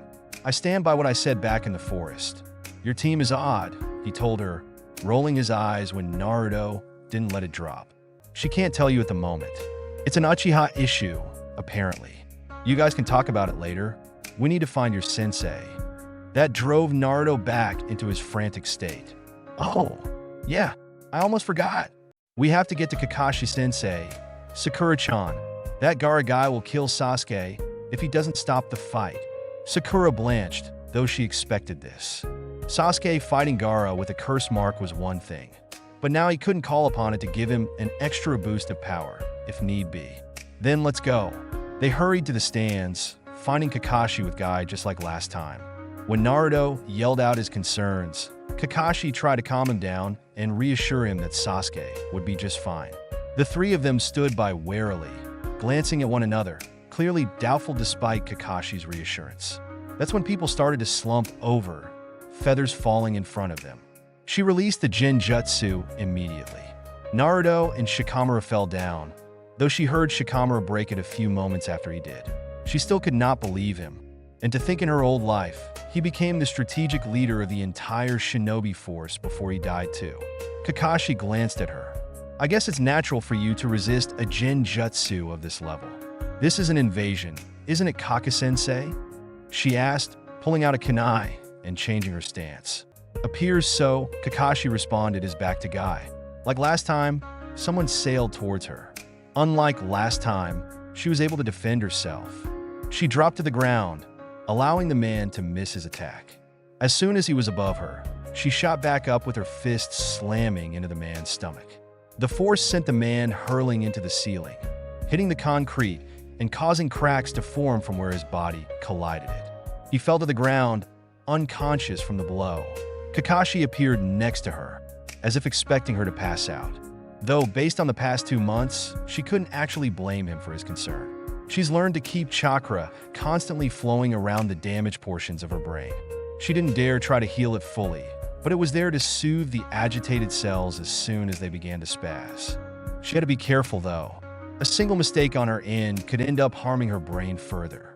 She trusted her chakra control and truly only needed it for today. Then, when Naruto inevitably brought Tsunade to the village, she'd have her heal it in full. And then she could begin training with her old master. "Wake those two up," he ordered. "This is now an A-rank mission. It looks like Sasuke's pursuing Gaara. Find him and try to contain the problem. But don't get drawn out too far. We don't know what sort of numbers there are outside of the village." He summoned Pakin a moment later, and Sakura busied herself with waking Naruto up. When she did, he sat up straight and looked utterly confused. "Sakura-chan?" he questioned, rubbing his head. "What's happening?" "We have to strengthen your resistance to Jinjutsu," she said seriously, then saw a kunai fly towards them from the corner of her eye. "Duck!" She forced Naruto down. The kunai sailed above them and embedded itself into the wall. She then moved to Shikamaru, pulling on his ear and hissed, "I know you're awake." "Troublesome woman," he muttered, but kept his eyes closed. The scene played out quite similarly, with Pakin forcing Shikamaru to wake up and then dragging him with them. Events repeated, trying to chase after Sasuke, having numerous ninjas on their tail, and Shikamaru deciding he would be the one to stay behind and delay them. Sakura wished him luck before they continued towards Sasuke. What absolutely sucked about this time was the fact that Sasuke was a lot faster than he was in her old life at this point. They were faster too, but Sasuke had a head start and his stupid cousin teaching him tricks. They arrived just in time for Gaara to lunge at Sasuke, and Naruto charged in. Things began to happen as they once did, and Sakura busied herself with healing the minor injuries Sasuke sustained. She also poured in a little extra chakra, which by Sasuke's growing frown, he felt and didn't approve of. It's not her fault that, while he was stronger on his own and not weakened by the curse mark in this life, he was just as proud and got himself even more injured this time. That's when she saw Gaara come for them. In her old life, Sakura stood her ground with a single kunai against the half-transformed Gaara and was promptly swatted away, knocked out, and was apparently being suffocated the entire duration of the fight. She refused to let that happen again, especially because she knew getting knocked unconscious that forcefully would have some serious repercussions. And she didn't feel like falling into a coma was exactly prudent. "Sasuke-kun, when I yell, use your shunshin," she whispered. Sasuke looked up at her, eyes wide when he understood what she was thinking. He nodded, watching Gaara's speeding figure, and she jumped up. Gaara yelled out that he was going to kill Sasuke, and then her, when she readied her fist. "Shinaro!" she shouted, watching Sasuke disappear from the branch just as Gaara got to it. He appeared behind her, grabbing her arm and swung her in a downward arc. Gaara looked up, absolutely murderous, and he met her fierce gaze. She saw something change in them, and he froze for a split second. She internally apologized to the Kazekage. She had grown close within her old life as her chakra-laden fist came into contact with his head. The branch broke when he came into contact with it, sailing downwards, and Sakura only had the chance to grin victoriously when sand wrapped around her ankle. She yelped as she felt it tighten before she was thrown sideways. Her fate probably would have been similar to her last life, if Sasuke didn't appear behind her and break the impact with his own body. They were fortunate enough that a branch was just below where they crashed into the tree, landing on it with ungraceful thuds. Sakura's vision blurred, and she immediately focused her chakra to shift itself into a healing energy. She had to trust her chakra control. Sasuke grunted in pain, shifting himself onto the branch, laying there and looking up at the sky. "You managed to get a hit on him." "And he proceeded to throw me like a rag doll 2 seconds later," she responded with a wince. Her vision righted itself after a few moments. "Are you okay, Sasuke-kun?" "My chakra's almost out," he admitted, struggling to sit up. She placed a hand on his back and stomach, helping him sit up straight when he started to cough violently. "You two can't keep taking hits for me," she scolded, her hands beginning to glow with green chakra. It was a struggle to keep them both active, along with having her chakra heal her internally. "I can take care of myself. You just got out of the hospital, Sakura," he reminded her, flinching a bit when he tried to move. Her hand moved to his shoulder, forcing him to stay down before she continued the little bits of healing she could manage. "And I won't get stronger if I'm always being protected," she insisted, watching his gaze shift from the tree to her. "I know I'm not fully healed yet, Sasuke-kun, but I'll be furious if you end up in the hospital instead." "Better me than you," he stated, his eyes softening when she shook her head stubbornly. Sakura knew it wasn't supposed to be like this. She knew, deep down in her heart, that the absolute horror show that was their reality just wasn't right. Because there was no way life could be this cruel. At this point in the war, there were few people left standing. Naruto didn't make rousing motivational speeches anymore, because there was barely anyone left. They were all still fighting, because the ones that were left were stubborn and refused to fall to the likes of Madara. Sakura also made it her mission to ensure they didn't lose anyone else. She lost Ino and Sai. She lost Shikamaru. And she probably lost Kakashi since he never reappeared. She refused to lose anyone else. It's why she had been so low on chakra. And she hasn't had the time to properly rest since Madara began a barrage of attacks a few days prior.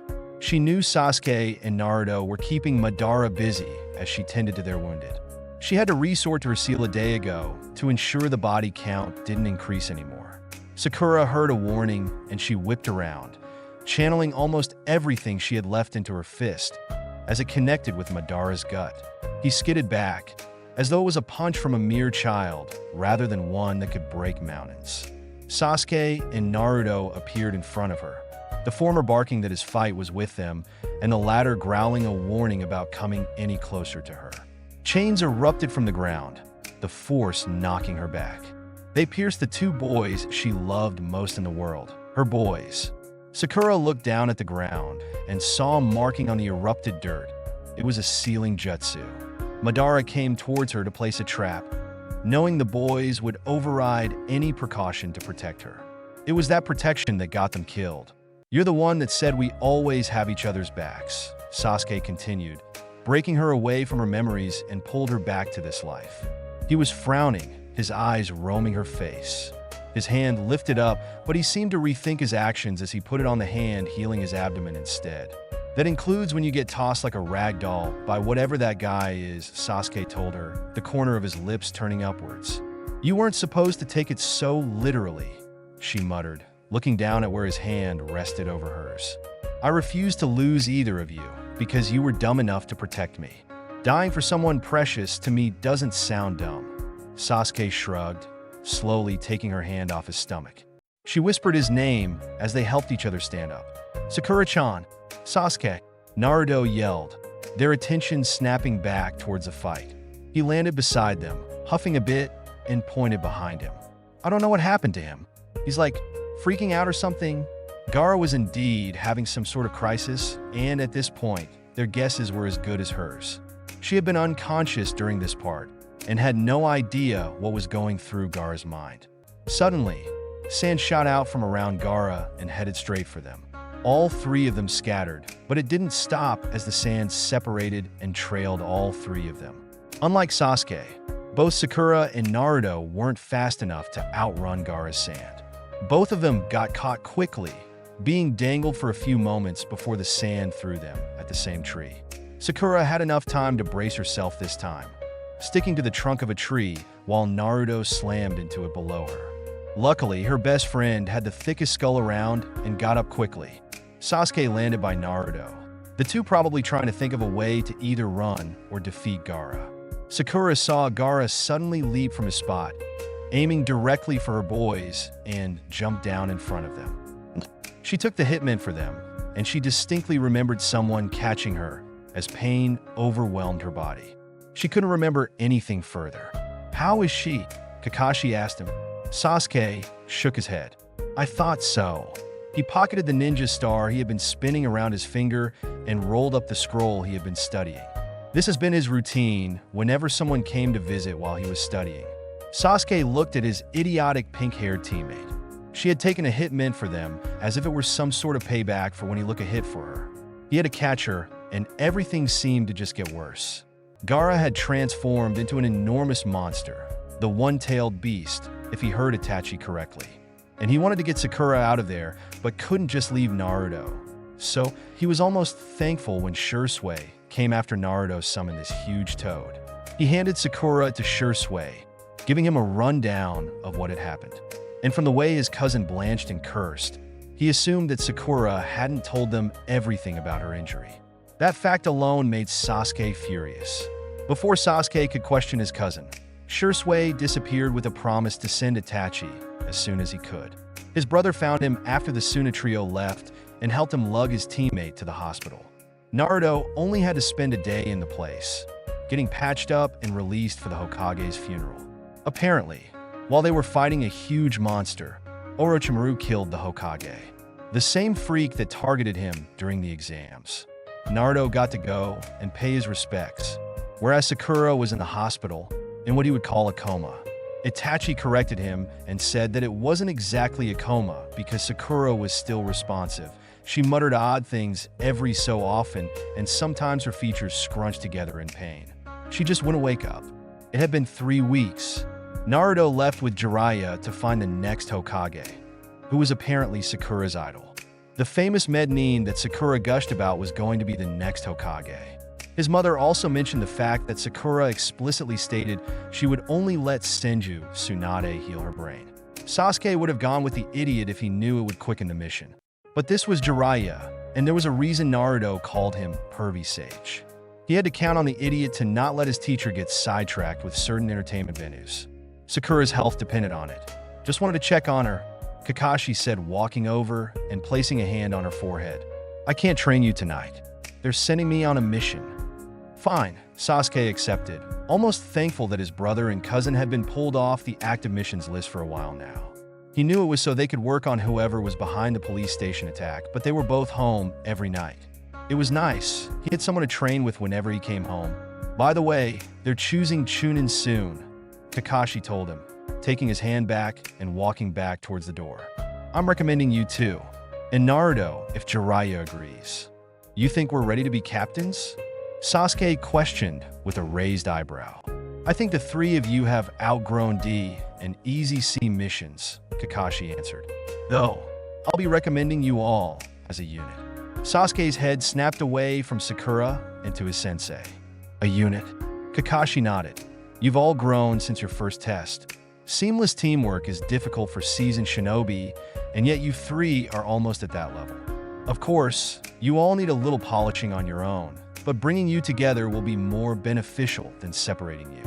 Sasuke saw the underlying meaning about the recommendation. Apparently, Kakashi was aware that the Uchiha elders were attempting to remove Sasuke from Team 7. He shouldn't be surprised, so he just nodded instead. Thank you. Kakashi raised a hand before disappearing in a cloud of smoke. Sasuke didn't even get the chance to readjust to an empty room. Well, empty beside Sakura, as Shursui appeared on the other side of the bed. They're back, he announced, glancing down at Sakura with a frown. He placed a gentle hand on her forehead. Sasuke didn't hide his grimace at the gesture. Naruto is dragging Tsunade-sama into the hospital now. Really? Sasuke sat up straighter, catching the teasing glint in his cousin's eyes, so he continued before Shursui could utter anything about his behavior. Don't look at me like that. Don't look so jealous then, Shursui quipped, pulling his hand away from Sakura and crossed his arms. Why do you like Sakura so much? Sasuke questioned, trying not to sound as annoyed as he usually was when thinking about how snugly Sakura fit in with every member of his family, especially with his brother and cousin. Mostly his cousin. Unlike you, Sasuke-chan, I actually like to talk to people, Shursui replied smugly. And she reminded me of this girl my cousin would bring to the compound from time to time when I first met her. That answers nothing, Sasuke pointed out dully. Sasuke watched his cousin smile softly at Sakura before looking back at him. She's a little sister I never got to have. Though, if I don't play my cards right, I won't be alive to see her become my sister-in-law. What? Sasuke, a familiar and overly irritating voice yelled as he opened the door. Naruto's face brightened as he caught sight of him. Good, you're here. Why did you yell my name if you didn't know if I was here or not? Sasuke hissed, shoving the boy away when he bounded around the bed to pull him up from his chair. I'm gonna murder you. I was hoping you'd be here, Naruto responded with a wide grin. before his demeanor calmed down as he looked at their teammate. She looked so sad. She's been unconscious for 3 weeks, idiot, Sasuke scoffed, causing Naruto's features to contort with temporary anger. I know that, he said loudly, but then looked back to Sakura and his voice dropped in volume. But Sakura-chan's always smiling when I think of her. Or angry. Not like this. Well, if you move away from the poor girl, maybe I can fix that. A woman snapped, and that's when Sasuke remembered that Naruto was bringing Sakura's idol to Konoha.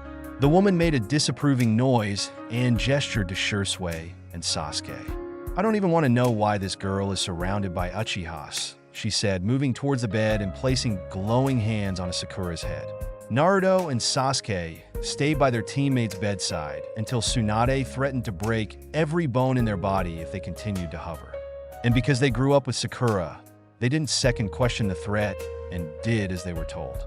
Sasuke almost didn't notice Itachi come up beside Sasuke, whispering to each other behind held-up hands. What did you do to this poor girl? Tsunade muttered, glaring at all the boys in the room. She suffered much more than a concussion, Naruto. What do you mean? Sasuke asked, sharing a concerned look with Itachi when Tsunade sighed. She looked at his brother and cousin, some hidden message behind the woman's harsh stare.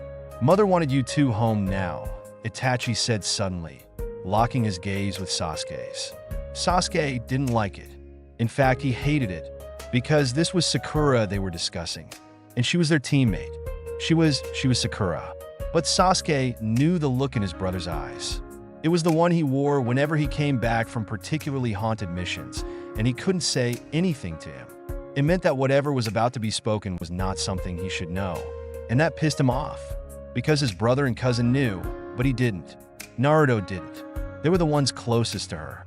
So, what was so important that they couldn't know? And why did Itachi and Sasuke know? Was it something in her medical records? Was he getting angry over something that Sasuke found without her permission? And his cousin was taking her threats seriously about disclosing patient information to the point where it excluded them? What? Naruto exclaimed, pointing at Itachi. But we're her best friends. We're family. I brought Bachan here, you know. Why can't we stay? Come on, Sasuke said before anyone else could respond. When Naruto started to protest, he grabbed the collar of his jumpsuit and started to drag him away. Oi, team, not you two. Naruto howled as he pulled him out of the room, ignoring his brother and cousin. He stopped only to close the door, and Tsunade demanded to know what happened to Sakura. He heard the way she emphasized the truth. Sasuke pulled them away and barely caught what his brother said. A single word, Gaho. The effects of karma? Inevitable retribution? How in the hell did that explain anything? How did either of those relate to Sakura of all people? Sasuke had to endure Naruto's complaining all the way to the compound. At the very least, Itachi wasn't lying. His mother was expecting them, and maybe she knew they would be in a bad mood because she had ramen for Naruto and his favorite onigiri ready for when they walked in.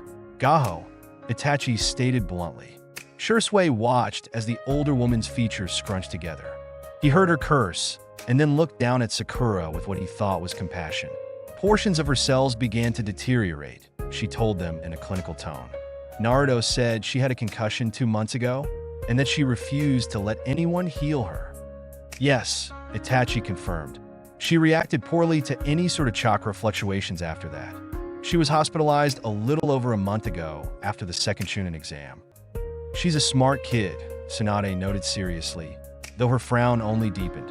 She pulled her hands away and looked at the two boys. She probably saved herself from permanent brain damage, if I'm correct. And about this stuff, I always am. What do you mean she saved herself? Sasuke asked, thinking back to her medical file. She insisted she was fine. Now, she's practically in a coma, and you're telling us her brain cells are deteriorating? How is that saving herself? Sakura, right?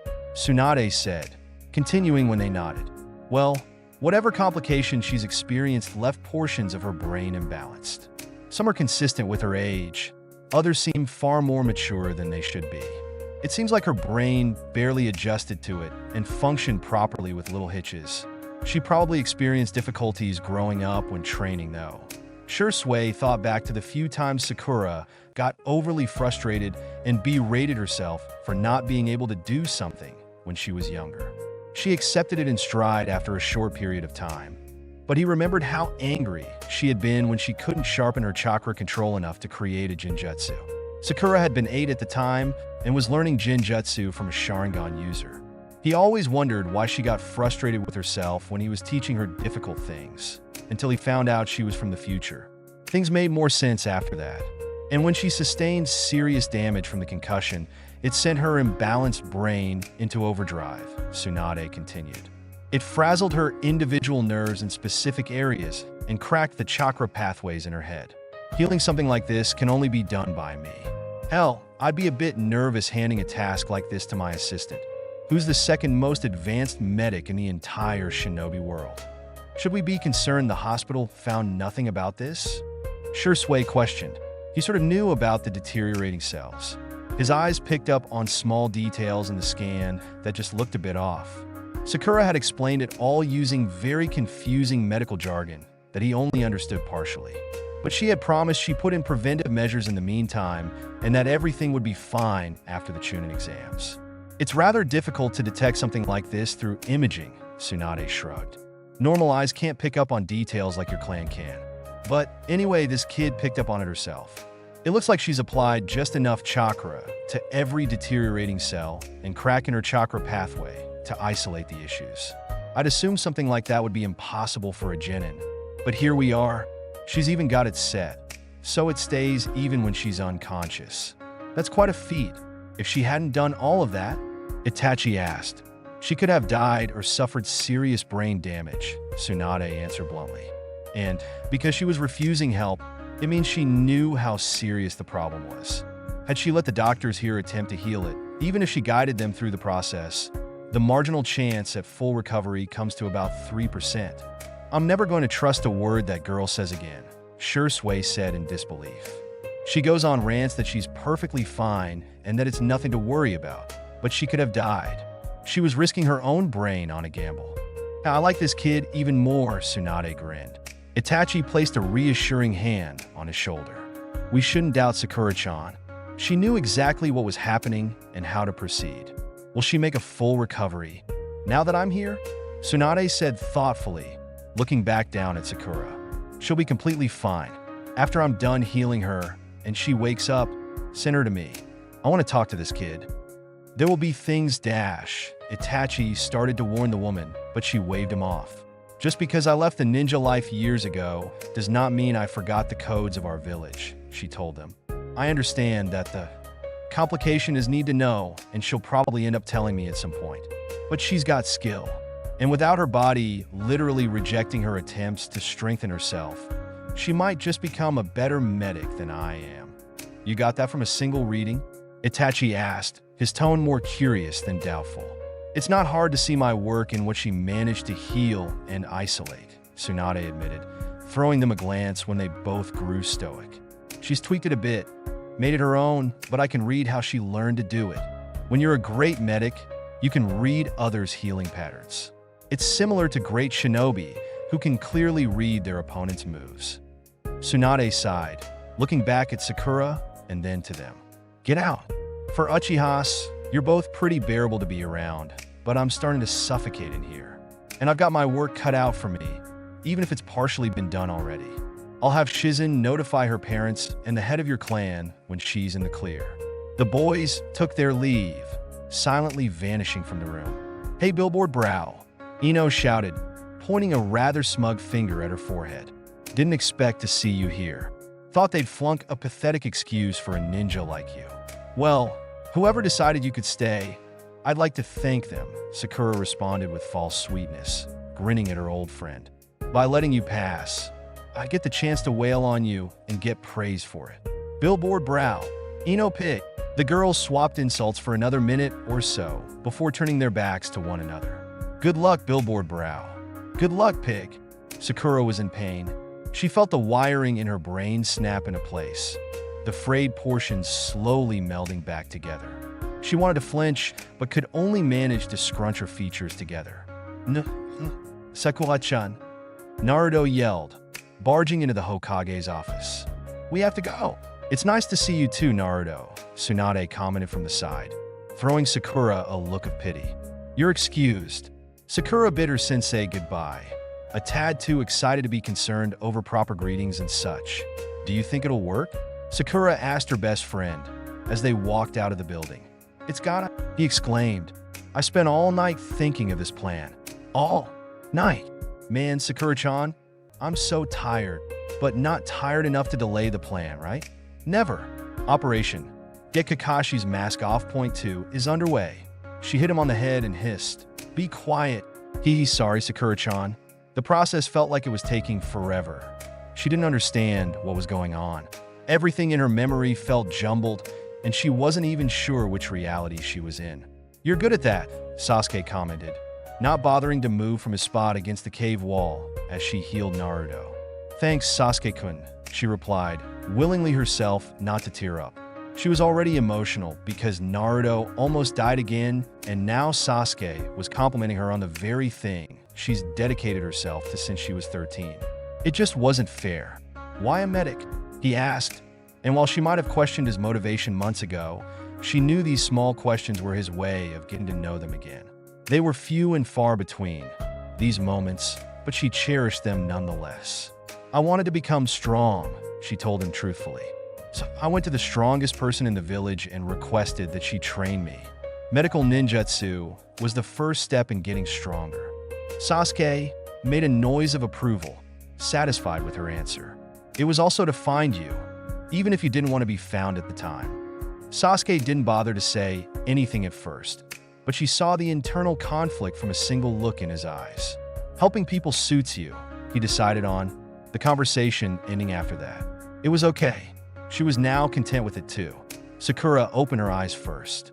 The lights overtook her entire field of vision, and she blinked a few times before things started to separate. Her hearing was muffled until she tried to focus, and then the voice became distinctive. "Sakura-chan?" Naruto asked cautiously, watching her with wide eyes as she pushed herself onto her elbows. She blinked a few more times, lifting her head to see her best friend bouncing on his heels. "Naruto." "Sakura-chan." He threw himself at her, wrapping his arms around her. It was almost too much all at once, but she figured he had been restraining himself from doing that since she opened her eyes. "Sasuke is going to be so mad. His shift starts in an hour." "Huh, I gotta talk to you first." "What?" she asked, aware of her groggy tone. Naruto pulled back, sitting on the edge of her bed, and he helped her sit up. "We've been taking shifts, you know. Tsunade-bachan healed you up a day ago, so we've been swapping on and off, so someone was here when you woke up."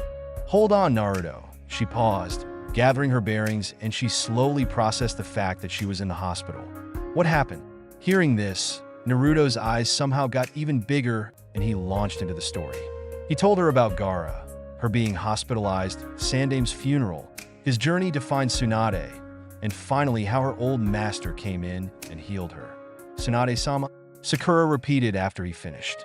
"They said you refused to let anyone else heal you." He shrugged, a cheeky grin forming as he continued.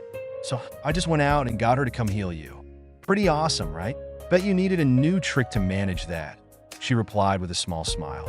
"Unless you're telling me you won her over with your shadow clones and dreams of being Hokage." "Well, that's part of it, Sakura-chan," he said, rubbing the back of his head. "I did learn a super cool jutsu, though. I'll show you when you're discharged." "Do you know when that'll be?" Sakura asked, jumping a little when the door opened. It looked like her senses were still a bit off. She didn't even feel the chakra signature. "Naruto, stop yelling at Sakura and hoping she'll wake up," Sasuke said in annoyance. "If she wakes up with ruptured eardrums, I won't stop her from killing you, dash." He paused after he closed the door, actually taking in the scene before him. His eyes locked on hers, and he was too shocked to continue making threats on her behalf. "Hi, Sasuke-kun," she whispered, and he rolled his eyes. "Of course. You'd wake up when the dobe was here. You're just jealous." Sakura sighed. "Naruto." "Oh, sorry, Sakura-chan." He apologized, then amended his volume. "You're just jealous." Sasuke looked unimpressed and sat down in the chair to her left. "My cousin is pissed at you," he told her, and she shrugged. "He cares, and it's sort of sweet. Are you mad at me?" "Oh, "We're both furious," Sasuke assured her, earning a supportive nod from Naruto. "But you get a free pass until you're out of the hospital. And after that, Sakura-chan, we will never let you take a hit for us again. You can have our backs by healing our wounds when you become a medic," Sasuke added. "But until then, don't be an idiot." "Sasuke, that's a little mean." "He's a little mad," Sakura defended him. She didn't have the energy, right now, to fight them on this decision of theirs. And she saw the seriousness in both of her boys' eyes. Naruto's held a determination so similar to when he promised that he would get stronger so he could bring Sasuke home in her old life. And Sasuke's fierce gaze was so painstakingly familiar in this life, and she only saw it sparingly in her old life. That Sasuke rarely let her see his face when he decided something. He had been afraid she'd see right through him and make him hesitate even more so. This Sasuke was different. He held her stare and wasn't afraid to show her that he fully meant his words. Her boys, forever wanting to protect her. She just had to ensure what happened in her old life didn't repeat because they were overprotective fools. But okay, she decided. Sakura couldn't contain her excitement as she watched her old master become Hokage. She was a bit upset she couldn't attend the Sandame's funeral, but she guessed she was really only meant to experience that once. And she had to admit, she was incredibly eager to talk to Tsunade. Itachi told her that her old master requested to speak to her after she woke up, and he then warned her that Tsunade probably had an idea of how she managed to delay her injury's progression. She also had to endure a very long rant from Shursui, with Itachi nodding at some of the points he was making when they came to visit her after she woke up. In Sakura's defense, she did have it handled. If she didn't know Naruto would be bringing Tsunade so soon after the Chunin exams, she probably would have accepted any other help. But she did know better, and she trusted her chakra control. She still got sternly told that she was, under no circumstances, allowed to do something so risky again. She reluctantly agreed to try. She made no promises. Once the ceremony was over, Sakura didn't wait long to see Tsunade. In fact, she saw her the morning after. "Come in," Tsunade barked after she nodded on the door. Sakura did as she was told, and immediately bowed. "Tsunade-sama," she greeted, standing up straight, smiling wide. "I wanted to thank you for healing me." "It's nice to meet you, Haruno Sakura," the older woman replied politely, gesturing to her when Shizen looked confused. "It's the kid I healed a few days ago, the one surrounded by Uchihas. Naruto's girl, or whatever." Sakura's eye twitched. "What did Naruto tell you?" Tsunade laughed, handing Shizen a stack of papers, who hurried out of the room with them. Apparently exaggerated truths. "Stop wasting time. What is it you want?" Sakura regained her composure. "Please take me on as your apprentice." "Why?" Tsunade asked, a different gleam in her eyes than the previous time she requested this. Sakura merely smiled. "Because I still have things to learn." "Your goal?" She thought back to her old life. That goal was to become strong enough to help Naruto bring Sasuke home. To become someone worthy of the shinobi title. To be strong. And in this life, she thought about everything that's changed so far. The Uchiha clan was not limited to 3. Sasuke didn't get a curse mark, and she'd been bonded with her boys since they were kids. "I want to protect the ones I love," she said truthfully, watching Tsunade regard her carefully before smirking. "I'd be dumb to question my own assessment of your skills," her old master said, finally nodding. "You know it isn't easy." "I wouldn't want it to be," Sakura replied, bowing one more than. "Thank you, Shisho." Tsunade waved her away. "We're not there yet. Leave before I change my mind. Training field 8 tomorrow at 7. "Yes, Tsunade-sama." Sakura didn't know there had been a battle, or more of a skirmish. She was at Tsunade's library, perfecting basic medical ninjutsu a few weeks after she requested to become her apprentice again. But she was there for when both Itachi and Shursui appeared before the Hokage in Anbu uniform. It appears as though Sound Ninja have taken Uchiha Sasuke. Itachi informed the Hokage through his mask. "Damn it, Orochimaru," Tsunade cursed, and Sakura felt her heart drop. She knew Orochimaru wouldn't give up on Sasuke, but taking him around the time Sasuke left in her old life? She didn't expect that, because that Sasuke left willingly. This one would never. He didn't have the curse mark in this life. So why? Sakura, her master called, and she stood up straight and replied with a yes. I need you to collect Nara Shikamaru. After that, go to my office. Of course, Sakura affirmed, sparing both A and BU a shared look of worry before she headed for Shikamaru. It was easy enough to find him. He was cloud watching. Who would have thought? Your presence is being requested at the Hokage Tower, Sakura stated, watching him mutter something before slowly getting up. We should hurry. Why'd she send you? He asked, following her as she jumped onto roofs. I'm her apprentice, Sakura answered. Man, this is a drag, he complained, and she patted his shoulder when they dropped in front of the tower. Hey, if this goes well, I'll treat you to a game of shogi, she told him, watching his eye her cautiously. You play shogi? He questioned doubtfully. Though, he mostly knew her as Ino's best friend, so really, she didn't blame him. Sakura nodded. I play with Itachi and Ai-chan, and Shirsu and Ai-chan usually, though Makoto and I have played a couple of times too. Shikamaru actually looked relatively intrigued. Your team is still really abnormal. Sakura's expression grew grim. Just wait for what the Hokage has to say. When they arrived at Tsunade's office, Sakura knocked and let themselves in when they heard her call for them. Standing before her, they stood still and waited for her to speak. Uchiha Sasuke was taken from the village, Tsunade told them bluntly. Shikamaru looked marginally shocked, and Sakura's frown only deepened. I heard about your exam, Shikamaru. When deciding upon Chunin, yours was the first name to be suggested. Congratulations. Shikamaru took a hold of the green vest Shizen held out to him and eyed it warily. I lost my battle. You showed intelligence much higher than your peers, Tsunade shrugged. You also apprehended an entire group of enemy shinobi in order to distract them from pursuing your comrades. A bit idiotic because you exhausted most of your chakra in your battle, but you did what you had to for the sake of the village. A little guidance and you'll become a valuable Chunin. Tsunade turned to look at Sakura and managed to keep grin off her face. Sakura, you have been recommended with the rest of your team for the role of Chunin. I know your strengths on the training field and have heard of the strategies you come up with for your team.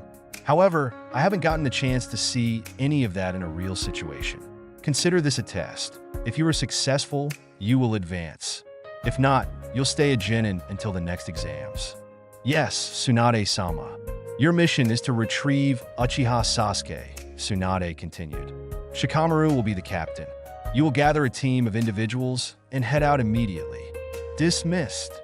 They nodded and walked out of the room. Shikamaru sighed. Get Naruto, he said, stuffing his hands into his pocket. They stayed silent until they were outside. We need a tracker and a sensory, sort of ninja. I've got someone else in mind as well. Kiba and Niji? I'll get Niji, Shikamaru decided. You get Kiba and Naruto?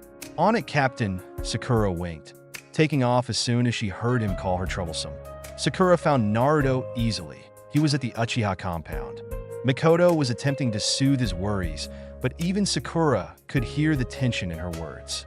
When she arrived, Naruto bounced up and loudly informed her that Sasuke was taken and that Itachi and Shisui were asses because they wouldn't let him leave the village.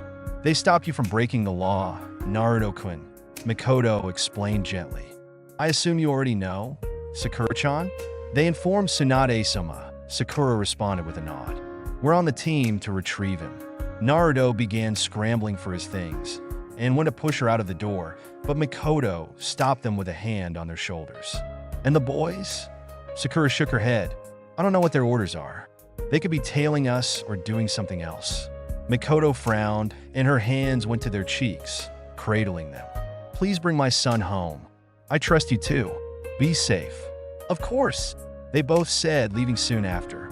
They got Kiba, who was at first confused about the entire thing, and then agreed, if only to show off his tracking skills. They made it to the gates first. Shikamaru, Choji, and Niji arrived not too long after. In her old life, this had been the moment she begged Naruto to save Sasuke and bring him home. She wasn't strong enough to go, nor could she do anything if she did. She would have been dead weight. But this time, she took off proudly, though extremely worried, with the group of boys.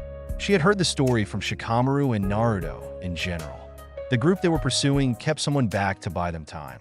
The boys left someone too in order to continue forward. Sakura hated it. She hated leaving Choji, Niji, Kiba, and she hated when Shikamaru sent them forward. She knew this is generally how it went down in her old life, but that didn't mean she liked it. She took the phrase, "ninja who abandon their friends are worse than scum," very seriously. She and Naruto, especially her best friend, took that phrase to a new level. Naruto stopped at nothing to get Sasuke back and refused to believe he was a lost cause, even when she feared for the worst. And after the war was lost, she went back in time to save her boys. So, even though it physically made her sick to leave each of her comrades behind, she knew they'd be okay. For now, at least, she didn't think about them during the war. She had to focus. It wasn't long before they landed in a field, with some extremely pale dude guarding the case that had been carrying Sasuke, though the barrel was now empty. Their teammate was standing upright and looking at the man with little emotion. For some reason, she felt that this was too similar to what probably happened in her old life. "Sasuke!" Naruto yelled out, the two of them coming to a stop. "What are you doing just standing there? These freaks kidnapped you. Why aren't you fighting back?"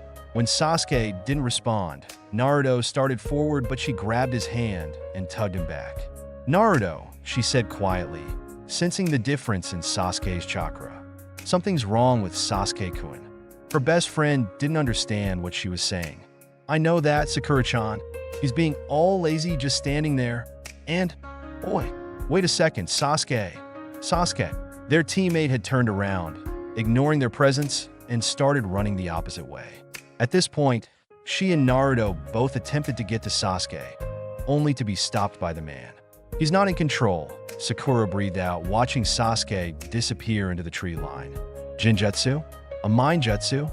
Or is this like what he had done to that slimy medic?"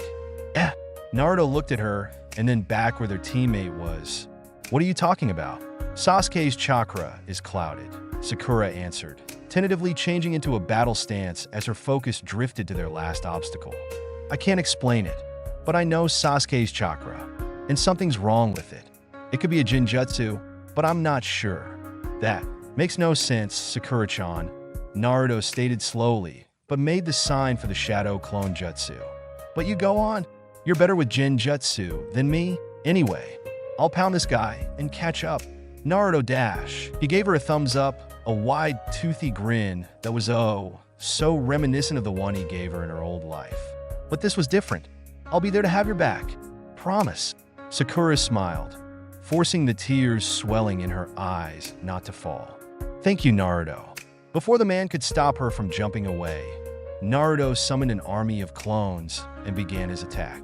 As soon as Sakura hit the trees, she wondered what was warping Sasuke's mind. Had it been Jinjutsu, he should have been able to break out of it by now, and a seal could explain it. Sakura wouldn't put manipulating someone's actions and erasing their emotions past Orochimaru. In fact, it seemed like the most plausible explanation.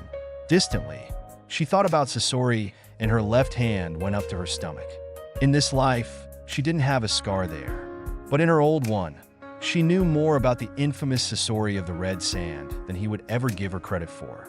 And when he gave her the prize of Orochimaru's spy, she was shocked to see it was Kabuto. Kabuto was loyal to Orochimaru, so becoming a spy for Sasori willingly made no sense. Unless she took into account that Sasori utilized a memory concealment jutsu that allowed him to force people to become his spies, only to forget about the treachery and serve their people loyally. It had happened with a Sunu official. That couldn't be this, could it? Wouldn't Sasuke say something to them, even if he was under orders? Even if it was that she was annoying or that Naruto was an idiot? She'd welcome that. Instead, she got an emotionless prick that didn't acknowledge them. Maybe Sasuke wouldn't say anything to them, actually. Sakura caught up with Sasuke just before he reached the Valley of the End. When she shouted his name, he didn't even bother to look back. So, this was going to go the difficult way? She threw a few explosive kunai into a tree branch above Sasuke, the blast breaking it and causing it to drop ahead of him as he continued forward. He jumped back in time, finally looking back and catching her eyes. Sakura attempted to cast a Jinjutsu, even if only to eliminate the option that he was under one. and was promptly forced out of his mind, which meant he was under one powerful enough to not break free of. But how? The Sharingan could see through almost every Jinjutsu cast by someone who didn't have it. Even her Jinjutsus, which mimicked ones cast by the Sharingan to the best it possibly could be, wouldn't be able to hold Sasuke for very long. There were two possible answers. The Jinjutsu had a sealed backup, forcing the Sharingan to stay recessive, or it had been cast by an evolved Sharingan. And in this life, either were possible. Sasuke-kun, you're stronger than this Jinjutsu, she told him calmly, stepping forward cautiously. He eyed her movement and then disappeared. Fortunately for her, Sasuke was still nowhere as good as Sure Sway when he used the body flicker. He left traces of chakra, so she readied herself and spun around, her fist connecting with Sasuke's shoulder as he landed. Sorry, Sakura yelled as he hit the trunk with a rather painful thud. He got up quickly, throwing shuriken recklessly around her. That's when she heard the pull of the wire. She felt it wrap around her body, force her to the tree's trunk. She gasped in pain when he sent electricity through the wire, her eyes growing wide when he appeared in front of her. He looked straight into her eyes, a sort of foreignness there that she could only associate with a Sasuke she once reserved herself to kill. He stepped towards her, and she noticed that unlike that Sasuke, this one held no emotion in his eyes. They were glazed over and so different from the warmth she was used to seeing directed towards her. They held no rage, no betrayal, and no utter confusion that the Sasuke from her old life held at that time. He was truly not in control. It was like he had been reprogrammed. So, he had a surprise visit from Obito? He was the only one capable of casting a Jinjutsu and warping someone's mind so thoroughly. Or maybe Orochimaru tinkered with Sasori's mind-washing jutsu. She really wasn't sure. Sasuke-kun, don't. She breathed out, wincing from the electricity coursing through her body. He paused for a moment, and she thought she wouldn't have to use her chakra scalpels to break free. But then she saw him do the signs for the Chidori, and she knew she couldn't rely on an emotional pull to make him hesitate. She cut through the wire, jumping away as his Chidori crashed into the tree trunk. She couldn't gather her surroundings for long. Sasuke didn't let her. He appeared on the branch next to her, kunai in hand as he started a barrage of direct attacks. In this, Sakura could keep up. Sasuke was faster. It would always be a fact, but she was better at hand-to-hand combat. Especially now that her body wouldn't freak out, it's been easier to apply her past knowledge and skills to this life. She still needed to practice, but her skills were easily on par with what they were when she fought Sasori in her old life. When Sasuke attempted to apply the skills he copied from Lee, Sakura had to fight back a laugh. During the years she was alone in the village, she regularly trained with Lee to hone her taijutsu skills. She had to learn how to avoid Lee's fast strikes before she could even think about delivering any of her own. She managed to dodge them, applying an explosive tag to the branch before she jumped off. When it exploded, it only knocked Sasuke off course. Sakura never imagined fighting this Sasuke. Not with how things were going. Not like this. Training? Sure. It's probably why she could keep up with him, even if he was fast and under some sort of illusion. She grew up sparring with this Sasuke, and in her old life, she fought with him for months before the war ended. Sasuke finally managed to get a hit on her, echo her center backwards until she caught onto a branch. When he appeared above her, ready to blow a fireball down at her dangling figure, she gulped. "Team!" Naruto shouted, appearing seemingly out of nowhere and kicking him off the branch. "I don't care what has your brain all twisted. You do not hurt Sakura-chan. She is a member of Team 7, and she is our family." Sakura took Naruto's shouting as an opening to pull herself up from the branch. Naruto put a reassuring hand on her shoulder and gave her a once-over.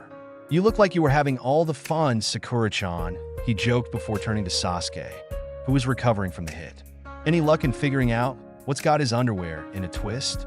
"I can't be sure," she admitted, bracing herself as Sasuke's attention returned to them. "I haven't gotten the chance to examine it or attempt to break it. He's too quick to do anything." If you need me to knock him out, Sakura-chan, just say so."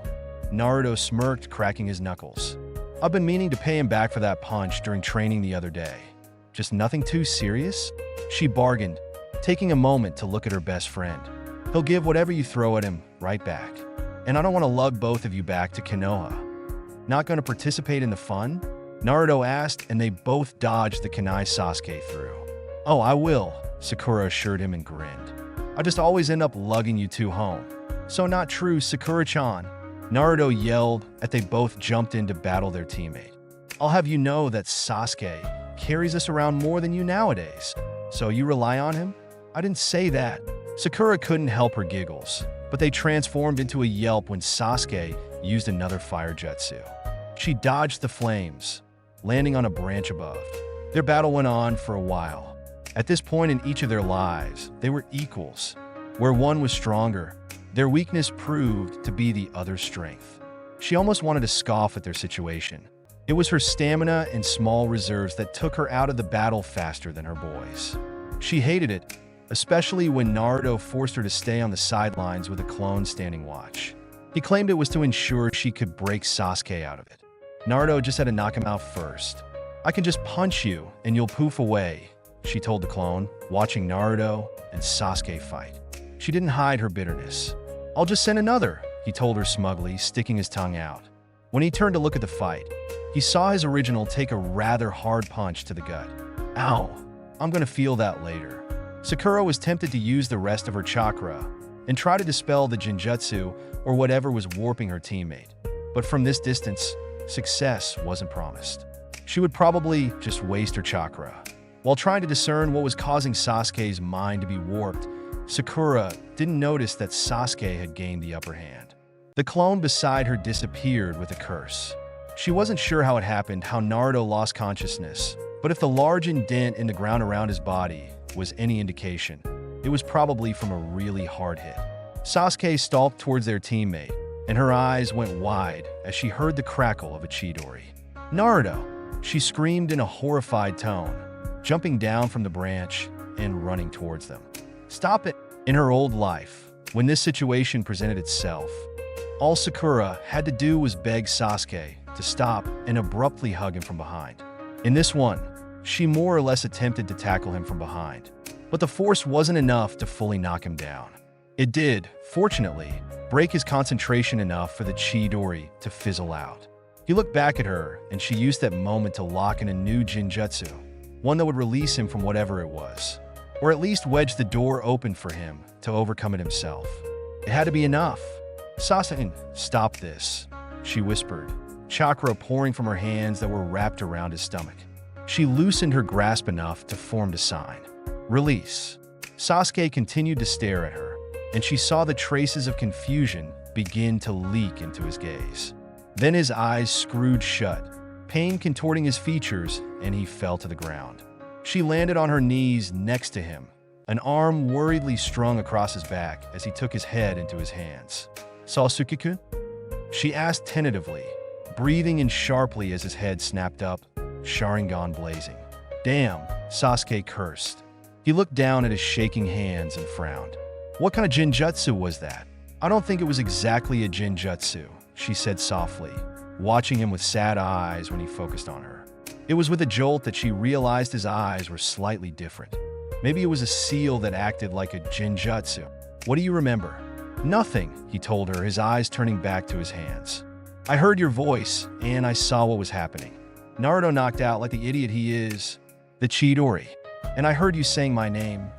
Hey, look at me, she requested in a low voice, her eyes growing wide when he did as she said. His Sharingan was still active, and she drew in a sharp breath as she counted the tomo.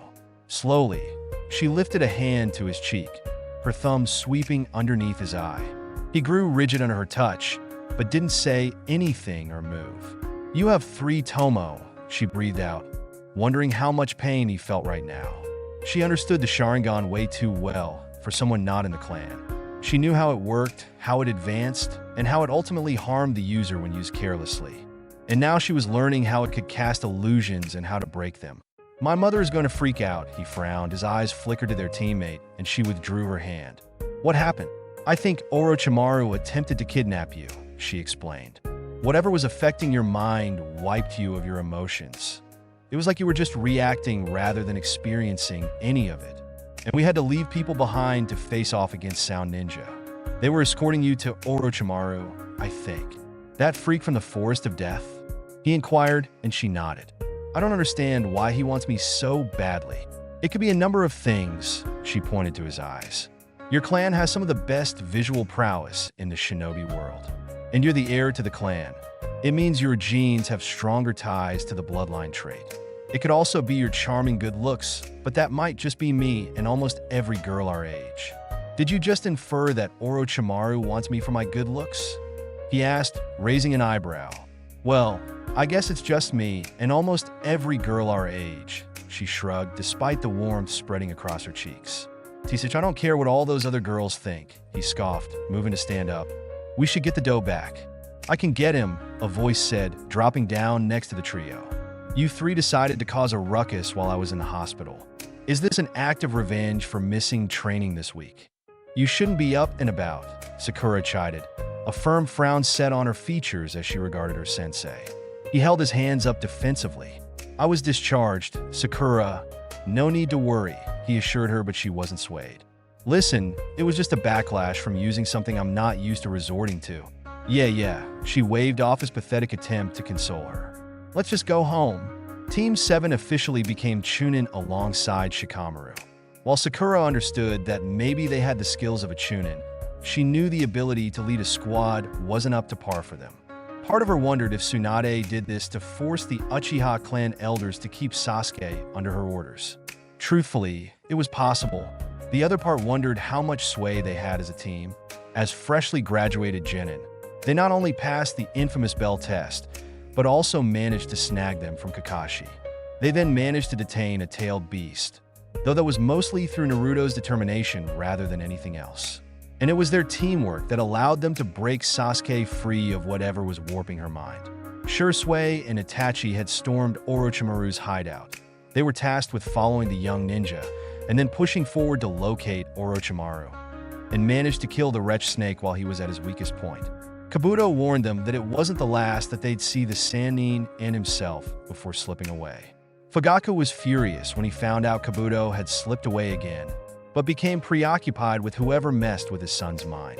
And that was an issue Sakura's desperately trying to figure out with the help of Itachi and Shursui. Sasuke's memories weren't intact, and Fugaku refused to allow his mind to be subjected to any mind jutsu. It's made it increasingly harder to figure everything out. Sakura suspected Obito, but the two older Uchiha were skeptical. If his Sharingan was so advanced, he shouldn't have been able to break free of it, even with her help. It only made life in Konoha tense for everyone.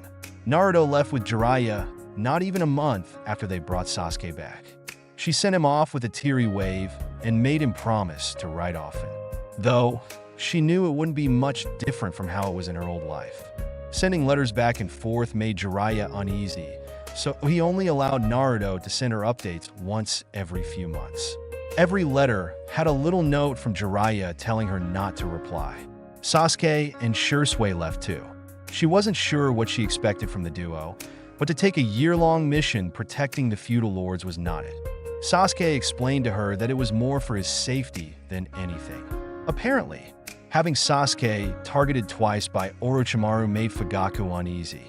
Even with the snake being dead, his apprentice was very much alive, and there was most likely an insider in Konoha aiding him. Fugaku wanted Sasuke to continue his training, but also wanted him somewhere secluded with round-the-clock protection. Tsunade magically came up with a mission in need of a capable shinobi that didn't mind any extra help. Shursui made her promise to continue her Jinjutsu training with Itachi. Sasuke made her promise that she wouldn't do anything stupid. Really, she felt very loved, but she actually did listen to both boys. Every day, she trained with Tsunade and spent time in the hospital, usually working late shifts. She started storing chakra as soon as Tsunade gave her permission to as well. For the days she wasn't at the hospital, she'd spend 2 hours with Itachi when he was available. If he wasn't, she allotted her free time to her friends for various types of trainings. With Ino, it was a constant battle to ward off her clan's jutsu. It strengthened her resistance and bettered Ino's skill. They also practiced medical ninjutsu together. This time, Ino learned it to spend time with Sakura rather than a way to shirk off her clan duties. With Lee, she bettered her taijutsu and strengthened her endurance. Niji and Tintin helped her master evasive maneuvers. With Shikamaru, she discussed strategies and played shogi with him the rare times both were available. She still lost to him, a fact she was a bit bitter about considering she'd faced him dozens of times over the years in her old life. But what could she do? She was a genius, not Nara genius. And then there were the times like this, the ones she spent with Mikoto. "Sakura-chan, can you get the flour for me?" Mikoto called as she walked into the kitchen. She laughed but did as she was told. "What if I had been a criminal?" Sakura asked as she handed the matriarch the flour. Mikoto waved a single hand and continued measuring ingredients. "I may be retired, but I'm still a capable ninja. Plus, who else bothers to visit me while my sons and husband aren't home?" "Izumi," Sakura pointed out, and the matriarch considered it. "Yes, I do suppose you are right," Mikoto admitted. "But Izumi-chan is usually on missions with her genins. You're my favorite by default, because I'll get the flour for you?" "Exactly," she replied with a grin, focusing on whatever was in the bowl. "I hear the boys should be arriving soon." "Yeah, Sasuke-kun said they'd be traveling back a week ago," Sakura agreed. His mission had gone slightly longer than anticipated. And by slightly longer, she meant almost an entire year was added onto his mission. They've been exchanging letters almost as often as she received word from Naruto, which was maybe once every 3 months. Naruto's were really long to make up for the lack of them, whereas Sasuke's were short and to the point. Oh, she missed them both desperately. She'd say she missed Shursui, but he actually popped into the village a handful of times during his mission. Or a clone did. It was always conveniently during her training sessions with Itachi, where he would check up on her progress and then discuss with them the few developments they had. "Those boys," Mikoto huffed, handing her the bowl and motioned for her to sit it on the counter and stir it as she added eggs to the mixture. "They really know how to worry a mother, don't they? I've been stocking up on what I need to make their favorites for weeks now. At least we have a general idea of when they're coming home," Sakura offered, helping Mikoto add most ingredients. "Naruto hasn't been able to send me anything for a while now. I doubt he's coming home for another few months." "That poor child," Mikoto commented, pausing for a moment. "He spent so much time with Jiraiya-san. I hope the bad habits of his sensei don't rub off on Naruto. Though he's a lot like his mother, so I'm sure he'll handle it well." "Naruto's mother?" Sakura asked, watching Mikoto carefully control her expression as she went back to cooking. "What was she like?" "Impulsive," Mikoto answered with a short laugh. "And fearless, well, except for a few things. But she was always loud as a kid. It was a wonder we got along as well as we did." Sakura stopped in surprise. "You were friends with Naruto's mother?" Mikoto nodded, a sad smile forming on her features as she took the bowl and set it aside so they could work on something else. "She was my best friend, actually. Don't tell Naruto, but I wanted to adopt him when everything happened." "You weren't allowed to," Sakura figured out, and Mikoto remained passive. "I know Naruto's the Kyuubi Jinchuriki." At this, Mikoto turned to her in surprise. "You know about that?" Sakura nodded. "I've known for a while now, actually, and I know how. People's perspectives might have become had you adopted Naruto. But it's okay. You basically ended up adopting him regardless." The matriarch laughed, uncovering a bowl of rice. "Yes, it seems it was fate." Briefly, Sakura thought of her old life, where it was in fact the fate of both her boys to be orphans. Maybe this was fate. Maybe this wasn't, but she forced it to be. They began making onigiri. Sakura listened to Mikoto's stories about Naruto's mother, who she knew just a bit about. Naruto had shown her a picture Tsunade passed to him after the pain invasion. Kushina was gorgeous, and after he met her during his training to control the Kyuubi, Sakura was informed all about her. Sakura just hoped Naruto would get to meet his parents in this life, no matter how brief it was. They heard the door open, and Mikoto hurried to greet her husband, while Sakura continued making the rice balls. When the pair entered the kitchen, Sakura tilted her head in respect and somehow managed to keep any grains of rice from falling as she did so. "Tsunade doesn't have you at the hospital today?" Fugaku inquired, taking a seat while Mikoto set down a cup of tea. "She gave me the day off from training and work," Sakura answered with a frown. and she never does that. Usually it's one or the other. Perhaps she knew I'd need your help preparing dinner, Makoto suggested in a light tone, picking up where she left off with the rice. I'll be sure to thank her then, Fugaku answered, causing Sakura to look back quizzically. When he elected to drink his tea rather than elaborate, Sakura went back to her rice balls. The two girls chatted away, and not before long, dinner was ready.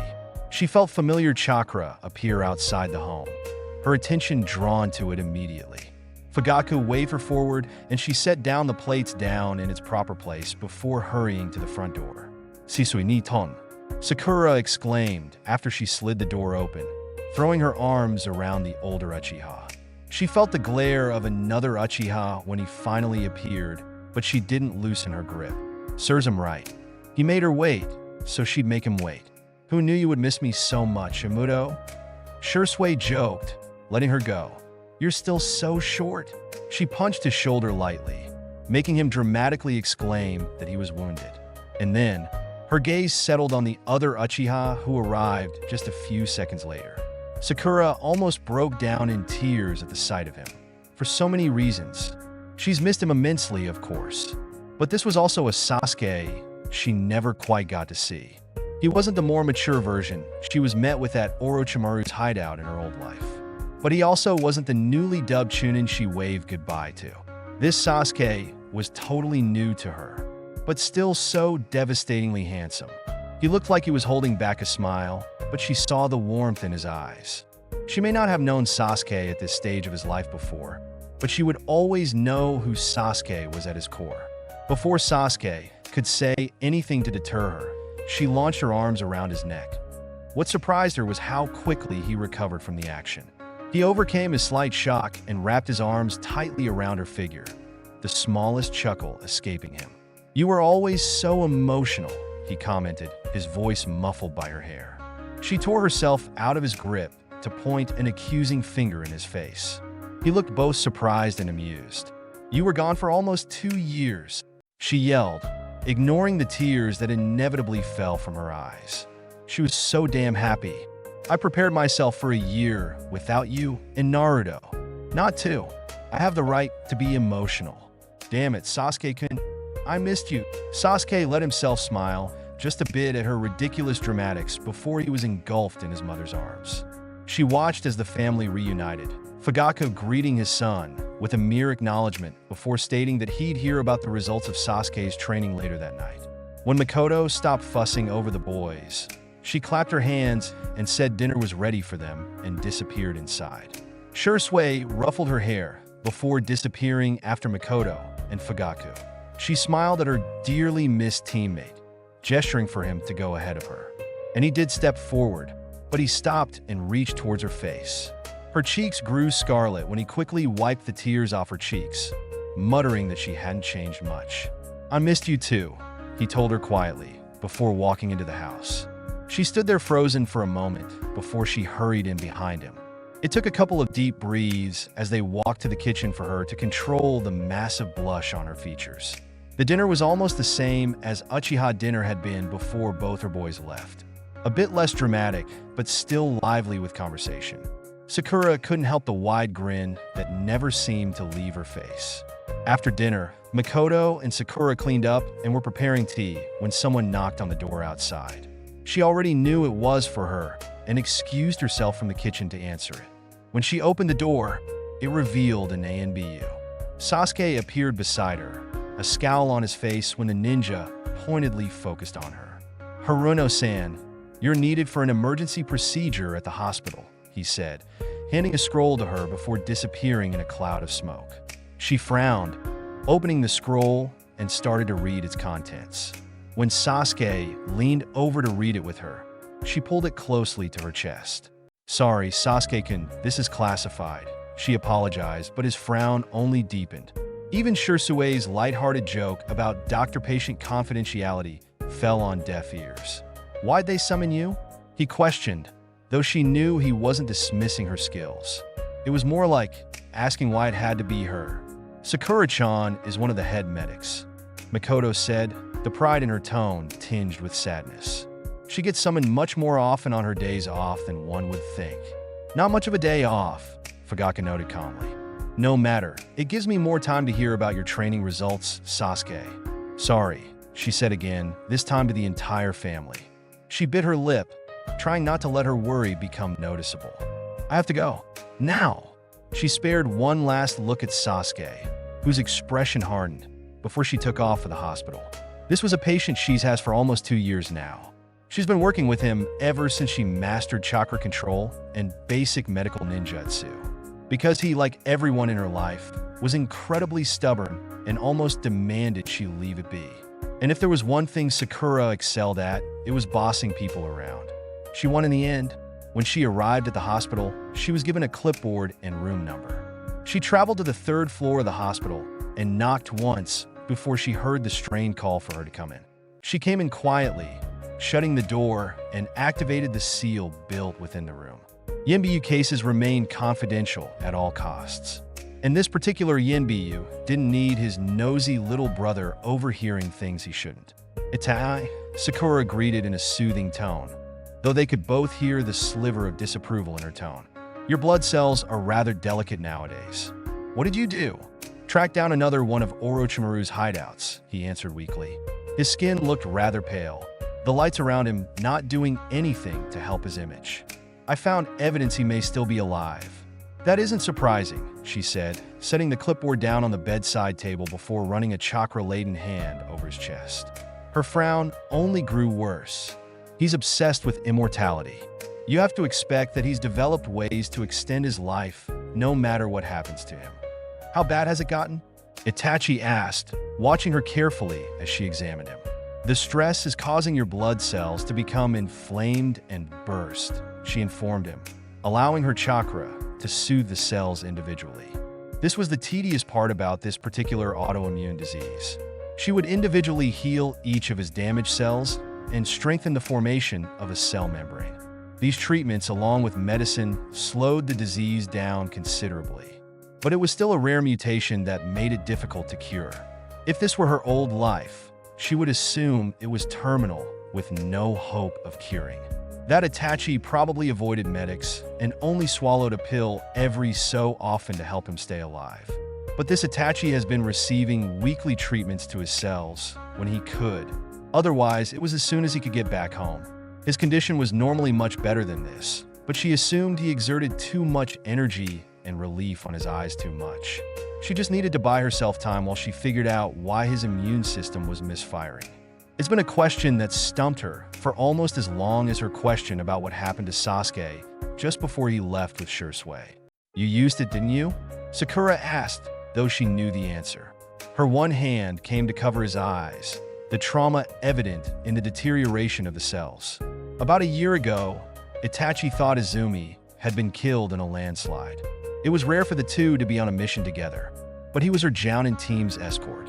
An ambush led to half of the team falling victim to the sudden explosion that dropped the side of a mountain onto them. Itachi thought he saw Izumi die and awakened his Mangekyo Sharingan. There were now 4 Uchihas with that particular Sharingan unlocked. Funnily enough, it almost outweighed the number of Sharingan users after the police station was destroyed. The situation called for it, Itachi said hoarsely. It takes much more use to become blind from the Mangekyo. That doesn't mean I intend to let any of your cells go untreated, she told him fiercely, gently pulling her hand from his head. Thank you for allowing me to even heal them. My eyes are not the first you've treated within my family, he reminded her, and she smiled. Technically, his were the first eyes she healed. She just decided to neglect to inform him that his eyes were the ones Sasuke had. The Uchiha bloodline trait was odd, to say the least. Sasuke-kun in my old life was incredibly reckless, she said. You're at least smarter about your usage. But I did get a lot of practice with him. They made a bit more small talk, particularly about the dinner his emergency healing session interrupted. And the rest of the time went by smoothly. While she was confident she could cure the disease in time, that didn't mean it wouldn't complicate itself to a point where neither her nor Tsunade could heal. It was fatal in her old life, where she assumed it was from the little bit Sasuke revealed about fighting his brother. It had been a more dismissive. He was also deathly ill, that he added on bitterly during a particularly difficult conversation that Team 7 had. It wasn't so extreme in this one. Yeah, but that was mostly due to the late emergence of his Mangekyo and her incessant healing sessions. Once she determined why there was a misfire in his immune system, she could heal it easily. She just had to figure it out. If she didn't and Tsunade couldn't, Itachi may not live to be 25. And he was only 20 now. He had been 18 when it first appeared. Much too young to be saddled with a disease like this, even if it was middle age for shinobi. Will you tell them? Sakura asked as they left the hospital. It would unnecessarily worry them. Itachi dismissed, and she only frowned. Not afraid Shursui will steal your medical records? Sakura questioned, her teasing slightly strained at the memory. Now that she was back to being a full-fledged medical ninja and second in command of the hospital, the entire incident with Shursui left her irritated. Haven't you implemented seals around the medical records and taken cautionary measure? Itachi asked with a raised eyebrow. She waved his question away. Don't you go turning this back on me. I've dealt with your family for far too long to fall for something like that. I'll tell them if a complication arises. He compromised, stopping at the dango stall they normally frequented. It was a bit late, but fortunately the server recognized them and gave them a package almost as soon as they walked up. I've made progress, if it's any consolation, she said, thinking back to the dozens of scrolls currently crowding her bedroom floor. On that research and the Jinjutsu we've been practicing. It's one I hope you never have to use, he said seriously, though she could see the pride in his smile as he handed her one of the dango stick. I'm impressed with your ability to almost replicate Sharingan-developed Jinjutsus. Was that a skill you had before? She shook her head. I never had a teacher, really. I think my extensive knowledge on your clan's abilities give me a one-up over other Jinjutsu users, if I'm being honest. If I didn't understand the science behind it, I don't know if I'd pick it up as well. Sakura sat down at the bench they usually did, taking a bite when she felt a rather subtle chakra signature start to approach them. At least, unlike last time, he wasn't hiding in a tree line. He was walking straight to them. Still, it's rather impressive, Itachi concluded. It's almost like you were destined to become an Uchiha. Isn't that right, little brother? I'd expect a comment like that from Shursui. Not you, Sakura grumbled, before looking up at her teammate with the slightest blush rising on her cheeks. Thankfully, the sun was almost totally set. It's nice to see you too, Sasuke replied dryly. I was actually going to the hospital to talk to you, Sakura. Your medical emergency is over, I assume? He'll be okay for now, she nodded, eating a bit more of her dessert. What did you want to talk to me about? He merely nodded to his side, and she understood. Tell your mother I'll see her tomorrow to finish that cup of tea, she told Itachi, who smiled in turn. And thank you for the dango. It's the least I can do for you, Sakura-chan, he responded. I believe Izumi will be over tomorrow as well, so you'll be able to see her. She's been asking how you are. I'll be sure to bring her favorite then, Sakura nodded and got up to take her place by Sasuke's side. He wasn't as tall as the Sasuke she fought in the war with, but he was certainly getting there. Walking anywhere in particular? She asked as they resumed a slow pace. Somewhere quiet, he answered, stuffing his hands into his pockets. Let's go to the training grounds, Sakura suggested. They're usually deserted by now. Sasuke nodded and they headed to the training ground where they were first given the bell test.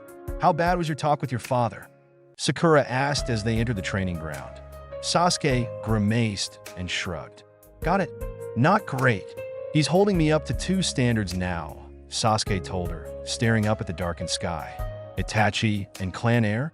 He nodded and she set herself atop one of the wooden logs situated in each of the training grounds.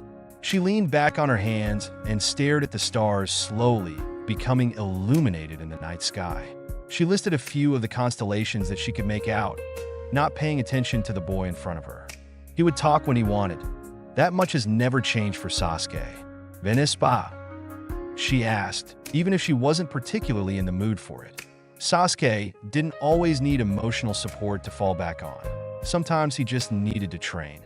And since Naruto wasn't here, she would have to pick up the slack. No jutsus? He inquired and she nodded.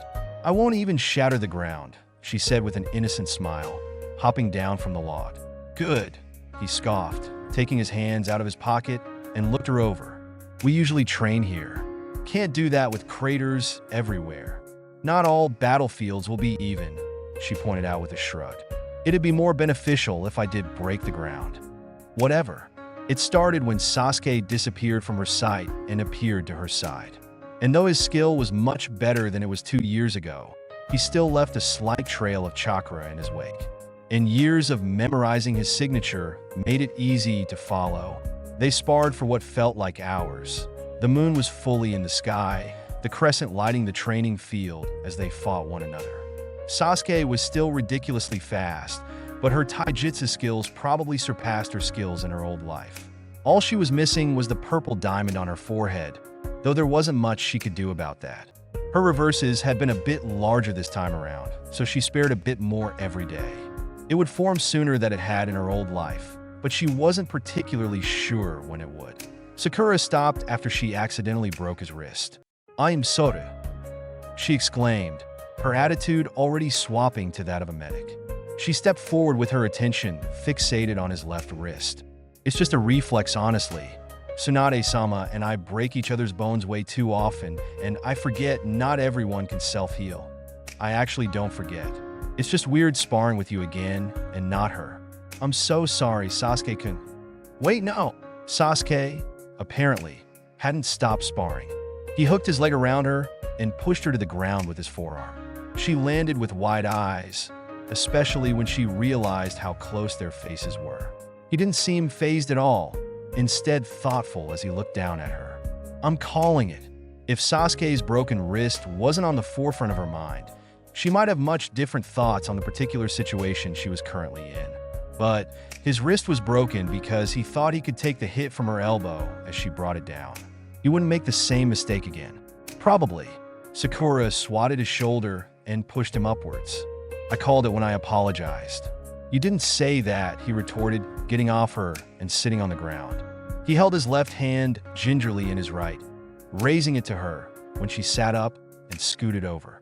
"I get the feeling this is going to become a common practice," Sakura muttered as took a hold of his arm and rested it on her outstretched one. "You boys will abuse the fact that I am a Mednin. I just know it. The clan elders want to meet with you," he told her quietly, watching her carefully as she pointedly focused on his injury. She started healing the bone, thankful that it was a clean break and wouldn't take long to heal at all. "Shirkai has been saying I should meet them for years," Sakura settled on, not daring to look up at the Uchiha, who she knew she had the total attention of. "They finally listened to him?" "No one listens to Shursui," Sasuke said dismissively. "You're his student," she reminded him, her eyes flickering towards him for the slightest of moments. She couldn't pinpoint the look on his face for once. She went back to focusing on the broken bone. "She knew broken bones, which is how I know no one listens to him," Sasuke retorted, his tone shifting to irritation. "They are interested in speaking with you. I assume I don't have much of a choice?" she inquired and continued before he could answer.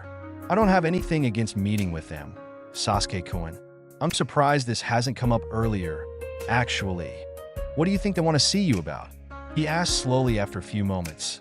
Sakura shrugged, giving his wrist a gentle pat before letting him lift it from her arm. "I'm the Hokage's apprentice, the third best medical ninja in the village, and I'm your teammate. It could be a number of things. Plus, Tsunade made us in a chunin because we had the skills, but it was also to ensure we weren't separated by your clan.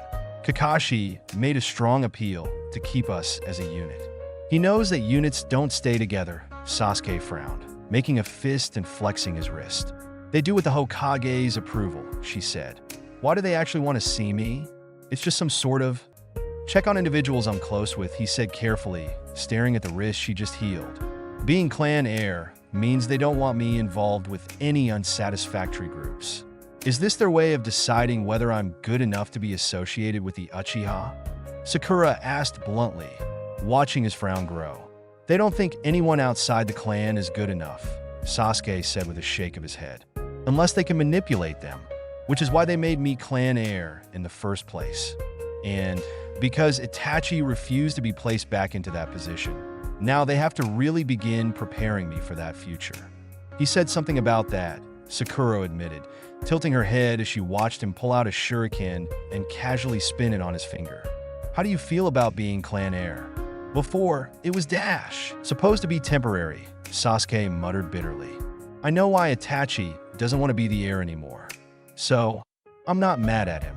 But It's just not what I ever envisioned for myself.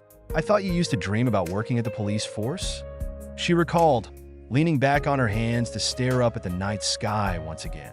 She should have known they'd have to break a bone or two before Sasuke decided to open up. It was just like him. I was a kid, Sasuke responded with a look. She shrugged. I always thought that was a noble path. Sasuke sighed, looking up at the night sky with her before he threw the shuriken into a nearby tree. I don't mind being heir. There's a lot in the past that the clan clings to, and I don't want that hatred to continue into the next generation. The police force massacre was tragic, but it opened up a lot for us. I think I get it, Sakura nodded, furrowing her brows at the thought of the police force massacre. It was the first consequence of the changes she made to this time. It still left her with regret. You know, we could actually become the pillars of Konoha, Sakura mused aloud, casting her gaze towards Sasuke before looking back to the sky. You'll be head of the police force. I'll be running the hospital, and Naruto will eventually become Hokage. Sasuke snorted, leaning back to lay on the ground with a single hand supporting his head. You really think that idiot will become Hokage? I believe he'll never give up on his dream, Sakura said with a soft smile. She could imagine her old Naruto with his cheeky grins and proud proclamations that he was going to be the next Hokage. And she got to witness a world without him, without both of her boys. Yeah, I really think he'll become Hokage, Sakura clarified, grinning at the sky. I have faith in him. You spoil him even when he's not here, Sasuke grunted, and she knew he was rolling his eyes. She couldn't see him, but she knew that's what he was doing. When am I supposed to be meeting the elders? She asked, and she heard him exhale deeply. Tomorrow. Sakura wasn't worried. She had dealt with the Konoha elders in her old life numerous times on Tsunade's behalf. She could handle grouchy old people. What she couldn't handle, the way each Uchiha was sending worried glances her way. Sasuke forced both Shursui and Itachi to do intense training when she arrived. All she got was a muttered wish of luck from her beloved teammate, and from the two a tentative smile that didn't quite reach their eyes. Mikoto looked stressed and was compensating with rather frantic last-minute hairstyling. Sakura was just coming off a shift from the hospital, so she was in her white coat when she arrived at the compound. The Uchiha matriarch took it in stride and had her fitted into a traditional kimono. And when Sakura saw the red hue, she had to hold back the tease that it was like Mikoto had the clothing specifically prepared for her. She did. Izumi answered her thoughts, setting a reassuring hand on her shoulder. Mikoto-san has an entire wardrobe just waiting for you. She did the same with me when I was about your age. I don't think she expects us to grow much more. Izumi-chan, don't go telling all of my secrets, Mikoto chided, waving a hairbrush at the girl. I'm retired and my babies are all grown up. I need my entertainment somehow. Like dressing me up to talk to your clan's elders? Sakura inferred. I feel like I should be more nervous with the way everyone's acting. I was petrified to speak to them, Izumi confessed with a shrug. And I'm an Uchiha. The fact that you're so composed is more of a testament to who you are. Wait a moment, Sakura frowned. You went through this too? Sasuke-kun said this was more like an assessment of the people he's close with. The elders are big on images, Mikoto told her smoothly, gaining her attention as she pinned her hair up. Parts of it still dangled down, framing her face. Unlike in her old life where she had let it grow almost fully back before cutting it all off again, Sakura kept it at a medium length this time around. Something different, and unfortunately, they aren't thrilled with the idea of an Uchiha marrying someone not in the clan. Izumi continued, a frown marring her gentle features. My father wasn't an Uchiha. They've gotten lenient since the tragedy a couple of years ago, but it's still not well received. I was viewed in a similar light. Politics and tradition, Sakura nodded as soon as Mikoto gave her the signal that she could move. She stood before the two and forced a smile onto her features. Anything else? Be yourself, Mikoto told her, cupping her cheeks and smiling. You're an absolute darling. You didn't tell me to be myself, Izumi pouted, and the matriarch's attention went to the older girl. I told you to speak up, Mikoto stated before looking back towards her. You'll be fine, Sakura-chan. When Sakura arrived to the elder's office, she helped serve tea for the three of them. It was a habit she had instilled in her by Makoto. And since she hadn't been thrown out and called a disgrace, she assumed it was the right call. "You're the Hokage's apprentice," the man stated, sipping the tea she poured for him. "From what we know of your career as a genin, you tended to frequent the hospital as a patient. Isn't that correct?" "Yes," Sakura answered immediately. "Unfortunate complications arose during those times that caused me to be hospitalized more than I would have preferred. Is that why you became a medical ninja?" the woman asked, eyeing something above her line of sight. "I became a medical ninja for 2 reasons," Sakura said, squaring her shoulders. "To be strong and to protect the ones that I love." The woman hesitated before nodding. "And is that where you envision your future? In the hospital?" Sakura thought for a moment. In her old life, she never got to envision a future. Not a real one, at least. She wasn't even an adult by the time the war started. Of course, she expected the hospital to be somewhere in her future, but being asked at point blank like this? "I intend to do what is best for my village and those I love," Sakura answered slowly. "There have been numerous things I've wanted to implement into our healthcare program to ensure our village has the topmost medical care in all areas. It's getting there, but it could still be improved. So, I think my future will always have the hospital in it. It's what I do best." "And as a ninja?" the man questioned. "I'm a medical ninja for a reason," Sakura pointed out. "My greatest skills are within the medical field, but that does not mean I am useless in battle. I'm the Hokage's apprentice. The things I've learned are not limited to medical ninjutsu." This continued for a bit, them questioning her on her roles in the hospital, what she believed her duty was, how she felt about the current standings of the village, and so on. It was a bit extensive and repetitive in her opinion, but she conversed with them all the same. "In your relationship with Uchiha Sasuke?" Sakura might have blushed had it been, quite literally, anyone else asking about Sasuke. But these were his clan's elders. She couldn't mutter complaints and let her cheeks heat up in embarrassment because it was still apparently obvious she had complicated feelings towards him. Sasuke was beginning to resemble someone she never got the chance to know. This was not a boy surrounded by the tempting darkness of revenge and hatred. He hadn't succumbed to it because he never felt that pain in this life. He was better with his emotions than her Sasuke ever was, though the bar wasn't set very high. Yet, she still saw her old Sasuke in this life's one, never truly unkind to others. He always made small exceptions for her and Naruto.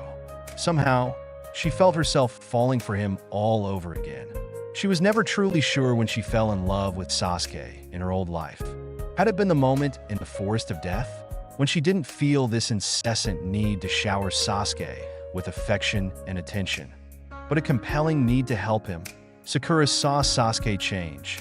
She saw him before the curse mark intensified all of the negative emotions he harbored. She saw him when he woke up. She knew their life could have been different if Sasuke never received the cursed mark in her old life. He would have stayed. Even after her Sasuke had gotten the curse mark, he still put his revenge on the line for her and Naruto's life. He would give it up so they could get away from Gaara. Maybe she fell in love with the kind soul that she knew cared about them too. The one that let them in despite his own personal choice to keep them distant. Maybe it was when she saw him for the first time after he left. So different but still the same. It's at least the moment Sakura knew her feelings weren't childish infatuation. But if she were being honest, it was most likely when she made the resolve to kill him. It was such a low point in her life, and she knew it was his lowest. All she knew in the moment she held a kunai to his back was that she was utterly in love with Uchiha Sasuke, with the man she knew he was at his core, and that she could never take away the chance for him to regain that part of him. "We're teammates," she finally answered, "and we are a family in our own right." "Yes, your team was requested to become a unit," he noted with the slightest traces of disapproval in his tone. "Your abnormally close relationship from the very beginning has troubled us." Sakura resisted the urge to shrug and settled on a smile. "I love my teammates. As shinobi, we understand that the likelihood of one of us dying is incredibly high. But until death, we'll have each other's backs. We're stubborn when it comes to the ones we love." Whatever answer they were expecting, it seemed hers was satisfactory enough to continue forward. Had it not been for the numerous days she spent with Makoto sitting exactly like this and getting scolded if she slouched, Sakura was sure her back would be cramping up from how long the assessment was going. "You're also oddly close to numerous members of our clan," the old woman commented, and at this, Sakura's smile was genuine. "Your training with two of the most powerful Uchiha our clan has to offer has not gone unnoticed." "I've had the privilege of being able to be taught by legendary ninja," Sakura nodded. "It's made me into who I am today, as has my closeness with the head family." Sakura's pager beeped, and her eyes grew wide. "My apologies. There's a medical emergency I must attend to. Was there anything else you wanted to discuss with me? I'm sure we could meet again, if you'd like." They didn't look pleased with the interruption, but they nodded nonetheless. "You may go. We will reach out again if necessary." She thanked them and hurried out of the house, barely sparing time to arrive at the head household to quickly change back into her clothes and white coat. She would absolutely die from shame if she got blood on a kimono Makoto got for her.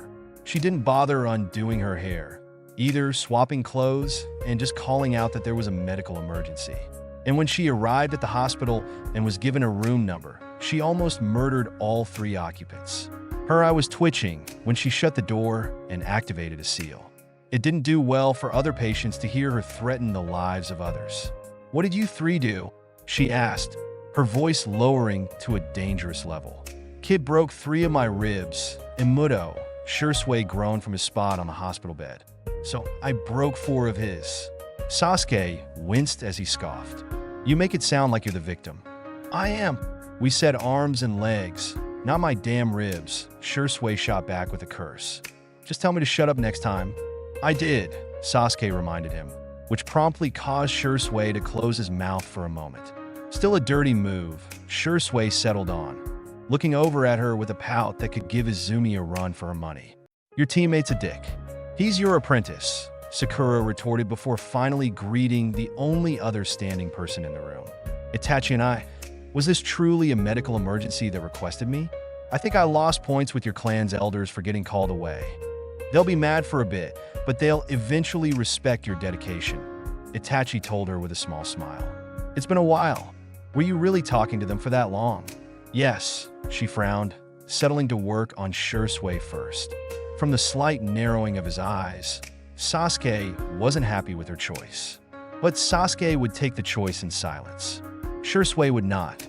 "They loved you, right?" Shursui inferred, his nose crinkling when she stopped healing his ribs. "I'm not teasing, Imuto. I've been saying that you should meet them for years." She resumed her healing with a raised eyebrow. "So they could take baby steps into accepting outsiders?" "That's one reason," Itachi answered with a knowing smile. "How do you think it went?" "I'm sure you three will hear about it before I do," Sakura answered with a clipped tone. "Sasuke-kun, did you really have to break 3 of his ribs?" Sasuke grunted and elected not to answer her. "Well, you two have been back for a single day and are already in the hospital," Sakura scolded. Shursui managed a half-hearted shrug. "Well, you weren't at the house. And what can we say? We prefer pretty pink-haired medics." "Shursui," Sasuke warned, breaking from his brooding to glare at his cousin. Yeah, he replied, though he gave her a cheeky smile. "When can I be discharged, Imuto? Can't have your attention for too long." "If you be quiet, I might be able to get you out of here in 10 minutes, Sakura answered, then glanced at her teammate. "Especially if I don't have to heal any more injuries." Fortunately, the boys stayed quiet and let her concentrate. She answered the few questions Itachi had about her conversation with the elders and finally sent the 2 older Uchiha away. She turned on her teammate, who has barely looked her way the entire time. "You let him rile you up, didn't you?" Sakura all but teased. "I didn't think anyone besides Naruto could get under your skin." "I didn't get riled up," Sasuke scoffed and his face contorted in pain when he tried to shift himself in the bed. "He was open." "So you broke his ribs," she stated doubtfully. "He was open," Sasuke repeated. "And he deserved it." "What did Shursui do now?" When Sasuke didn't answer, she shook her head. "You let him rile you up." She looked up at her teammate, a gentle smile forming on her features when she met his eyes. "But was he right?" "Yeah," Sasuke nodded, his eyes softening slightly. "I think he was." Sakura was extremely excited. She could barely contain her bubbly attitude, and it was clear her lovely teammate was amused with her actions, even if he denied it. He didn't understand fully why she was acting like a spaz, and she knew that. But that didn't stop her from babbling as they walked from the Hokage Tower to the gates. "Sakurane-chan," Konohamaru yelled, running up to the pair. His teammates were close behind, greeting them both. "Want to hear about the lame mission we were on?" Sakura giggled and raised a hand to the boy's scratched-up face. Moments later, the marks were completely gone. "I can take a guess." "Tora?" "Yeah," Konohamaru confirmed, blushing when she pulled her hand away. "It was totally intense and all, but I wish they'd give us a mission so we can really showcase our skills. Like you guys." Sakura and Sasuke shared a look. "We also chased down Tora. Remember, Sasuke-kun?" He rolled his eyes. "It was a waste of time. The cat is still running away." "Can't blame the poor creature," Moegi said, shuffling her feet when they all looked towards her. "That woman is an acquired taste." They all had the decency to agree in silence. "Want to deliver documents with us?"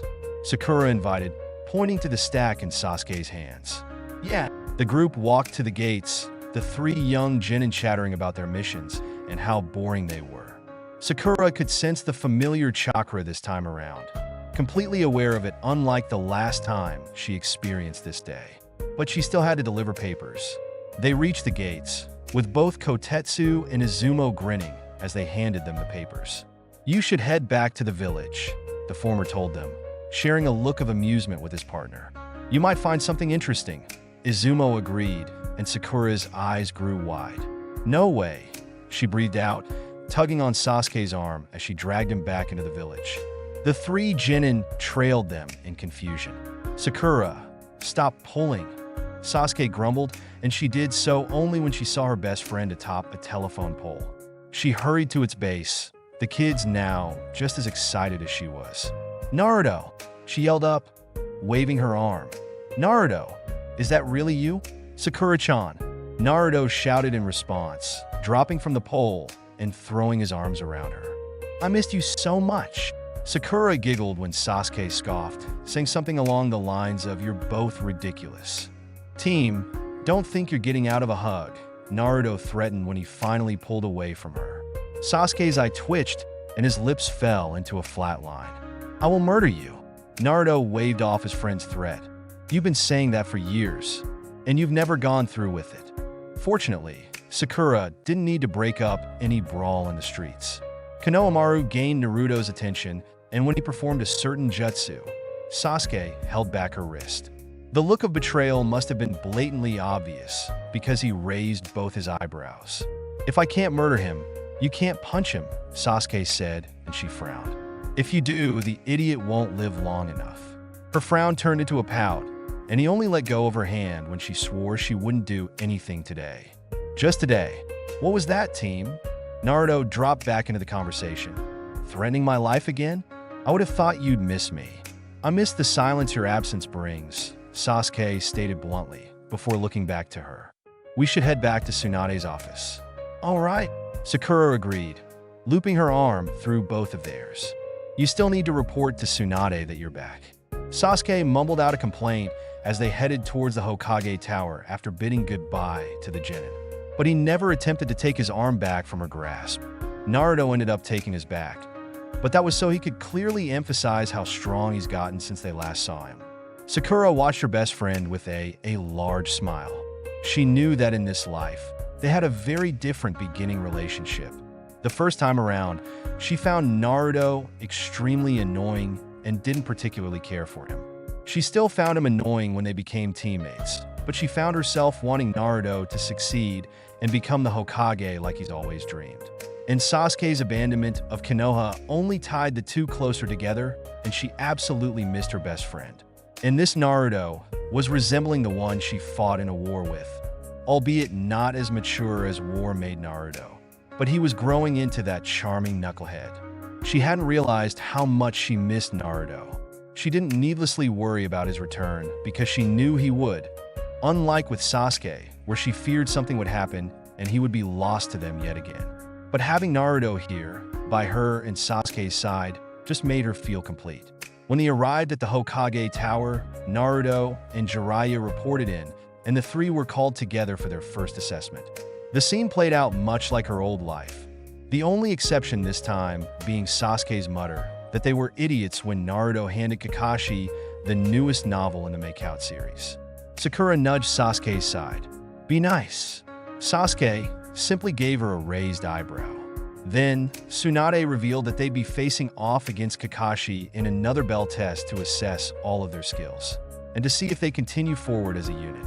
When they left, Naruto was loudly complaining about the mere thought they'd be separated. "We just reunited," Naruto yelled once they got outside. "What's Tsunade-bachan's big idea? Team 7 is a family.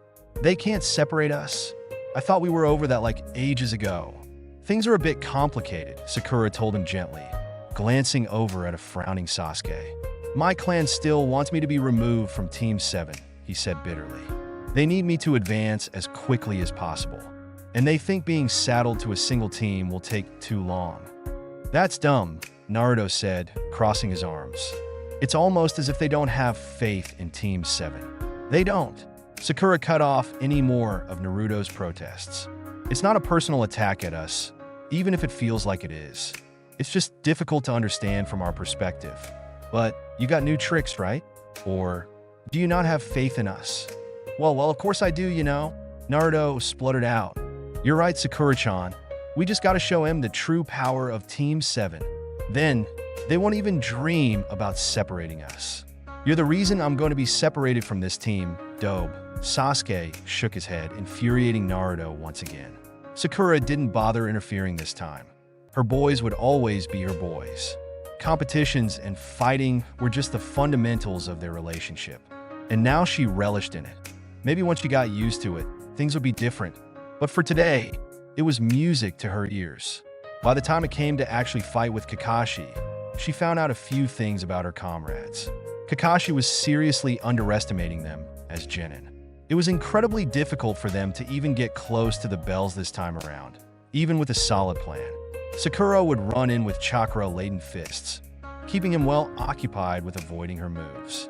Sasuke would use his speed to land behind their sensei, forcing him upwards where Naruto and a number of his clones awaited with a Rasengan ready. Kakashi would worm his way out of it, a substitution, pulling Naruto forward with a wire and sending him towards his teammates and anything else up his sleeves. He saw their moves before they even made them, thanks to his Sharingan. Unlike her old life, they had a Sharingan on their side too. It made it much more even than the time in her old life, but it was still extremely difficult. "We need to regroup," Sakura muttered to Sasuke.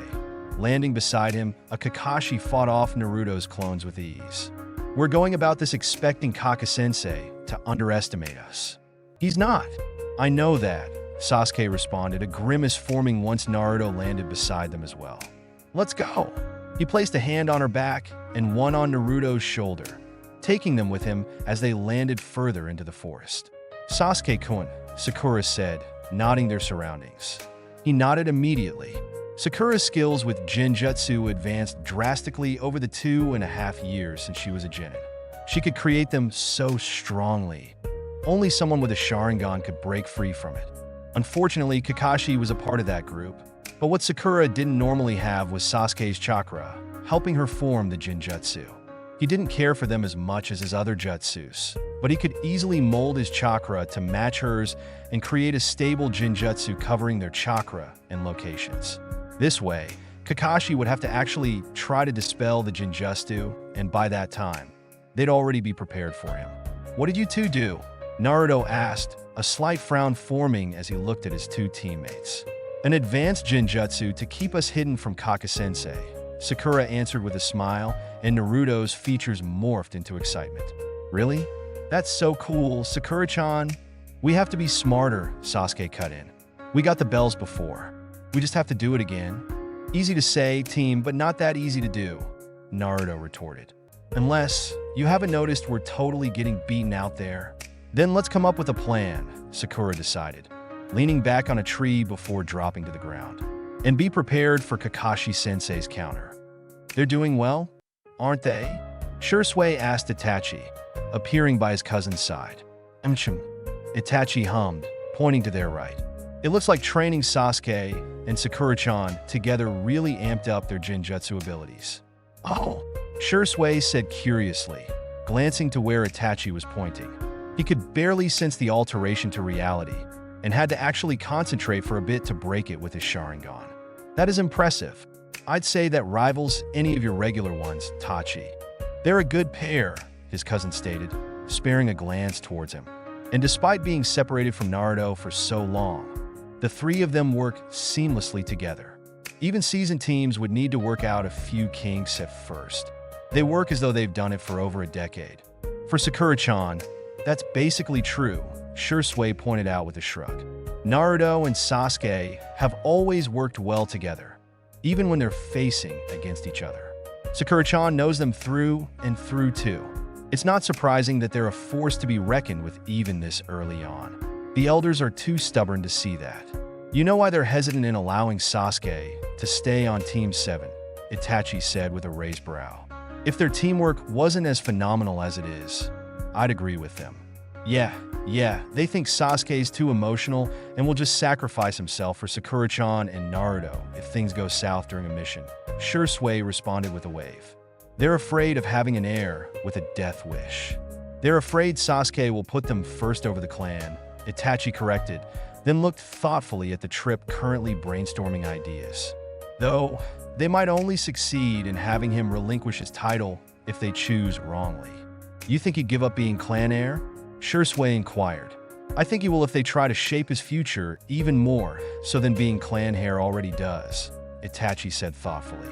He's going to be more troublesome to deal with than if they never removed my title. They would have to find someone else to do it regardless, Shursui said, leaning against the tree. But I suppose you're right like usual. It's a good thing Fugaku is as fond of Sakura-chan as he is. Otherwise, I'd have to marry Sakura-chan to fulfill Auntie Mikoto's wish for her to be an Uchiha. Itachi gave him a disapproving look. You should really stop teasing him with that. I've seen you injured more times in the past 7 months than I have my entire life. Shursui laughed. Joke's on the squirt. I just get Sakura-chan to heal me. But he shouldn't take it so personally. I just want him to realize that she's got her own fan club now. He doesn't care for things like that, Itachi reminded his cousin. He barely noticed his own fan club growing up, and he's much like my father in the regard of emotions. A bit clueless, really. Shursui snorted. You think? He didn't even mention to Sakura-chan that the elders wanted to scout her out as the future matriarch before they compiled a list for him to choose from. And they only did that because even your father recognized that something was different between them and requested she be considered. It's very romantic, Itachi commented in a dry tone. Letting someone you have at the very least an interest in know that while nothing has been established between you two personally, the clan elders are deciding whether you'd make a good pair. Izumi did perfectly fine with her assessment, Shursui said, before hitting his shoulder lightly. Sasuke just better get a move on before Naruto proposes to her. He's at least got the right idea, and, oh, they're moving.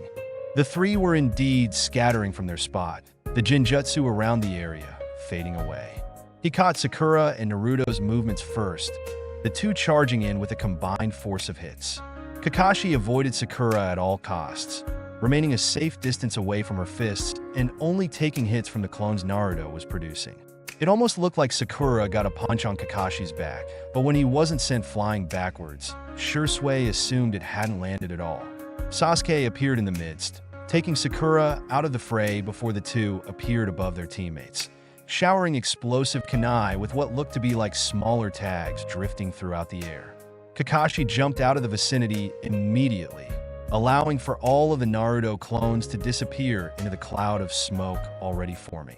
Shursui saw both of the boys then landing within the tree line, allowing Sakura to charge in.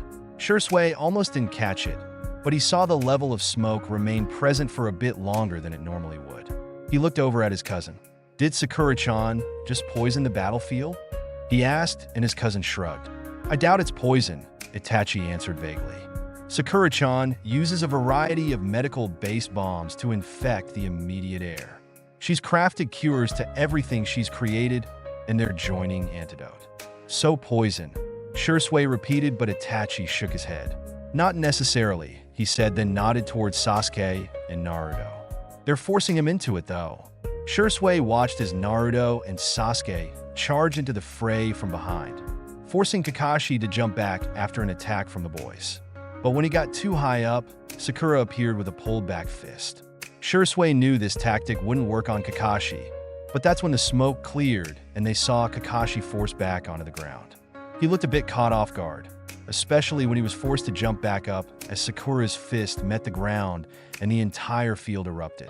Kakashi was immediately surrounded by Naruto's clones, only to be kicked into disappearing. Shursui didn't realize something was off with Kakashi was off until that moment. He can't use his arms, Shursui breathed out, looking at the smirking pink-haired medic as the defeated clones merely transformed into wire. Sasuke appeared above his sensei, pulling the cords tightly until Kakashi's hands were pinned to his hands. Sakura-chan loves to apply paralytic seals if she knows her opponent is too fast for her to properly hit, Itachi told him with an approving nod. We decided that while the majority of her attacks work, they're mostly useless against anyone with a Sharingan. And there's still someone out there with one that actually poses a threat to her, Shursui inferred, whistling lowly. So she's working on a way to physically incapacitate them from using what the Sharingan gives its users. Sasuke's been paralyzed at least once every week or so since she developed the seals, Itachi told him with a smile. She started throwing a Jinjutsu into the mix to make her opponent believe the threat is the illusion, not the tag she stuck onto their person. Impressive, Shursui whistled, watching as Kakashi got out of the trap, only to be surrounded by Naruto's clones. Without his hands, it made it much more difficult to kick them all away in an instant, and then one of the clones landed a hit and Kakashi went flying. Shursui almost questioned the power of a single clone when it poofed into Sakura, fixating on Kakashi as he flew backwards. It must have been a Jinjutsu she cast, because Kakashi's Sharingan was blazing to undo her illusion when Sasuke appeared behind his flying figure. He swiped the bells and disappeared back to his teammates. The three of them stood together, grinning widely and totally overconfident with their victory as Kakashi landed on his feet, despite the blow he endured and not having access to his arms. Kaka-sensei, did you really think we'd let you keep the bells now when you gave them so willingly the first time? Sakura teased, only sparing her teammates a triumphant smile before she walked over to Kakashi and peeled something off his person. She waved the use tag in her sensei's face as she sang about their victory. Sasuke rolled his eyes when Naruto yelled out that this one meant Kakashi would pay for Ichiraku, and Shursui shared the sentiment. He's had Kachi as a captain on an AMBU mission before. He didn't do treat dinners.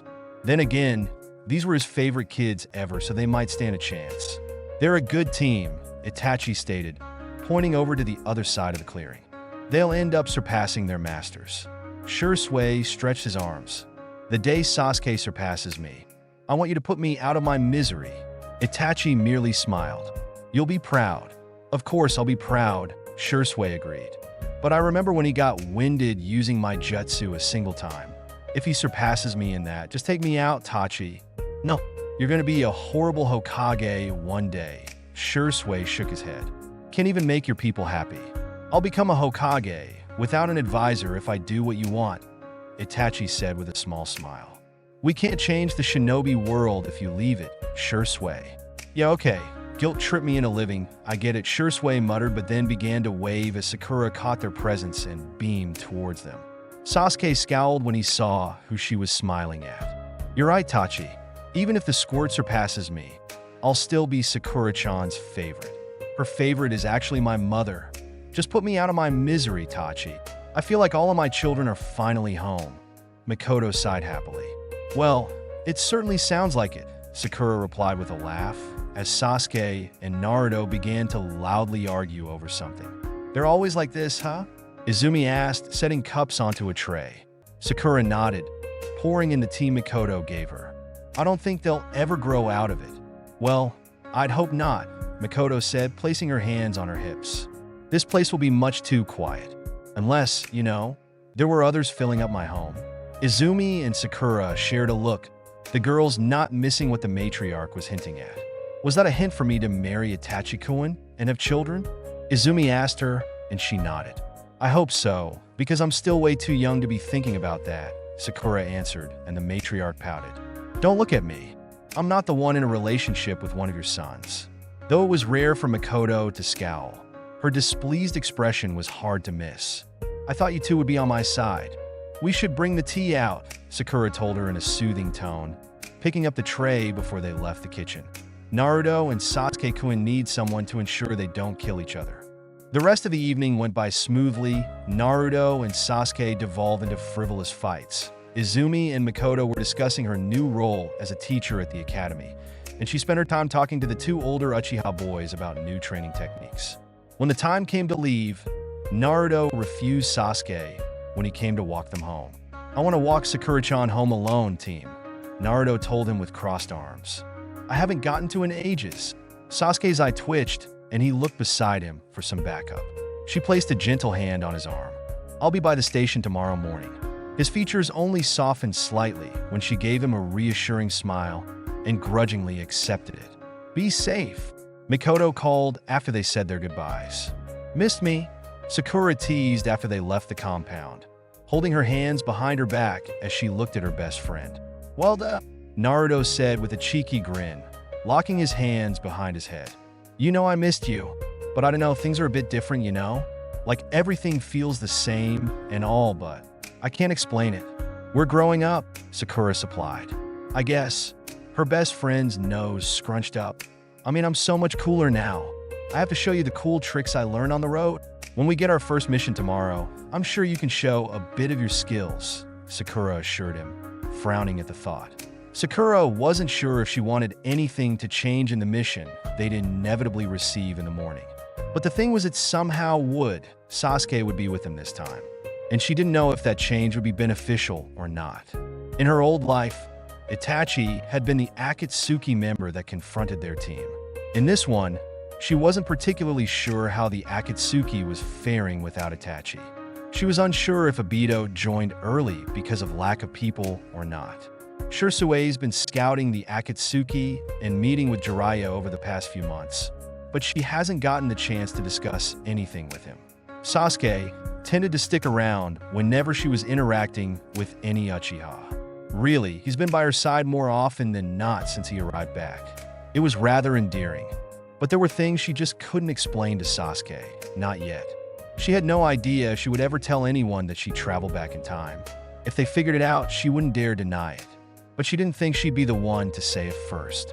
Tsunade, Shirsue, and Itachi were the only ones to figure it out, and she intended to keep it like that for as long as she could. There were still events that needed to take place.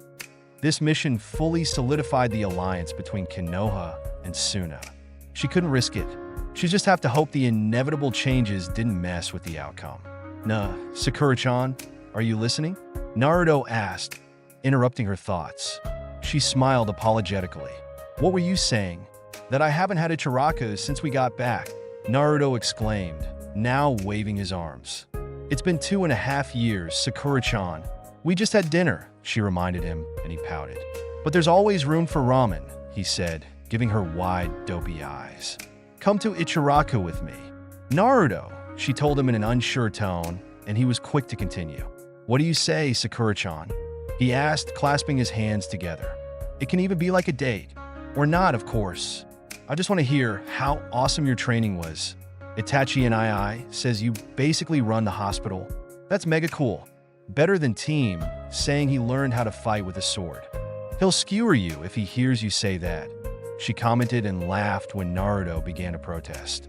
I'll stay for a bit, okay? But if you get a second bowl, I'm leaving. Naruto cheered. Ha! I knew you missed me just as much. Let's go. She and Naruto did talk a lot. He didn't even down his first bowl within a few minutes, which was a testament to his restraint in getting her to stay as long as he could possibly get her to. She told him all about her training with Tsunade and Itachi. He told her all about Jiraiya's odd teaching methods, but how his jutsus were all 10 times as powerful as they once were.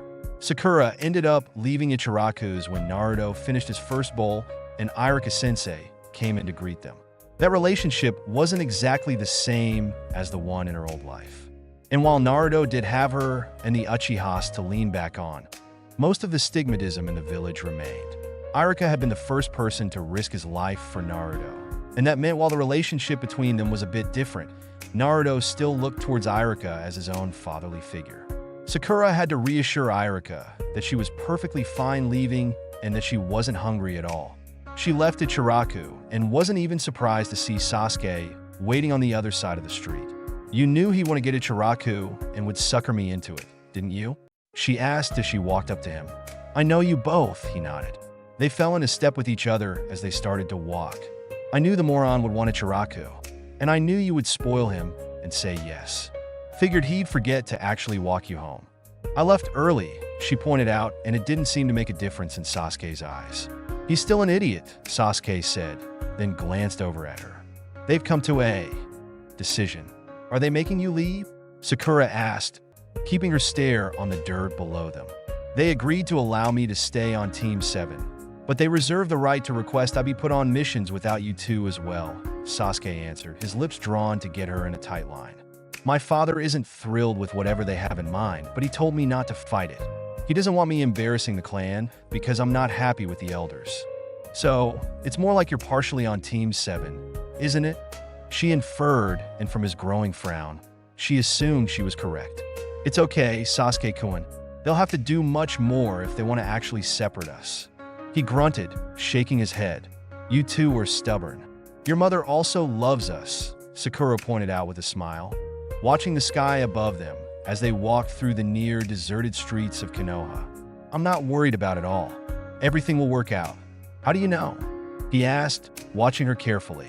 She didn't meet his eyes, instead pointing up at the night sky where stars were beginning to illuminate. "We'll always be under the same sky, Sasuke-kun. So long as that's true, I don't think there's any force in this world that would separate us. Not if I can help it." "You sound so confident," he commented, and she shrugged. "Even if we aren't all together for a bit, I'm sure we'll come back together and be stronger than anyone ever expected," she mused, thinking about her old life. "Nothing can sever the bonds we have with each other. Not your elders, not Tsunade-sama, not even each other. So, don't worry about it too much, okay? You'll get wrinkles from frowning so much." They arrived outside her house, and she stopped at the door. "Wrinkles," he repeated, his gaze softening as he looked at her. This time, she met his stare. "What?" "Just nothing," he started, then shook his head. She raised an eyebrow when it almost looked like a flush of pink crossed his cheeks. Probably just her imagination. It was dark out. "Thanks for walking me home, Sasuke-kun," she said in a light tone, placing a hand on the doorknob. Sasuke scoffed. "Can't trust the dobe to do anything." Sakura laughed, watching him shake his head as he muttered about their teammate. "Good night, Sasuke-kun." "Good night, Sakura." Sakura walked to the police station to get Sasuke the next morning, and then the two headed to Naruto's so they could receive their mission. She saw the hawk fly overhead just as they left Naruto's apartment. She stayed quiet most of the trip to the tower, letting Naruto ramble about his training and how Tsunade would be crazy not to give them at least a B-rank mission. Sasuke tended to listen with one ear, only contributing something if Naruto's theories about their first mission back were a bit too far-fetched. She heard the heels of someone running by, so she pushed Naruto to the side. Sasuke followed her movements, and a woman rushed past them. "Oi!" Naruto yelled while she and Sasuke looked at one another. He raised his eyebrow as if to ask what had just happened, but she only shook her head. "You're quiet today," Sasuke said quietly as Naruto continued to rant about manners. "I have a bad feeling," she whispered back, fixating her attention onto the hallway ahead of them rather than his questioning gaze. "Hey, what you whispering about?" Naruto suddenly asked, popping up between them and throwing his arms around them both. "We all know Team 7 is a family, and family doesn't keep secrets. And if you do, I reserve the right to complain about whatever mission Tsunade gives us." "Get your hand off me," Sasuke sneered, attempting to duck under their mutual best friend's arms. Naruto allowed it, bringing his hands in front of her face suddenly, and she heard the echo of Naruto's voice resonate within the hallway. She could barely see past Naruto's upheld arm, but she guessed that he summoned a clone to pester Sasuke. It certainly sounded like it until there was an audible curse and a cloud of smoke. "Small, please," Naruto begged, lowering his hands, but kept his arm around her shoulder. I feel left out, you know? You're the one too oblivious not to notice things. I just have a bad feeling, Sakura told Naruto, his grip instinctively tightening. It's been nagging me since I woke up. You're not like hurt again, right? He asked, and while she wanted to smack him for that, she saw the utter concern in his eyes, and her irritation was subdued. No, I don't have a bad feeling about myself or us, she clarified instead. Just a bad feeling. Whenever you get a bad feeling, something bad actually happens, Sakura-chan, Naruto told her, his voice still gentle. But don't worry, whatever it is, Team 7 will handle it. Together, we always have each other's backs, Sakura practically recited, Naruto's smile too contagious for even her dreary mood. You say it so often, you'd think you'd remember yourself, Sasuke responded with an eye roll. He plucked Naruto's hand off her shoulder and nodded his head forward. Come on, before Kakashi actually beats us there. Kakashi showed up the same time they did. And just like her old life, they were at first given a C rank mission. Though Naruto's outbursts were actually justified in this life. They were all Chunin. Plus, Tsunade has sent her and Sasuke on a couple of missions since he got back. And those were B rank ones. But that's when the encoder rushed in, handing Tsunade the scroll. It was announced that the Akatsuki had taken Gaara. She gasped. Sasuke inhaled sharply, and Naruto shouted a very loud what? And they were off not even 10 minutes later. They met Temari on the road, and as they discussed exactly why Gaara was taken, Naruto glanced guiltily towards her and Sasuke. You've probably figured it out by now, Sakura-chan, her best friend started, clutching his stomach. And your parents probably told you, Sasuke. I have the QB sealed in me. It's a part of the reason you want to save him so badly, right? Sakura inferred, matching her speed with Naruto's. Sasuke landed on the other side of him. I understand the pain and loneliness he endured, Naruto said in a low voice, his gaze never wandering to either of them. But I got lucky. I had you, Sakura-chan, and the team. I got to grow up with people who wanted to be around me. I want to show Gaara that he's got people like that too. All three shared a determined look, and this time worked as a unit to fasten their pace. She didn't need to yell at Naruto for going too far. She was right beside him. Sasuke too. Though, even with a faster pace, it seemed that sandstorms still delayed their progress. They made it to the village around the same time they had in her old life. They were told of Kankuro and his critical state. Temari looked at Sakura and she gave her a resolute nod. Let me take a look at him. Sakura knew the antidote for Sasori's poison already. She's always remembered the exact measurements of every ingredient needed.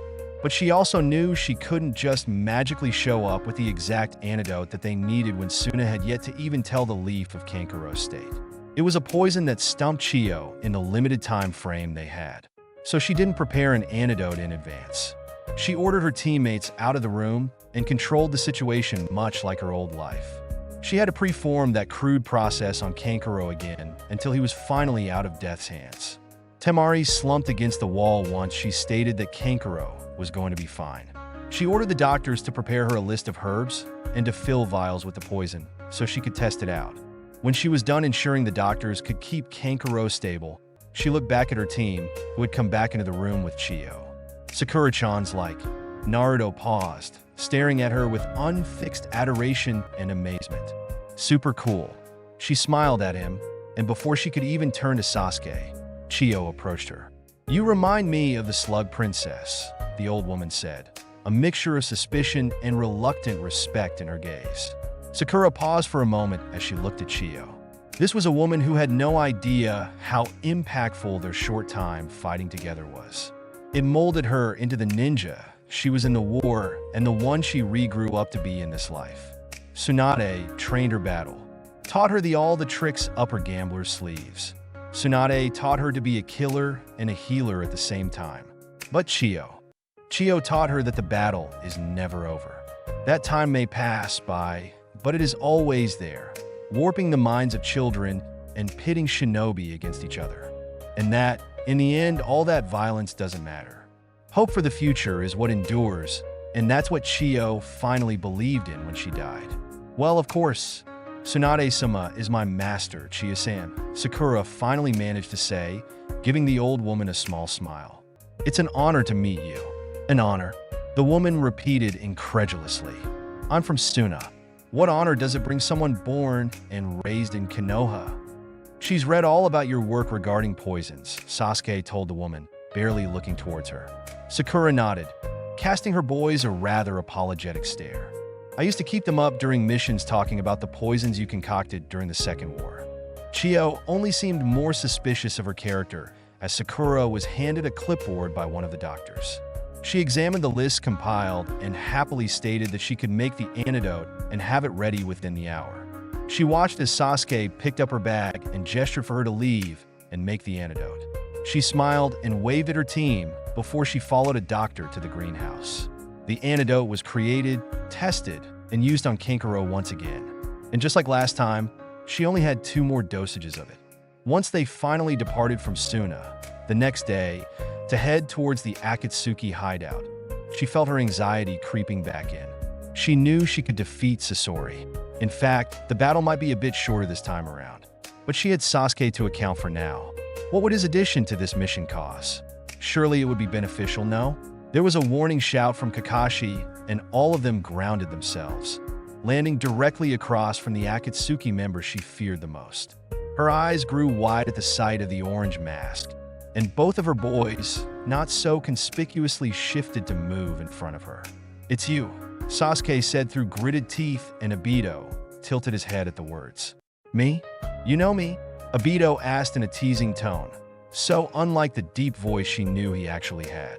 You're the bastard that put Sakura-chan in the hospital, Naruto yelled out, pointing an accusing finger at the Akatsuki member, and decimated almost the entirety of Konoha's police force. Sasuke continued, Chiyo drawing in a breath as she recognized the event.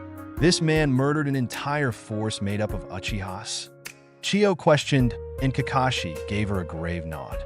In a single night, almost all active Sharingan users were killed, Kakashi explained, glancing at the 3 of them. There's now maybe a dozen left compared to an entire clan's worth, including those who are not active shinobi.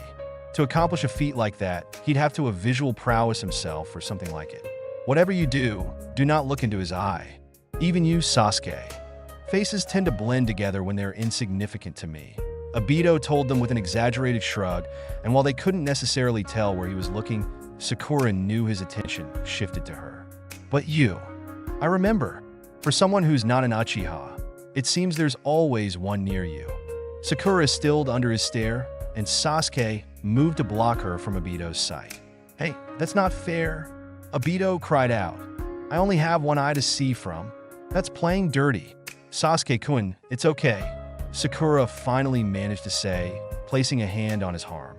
She came up to his side, staring at the bottom of Obito's mask. An interesting crop, he sang. Mysterious Pinky, protective Uchiha, the Kyuubi Kid, a pathetic excuse for a shinobi, and a Suna elder. I wonder if Kisame is having as much fun as I am. Shall we play a game? How is this a game? Naruto shouted, his stare growing hard. You took Gaara because you just want power, hunting him down like he's some sort of prize. He isn't. He's a person, and for that, I'll never forgive you. Oh, you'll never forgive me, Obito mocked, dramatically raising a hand to his chest and feigning heartbreak. Whatever shall I do? Bastard, Naruto yelled, charging forward despite the cries from her, and Kakashi to stop. He had a Rasengan ready, and suddenly Sasuke disappeared from her side and appeared behind Obito. Oh no, Sasuke-kun. Naruto, Sakura yelled, coming out of her shock. She knew Obito's powers. The bastard would let it go right through him and into Sasuke. She did the only thing to knock them all, of course. She destroyed the ground they were all on. Sasuke jumped up as soon as he saw her fist go down, but Naruto summoned clones above him to just catapult him down towards Obito, who took the sudden change in landscape in stride. What strength! He yelled, laughing when Naruto passed right through him. Oops, you missed me. How did you know? Sasuke asked, appearing by her once again. That he can let things go through him? I overheard Shisanai and Itachi talking that night, but I wasn't sure, Sakura told him hurriedly. And I wasn't about to take the chance that I heard correctly. Sakura, that dash. I was sort of dealing with things that night, Sakura hissed, giving him a hard look. I wasn't going to say something a confused, concussed kid thought she might have heard. Acting on wrong information could have gotten us killed, okay? Sakura's right, Sasuke, Kakashi told them, though she saw the disapproving glint in his eyes, the one normally reserved for Naruto and Sasuke when they got caught up in competitions. At least we know for sure now. Obito, much like the first time they found him while he was still masquerading as Toby, evaded everything they threw at him. He didn't dare do anything on the offensive side, instead letting them tire themselves out. Naruto and Kakashi were throwing themselves back in once Sasuke got kicked out of the way. Sasuke, she said, holding out her hand to him. He clasped it and let her help him up. I want to try something. He raised his brow quizzically and then nodded. His Sharingan was blazing and directed his line of sight with Obito. Sakura threw a kunai wrapped in an explosive tab, hoping it would go off just after it sailed through Obito's head. By whatever miracle, it did, and he had materialized, so the blow knocked him forward, but didn't do anything else. He looked towards the two of them, and Sakura placed him into a Sharingan-aided Jinjutsu. She didn't have the visual prowess backing her up. Sasuke didn't have the skill she did. But together, it could help create a Jinjutsu as powerful as Itachi's normal ones, those not created with his Mangekyo Sharingan. It would take even Obito a moment to get out of it. Naruto now! They both yelled, gasping for air at the strength it took to not the Jinjutsu falter so soon. Obito surely would have merely blinked away any Jinjutsu she created on her own, though the aid from a Sharingan caught him off guard just long enough. Her best friend didn't hesitate. He ran forward and slammed a Rasengan into Obito's materialized body. It sent him flying, carving a path with the sheer force. Got you, bastard, Naruto yelled, huffing as the clones disappeared. Just like last time, it wasn't actually an Akatsuki member, just a poor fool who got brainwashed by Sasori. Hey everyone, welcome back to the channel. In today's video, we're diving into an intriguing what-if scenario. What if Naruto found Sasuke's hidden life in the library? What shocking secrets would be revealed? And how would it change everything between them? It's a twist that could unravel the truth behind Sasuke's past and expose everything he's tried to keep hidden. Before we jump into this emotional journey, I need your support to help me hit 1,000 subscribers. If you enjoy the video, please don't forget to like, comment, and share it with your fellow Naruto fans. Your support means the world to me, and it helps me create more awesome content like this. Now let's get into the world of secrets, revelations, and the deep bond between Naruto and Sasuke. Let's get started. Sasuke was sitting upstairs in the library, on a chaise, breastfeeding his child, when he was abruptly interrupted by the man he had been hiding from. Well, so this is where you've been? A man named Naruto, a business associate of Sasuke's father, leaned against the doorway as he spoke. Sasuke rolled his eyes. This guy always seemed to know when Sasuke was feeding his child. He'd never seen Naruto come up to the second floor before, so he thought he'd be safe up there. His father usually did business in the basement or dining room. Yeah, sure, Sasuke said, lacing his words with sarcasm, but Naruto only smiled wider. I didn't see you downstairs, so your mom kindly gave me permission to say goodbye before I leave. Naruto walked further into the room, sitting in a chair a good distance away from Sasuke.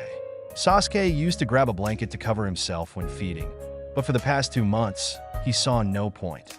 Naruto had already seen his chest the first time. It had been an accident, or so Sasuke thought. After that, it started feeling intentional. You didn't need to sit down to say goodbye, Sasuke said, adjusting his hip as his butt cheek started to feel numb. His son could nurse forever. I wanted to check on you too. You never answer my calls or texts. For one, I didn't give you my number, you asshole, and two, I've got a kid to take care of. Naruto didn't seem bothered at all when Sasuke brought up the fact that he never gave him his number. In fact, it seemed to make him more persistent. I could come over and help you with Karu, Naruto offered. Naruto, you run your own syndicate. I doubt you could help much. I'd make time. That made Sasuke chuckle. Honestly, Naruto, I do believe that. At this point, Naruto was basically a low-key stalker. Sasuke had been married to his own alpha for 2 years, known Naruto for a year, and had been a mother for 6 months. Naruto made his interest in Sasuke clear the first time they met, and Sasuke, feeling flattered that he was still attractive while pregnant, had told him he was already mated and with child. Naruto's response? A whispered, "I can kill him." Not wanting his mate dead, Sasuke declined, but those piercing blue eyes had held his gaze, and Naruto just nodded before heading to a meeting with Sasuke's father. Later, Sasuke learned from Itachi that Naruto was half Russian and Japanese, having grown up in Russia with his parents running their own gang. He'd moved to Japan a few years ago, under his father's orders, to start his own syndicate and pursue international deals. It was nice to meet someone with a similar background, but Naruto was also 7 years older than him. Sasuke's own husband hadn't grown up the same way, which was sometimes a little annoying, but their marriage had always been a business arrangement in the first place. His mate, an undertaker, had ties to corrupt cops that Sasuke's father found useful. Contrary to what some might think, Sasuke's Omega status wasn't controlled by his parents. He'd been given a choice about the marriage. At 27, Sasuke hadn't found any other prospects that appealed to him, and his mate, though a bit detached, was kind and respectful. Who would have guessed that a year later, he would meet a man like Naruto, with even more connections than his husband, and a willingness to mate with a pregnant Omega on the spot. "So just let me kill him, and your next child could be mine?" Naruto joked darkly, though it didn't sound entirely like a joke. "You don't need to kill my mate to get me, Naruto," Sasuke sighed, humor worn thin. This conversation was getting old. "No, but in our world, it makes things go faster." Naruto leaned forward, clasping his hands under his chin. "I think Karu is done." Sasuke glanced down and saw that Karu had indeed stopped nursing. He was just staring at Naruto. Sitting up, Sasuke adjusted his shirt and moved Karu to his shoulder to burp him. Karu was a sweet child. His mother said he was just like Sasuke had been at that age, quiet and observant. Sasuke was thankful for that. He was exhausted enough without a hyperactive child. He glanced at Naruto. A child with Naruto would likely be full of energy. That man always seemed to have more energy than anyone else. He looked back at Naruto, who was watching him intently. Always watching. Sasuke's mate even noticed it whenever they hosted parties or gatherings in their Yakuza community around Tokyo. As long as Naruto didn't physically touch Sasuke or Karu, Sasuke's mate remained silent. And after a year of knowing each other, Naruto never crossed that line, always keeping his distance. A distance that Sasuke wondered if it would ever close. Mating with Naruto wasn't exactly unappealing, but Sasuke had no complaints with his current mate. And like Naruto had said, murder did tend to make things go faster in their world. Once Karu burped, Sasuke wrapped him in his favorite blanket and placed him in the bassinet next to the chaise. Keeping one hand gently rocking him, he spoke to Naruto. "It's been a year, Naruto." "It has. You're definitely a man who knows what he wants and usually gets it." Naruto just smiled. "I'm also a man with high standards," Sasuke added, sitting up straighter. Naruto straightened his back too, placing his hands on the wooden armrest of his chair. "Let's see which one of us breaks first," Sasuke said with a smirk, his voice full of quiet confidence. Naruto's eyes narrowed, a dangerous gleam flashing in them. Sasuke wasn't sure, but he thought he saw a hint of red in his irises. The air around Naruto, which was usually filled with chaotic energy, had suddenly grown heavy, almost ominous. "Oh, sweetheart," Naruto purred, leaning back in his chair. "I was cultivated to exceed expectations." Pulling his son's hat down over his tuft of white hair, Sasuke sighed, relieved that the day was finally over. The hotel staff had been incredibly helpful, and he was beyond grateful for their professionalism. Getting up early to prepare for his son's first birthday party had been exhausting. Never before had he been so thoroughly prepared for anything. His sweet baby boy had enjoyed a day filled with gifts and love from friends and family, spending most of it hand in hand with Shiko, Neji, and Shikamaru's son. Shikamaru was a silent partner in Naruto's syndicate. Sasuke had known him as long as he had been married to Neji, but it wasn't until Naruto became so invested in Sasuke that Shikamaru revealed this information. He'd hinted that Naruto might show up, but Sasuke wasn't surprised when he did.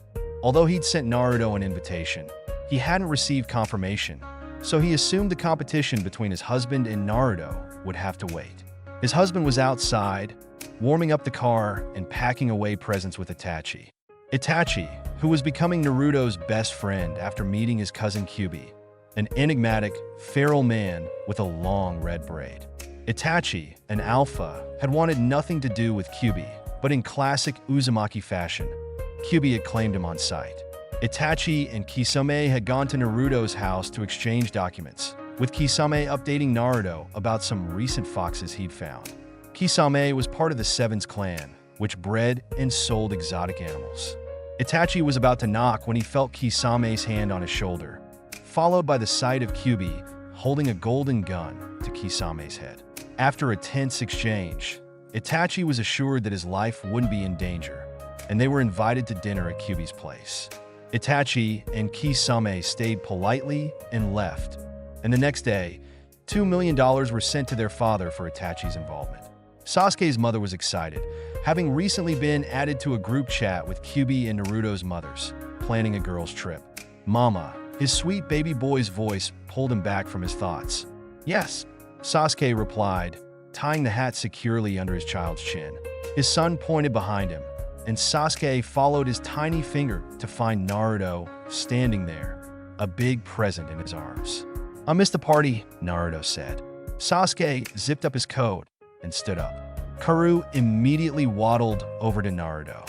"Hi, I got you a present. Want to open it?" Naruto knelt down and glanced at Sasuke for approval. Sasuke nodded, and Naruto set the gift in front of Karu.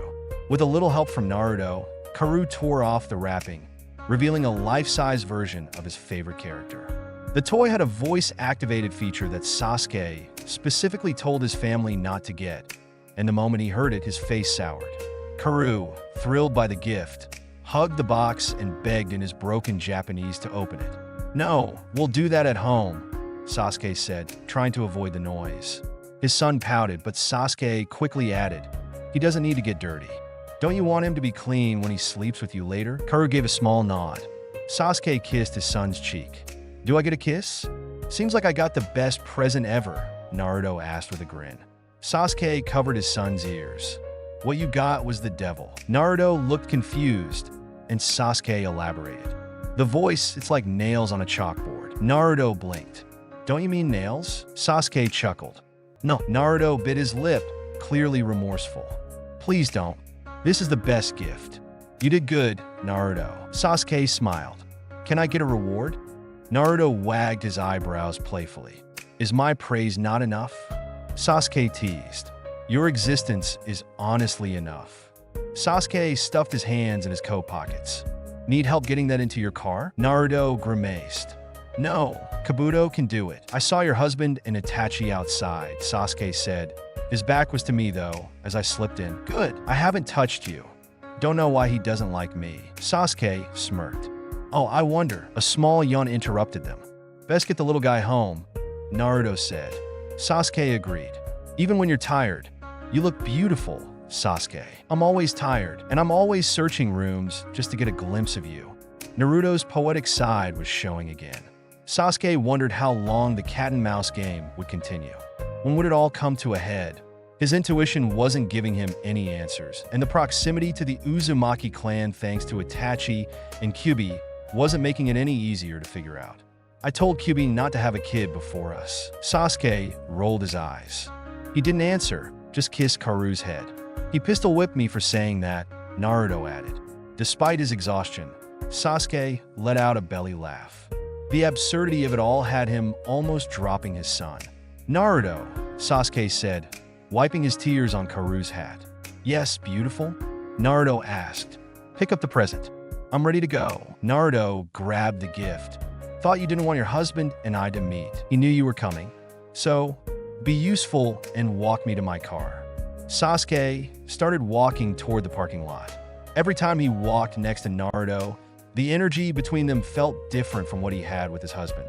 People always moved aside for them, as if parting the seas. Naruto's aura demanded respect, commanded order, and the only person he seemed eager to follow, aside from his parents, was Sasuke. Walking behind Sasuke at a respectful distance, Naruto's focus was entirely on the task Sasuke had given him. Sasuke couldn't help but smile. He might need to satisfy his husband later, using the excuse that Kabuto had been a great help. But he peeked back at Naruto and thought, just maybe, the desire might not be that easily dismissed. Naruto's focus was intense, and Sasuke's smile only deepened. Well, if it isn't Sasuke Uchiha, Naruto said with a grin. It was one of the rare times he was out and about without Karu by his side. Today, he was with Obito and his wife, Rin, while Kakashi was with him too. An eccentric guy, Kakashi had taught Sasuke how to fight at a young age and was now trying and failing at courting an Omega named Irika, who, as it turned out, was somehow connected to Naruto. Sasuke was starting to accept that he and Naruto must have some past life connection, some kind of karma together. The coincidences since their meeting were just too bizarre to ignore. He'd meet someone, and either they or their partner would know Naruto. Karu had learned to say Naruto's name before Daddy even. And just last week at Itachi and Kyuubi's engagement party, Sasuke learned that Naruto's godfather was married to his mentor, Orochimaru. Sasuke could feel his walls coming down harder than he'd like. He didn't want to be the one to crack. Kabuto's death was supposed to be quick and silent, but the fact that he took Kabuto from Karu didn't feel right. Kabuto had wanted another child, but Sasuke wasn't sure he could handle it. His heat had skipped last week, and for a moment, he thought he might be pregnant, but fortunately it wasn't the case. Still, he didn't feel stressed. He couldn't put his finger on what was causing all of this. Hello, a hand waved in front of his face, snapping him out of his thoughts. Naruto had spoken. Oh, hey Naruto, Sasuke replied, standing in the bookstore, looking for new books for Karu. He was committed to making sure Karu was ready for school in the coming years. Finally, some alone time, huh? Naruto teased. Sasuke squinted, not sure if he'd been misunderstood. We're hardly alone. This is a public place, after all. I mean, without Karu, Naruto clarified, catching the confusion. Oh, Sasuke replied, returning his focus to the rack in front of him. Karu, you good? Naruto asked, dressed in an unmissable, loud black and orange hoodie with matching joggers. A blue cap backward with blonde strands peeking out. Are you? Sasuke shot back. That outfit's hideous, Naruto. It was the most casual he'd ever seen Naruto, and despite the garish look, it had its own charm. Sasuke hid a smile behind his hand. It's not that bad, and you know it, Naruto countered, his eyes scanning Sasuke up and down. But, hey, you can always tell me what to buy. Sasuke was wearing a denim off-the-shoulder jumpsuit, showing off a hint of his Yakuza tattoo on his back. From Naruto's view, the only visible detail was the Uchiha fan on his shoulder. Neji had picked the outfit a couple of weeks ago, hoping Sasuke would show more of his Omega side in his wardrobe. He'd never felt the need to flaunt his body, except when necessary, like next week at Orochimaru and Jiraiya's anniversary barbecue, where he had a swimsuit picked out. Neji picked this out for me, Sasuke remarked, inspecting a Blue's Clues book he'd pulled from the shelf. Oh, I know all about Neji's fashion sense, Naruto laughed. Shikamaru gets daily updates on Shiko's outfits. It took him a while to realize no outfit ever repeats. Sasuke chuckled, imagining Neji's meticulousness. Neji didn't trust Instagram and instead had a private website for family members, especially for Shikamaru's family. The Hyuga compound was an interesting place, managing both legal and illegal medical procedures, with discounts for the elderly. So, what brings you here, Naruto? Sasuke asked, grabbing a few books. A gift for a kid I'm mentoring, Naruto replied. Mentoring? Sasuke raised an eyebrow. Who would a criminal mastermind be mentoring? A kid named Konohamaru, Naruto answered with a smile. Sarutobi? Sasuke's eyes widened. Yeah, I'm not really teaching him much, but his uncle works with Irika, and he asked me to help with his rowdy nephew. Sasuke handed the books to Naruto, who accepted them without question. The smile never left his face. So, what do you and Konohamaru do together? Sasuke asked, taking a step back to look at Naruto, hands on his hips. You know, paintball, shooting range, go-karting, pranking. Naruto grinned mischievously. Shooting range with a 12-year-old? Sasuke asked skeptically. I have one on my property. You'd know if you came with Itachi sometimes. Naruto shrugged. Sasuke scoffed. Soon I'll be related to an Uzumaki. No need to rush it. Naruto's face lit up. Oh, don't I know it? Sasuke knew exactly what Naruto meant. So he shifted the topic. Buy those books for Karu, he said. Of course. Naruto agreed without hesitation. Before checking out, they headed upstairs to the middle school section. Sasuke wasn't there yet, but he was looking forward to when Karu and Shiko reached that age. Neji would probably have more kids by then. Sasuke wasn't sure how he felt about having more children himself, though. Having Karu had given him more curves, hips and thighs, which is what made Neji pick out this particular outfit.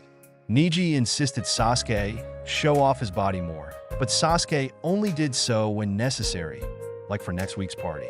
He had a swimsuit in mind. Are you going to the anniversary party next week? Sasuke asked, leaning against a rack as he watched Naruto crouch down, searching for something for Konohamaru. Oh yeah, my folks are coming down too. I want them to meet you, Naruto said casually. Sasuke froze, his heart skipping a beat. He tried to calm down. Those were words an Omega didn't hear often, especially from someone like Naruto, older, married with a history. Naruto, Sasuke warned, though his voice was strained. What? Naruto asked, his voice teasing. Sasuke could imagine the smirk on his face. You're technically going to be family. To that feral cousin of yours? Sasuke felt a twinge of disappointment at the thought. I consider you family. Always have. My dad knows. Naruto's gaze softened as he grabbed a book from the shelf. He paused, looking at the cover. I'll get this. I know he likes fantasy, and this kid looks like an alchemist. Sasuke wasn't looking at him anymore. Sasuke. Naruto moved closer, closing the gap between them. Did your parents know about me after the engagement? Sasuke asked, turning to face him. Naruto shook his head. No, right after that first meeting, he said honestly. Sasuke appreciated Naruto's straightforwardness. He never tried to hide or lie about anything. When I was still pregnant? Sasuke asked, feeling a flutter of uncertainty. Naruto nudged the book under Sasuke's chin, their eyes meeting. You can be pregnant when you meet them. Sasuke rubbed his fingers along the spine of the book in Naruto's hand, his breath hitching. Are you going to get me pregnant, Naruto? He could feel Naruto's desire radiating from him. Sasuke remembered where they were, still in the public children's section, but Naruto's gaze made it hard to care. Playing with fire in the Yakuza world could be lethal. Naruto closed his eyes, taking a deep breath. It could happen tonight. A pause. I noticed your bond mark was fading, he added, voice low. Sasuke had noticed it too, but hadn't confronted Kabuto about it. He opened his eyes and placed the book on the floor between them. His hand hovered in the air for a moment, the air between them thick with tension. Sasuke loved testing Naruto's self-restraint. He had an endless appreciation for how much control Naruto had, but this was too much. It is. Guess I've been neglected, huh? Sasuke smirked, his words teasing. Naruto clenched his fist but kept his calm. You're a little minx, you know that? His eyes were full of that familiar fiery intensity. Sasuke, your husband is going to die, Naruto whispered, but Sasuke already knew. He'd known since the moment Naruto had first offered it. The coincidences couldn't be ignored. Naruto leaned closer, their foreheads touching. He placed his hand over Sasuke's mouth, pausing for a breath. This was the first time they'd had skin-to-skin contact. It wasn't as intense as Sasuke had expected, though. All he felt was a sense of home, of safety, a dominance that wouldn't hurt him. Sasuke, Naruto said, looking into his eyes. He kissed the back of Sasuke's hand, and Sasuke could feel the slickness in his palm. Let's go buy these books, Naruto said, breaking the moment. Itachi left his bedroom door to head into the kitchen. His socks slide against the wooden floor as he treks down the hallway. Phone up to his ear. The person you're trying to reach is unavailable. He's been trying to call Kisame for the past 2 hours. They have a meeting later with the Hyugas, but they were supposed to meet up for lunch. Out of his group of friends, Kisame was the one he talked to daily, with Sasori being a close second. He put his phone in his pajama pants pocket. He hadn't left his room yet so far today, so he wasn't the most presentable person at the moment. Hadn't bathed yet, but he did brush his teeth after eating breakfast earlier. He always made sure to eat breakfast with Sasuke, especially since Karu was born.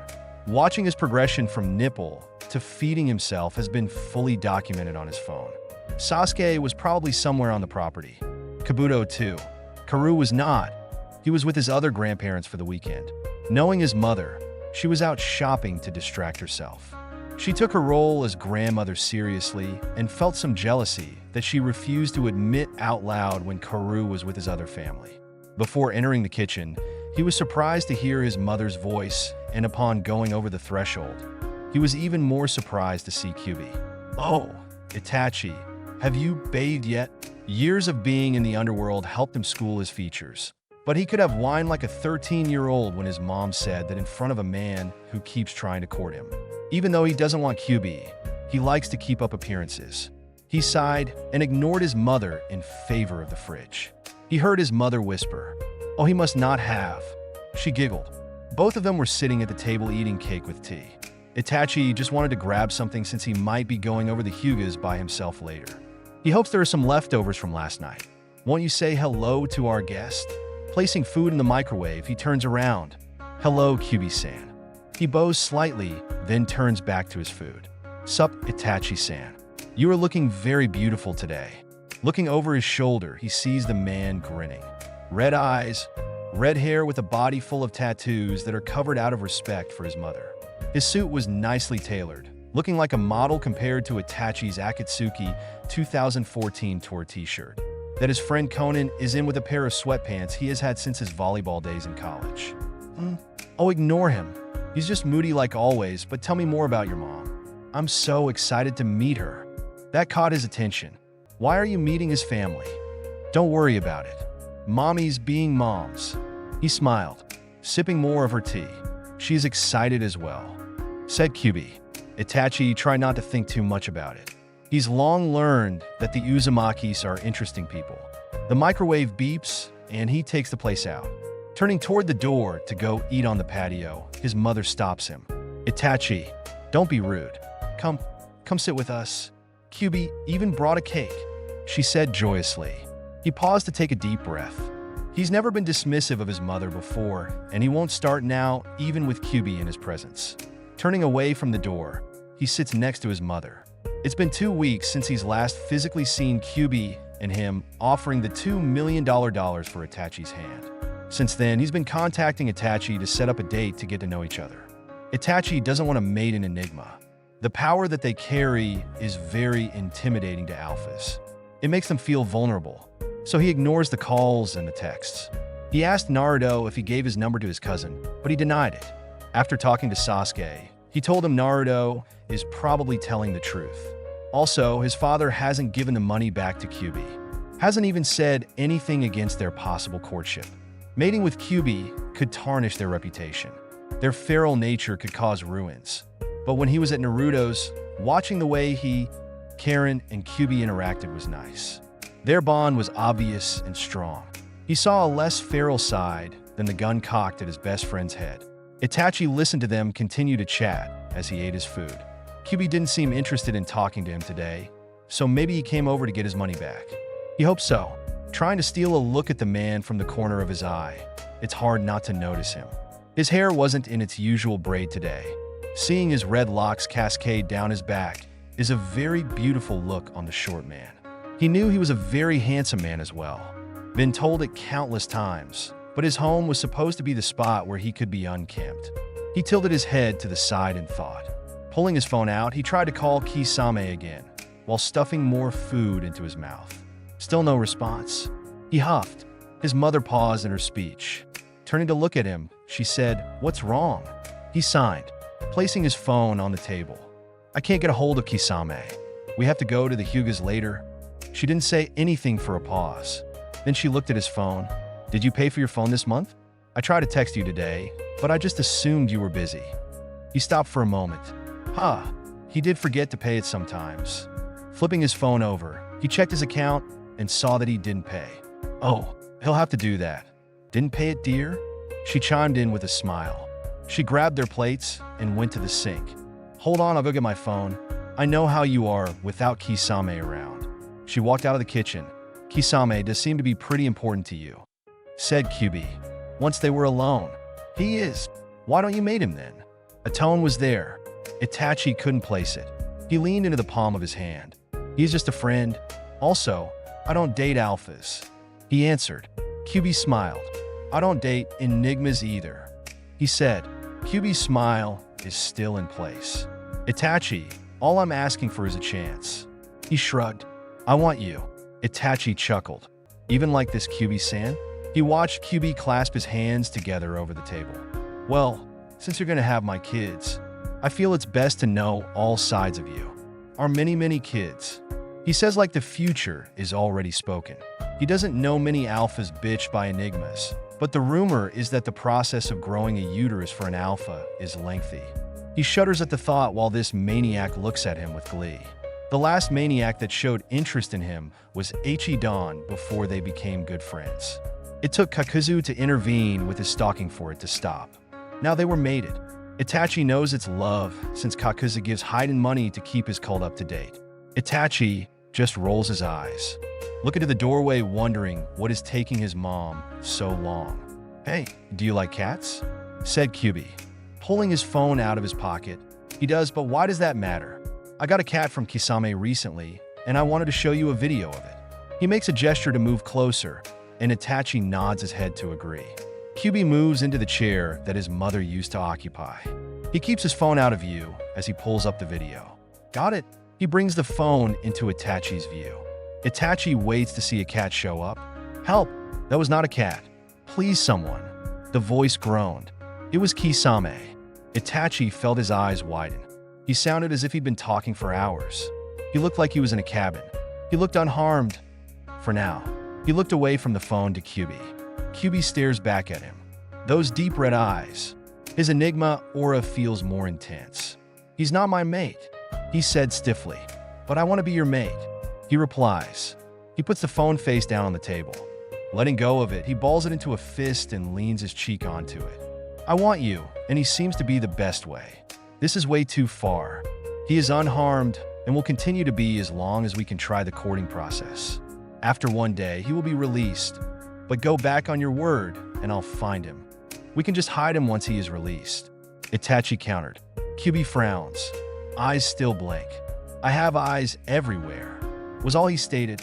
Having heard those words all his life, he knows they don't always carry weight. He continues to stare at the man in front of him. His words carry the weight of a level 5 storm. Itachi pauses for a moment, because there is a sick part of him that likes that Kyubi has taken the initiative to get what he wants. Most wouldn't find the appeal in their friend being kidnapped for a courting process, and Kisame wasn't harmed at least. He bits his lip and looks away from Kyubi. Just a courting process? I don't have to agree to marry you? Kyubi chuckled. Sure. He looked back at him. I mean it. Kyubi raised his hand, and Itachi flinched. He never flinches, but all Kyubi did was touch Itachi's hair. Our children will be beautiful. Letting go of his hair, he stands up. I'm gonna go say goodbye to your mother. I have to go get ready for our date. Kyubi went around the table. I have a meeting with the Hyugas later. You heard me tell my mother that. I know, he said. I'll be at the meeting too with Naruto. We can go on our date afterwards. Itachi didn't know that. Also, I did send that video of Kisame to your phone earlier, but now I know why you didn't respond. I thought that would get you to finally answer my calls. Kyubi went into his pocket and pulled out some money. Here, this will be for your phone bill. Giving Itachi $500. I'll pay all of your bills during our courting process and thereafter. Before getting to the threshold, you have a lot of confidence in yourself.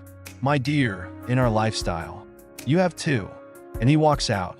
Itachi listened to Kyubi talk to his mother in the hallway, while putting the money in his pocket. He pauses in thought. Did his mother know? Karu was sitting on his grandmother's lap as two red-headed women cooed over him. His face was heavily lathered with sunscreen as they sat in a chair by a pool. He didn't really understand what his grandmother was talking about, but she seemed excited. His face was pinched and kissed. He was switched between laps without a care in the world. He saw Shiko in the pool with his mama. He had something on his arms that were helping him float. His mother was swinging him through the water. Shiko's mama was really pretty, and Shiko found his mama pretty too. Shiko told him last week that he wasn't allowed to sleep with his parents anymore. He was sad about it because he thinks it means there might be another child on the way. Karu just hand-fed his friend Shades. He remembers his grandfather telling him food heals. He fed him the whole bag, and they napped together. Shiko didn't seem sad anymore after that. As he sits cozily in his grandmother's lap, he is wondering where his mama is. His daddy is talking to Orochimaru. Mama's been a little fussy today. Mama calls him fussy when he doesn't want to nap, so he thinks that is a good word to describe his mama. This morning his mama removed all the hair from his body and trimmed his hair. He didn't put makeup on today, which made him sad. He likes the paint his mama does sometimes. He even lets Karu pick out what color he'll put on his face. They match. Him, his father, and mama all have fishes on their outfits for the pool. Mama's outfit must be nice because Shiko's mama growls and smacks mama's butt. Adults are weird. When Karu growls at the moon like in the movie, he gets told to be quiet. Why can adults growl in the daytime? Should he growl at the sun instead? Grr. He tries out. Ah, what are you doing, Karu? The redhead woman asked. Wolf. He responds. He growls again.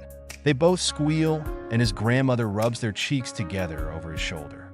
I love you. She whispers, love, and he reaches behind to pat her cheek. I'm so excited for grandchildren. The other redhead says, Kyubi and Itachi need to hurry up. Oh, Mito, let them be. You have like 4 from Shikaku. Kushina, he married someone that looks just like him. Wasn't really science to know other carbon copies to come from their union, said Mito, crossing her arms. Minus the tattoos and Shikaku's love of strength training. Are you hoping for a redhead? Said Mikoto, placing her chin on Karu's head. She reaches over next to her to grab a bowl of fruit. She puts it in front of Karu. Karu instantly grabs some pieces of strawberry. Yes, shallow, said Kushina, shaking her head. Mito shrugs. No fear of judgment for her wants of grandchildren. Then huffs out. You're no better.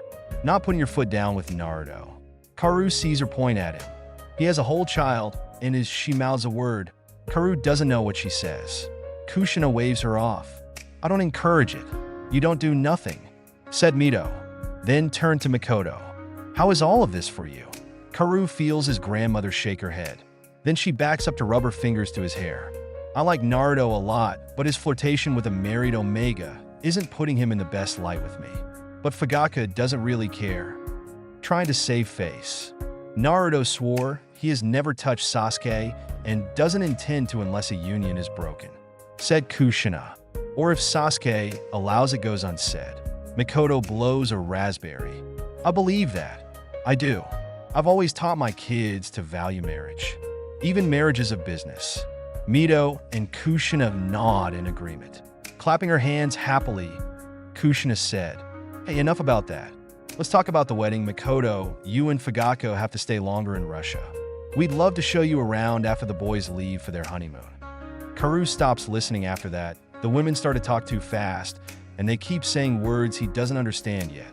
Putting another strawberry in his mouth, he tried to search for his mama again and finally spotted him talking to Shiko's dad. His mama's swimsuit had 2 pieces, but the top was short with long sleeves with a small bottom. Karu had a shirt on to match his trunks. Daddy didn't have a shirt on. His mama and Shiko's dad were sitting in chairs by the pool. Shiko's dad pulled out his phone and took pictures of Shiko and his mama in the pool. He watched his own mama continue to talk when his daddy came over and sat in the same chair as his mom, pulling him into his lap and kissing him. Daddy was always touching mama. He continued to eat and watch his parents talk to each other and other adults before a loud noise made him turn his head. Looking at the other side of the pool, he saw Naruto in the water. He really likes Naruto. He gave him his favorite present, and he gives him chocolate whenever he is being babysat at Shiko's house. Naruto is a nice man. Looks like he needed to cool off. Laughed Jiraiya. A blonde man that looked like Naruto was laughing as well as they peered down at Naruto in the water. Fuck you, old man, said Naruto, swimming over to the ladder. What if this wasn't the deep end? He said, climbing up. Jiraiya continued to chuckle. You would have survived. You're hard-headed like your father, and like your godfather, said Orochimaru, eating his salad next to Itachi. He saw Karen and Kyubi run into the water and cause a big splash. Naruto lost his grip and fell back in. He heard Shiko start to cry, and his mama handed him out of the water and into his dad's arms.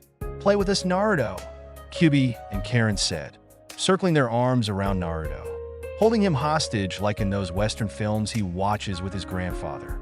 Karu is surprised how they are able to hold Naruto from getting out of the water. He always seems like a strong man. Sasuke had just closed the door to his son's bedroom when a newcomer entered his line of sight.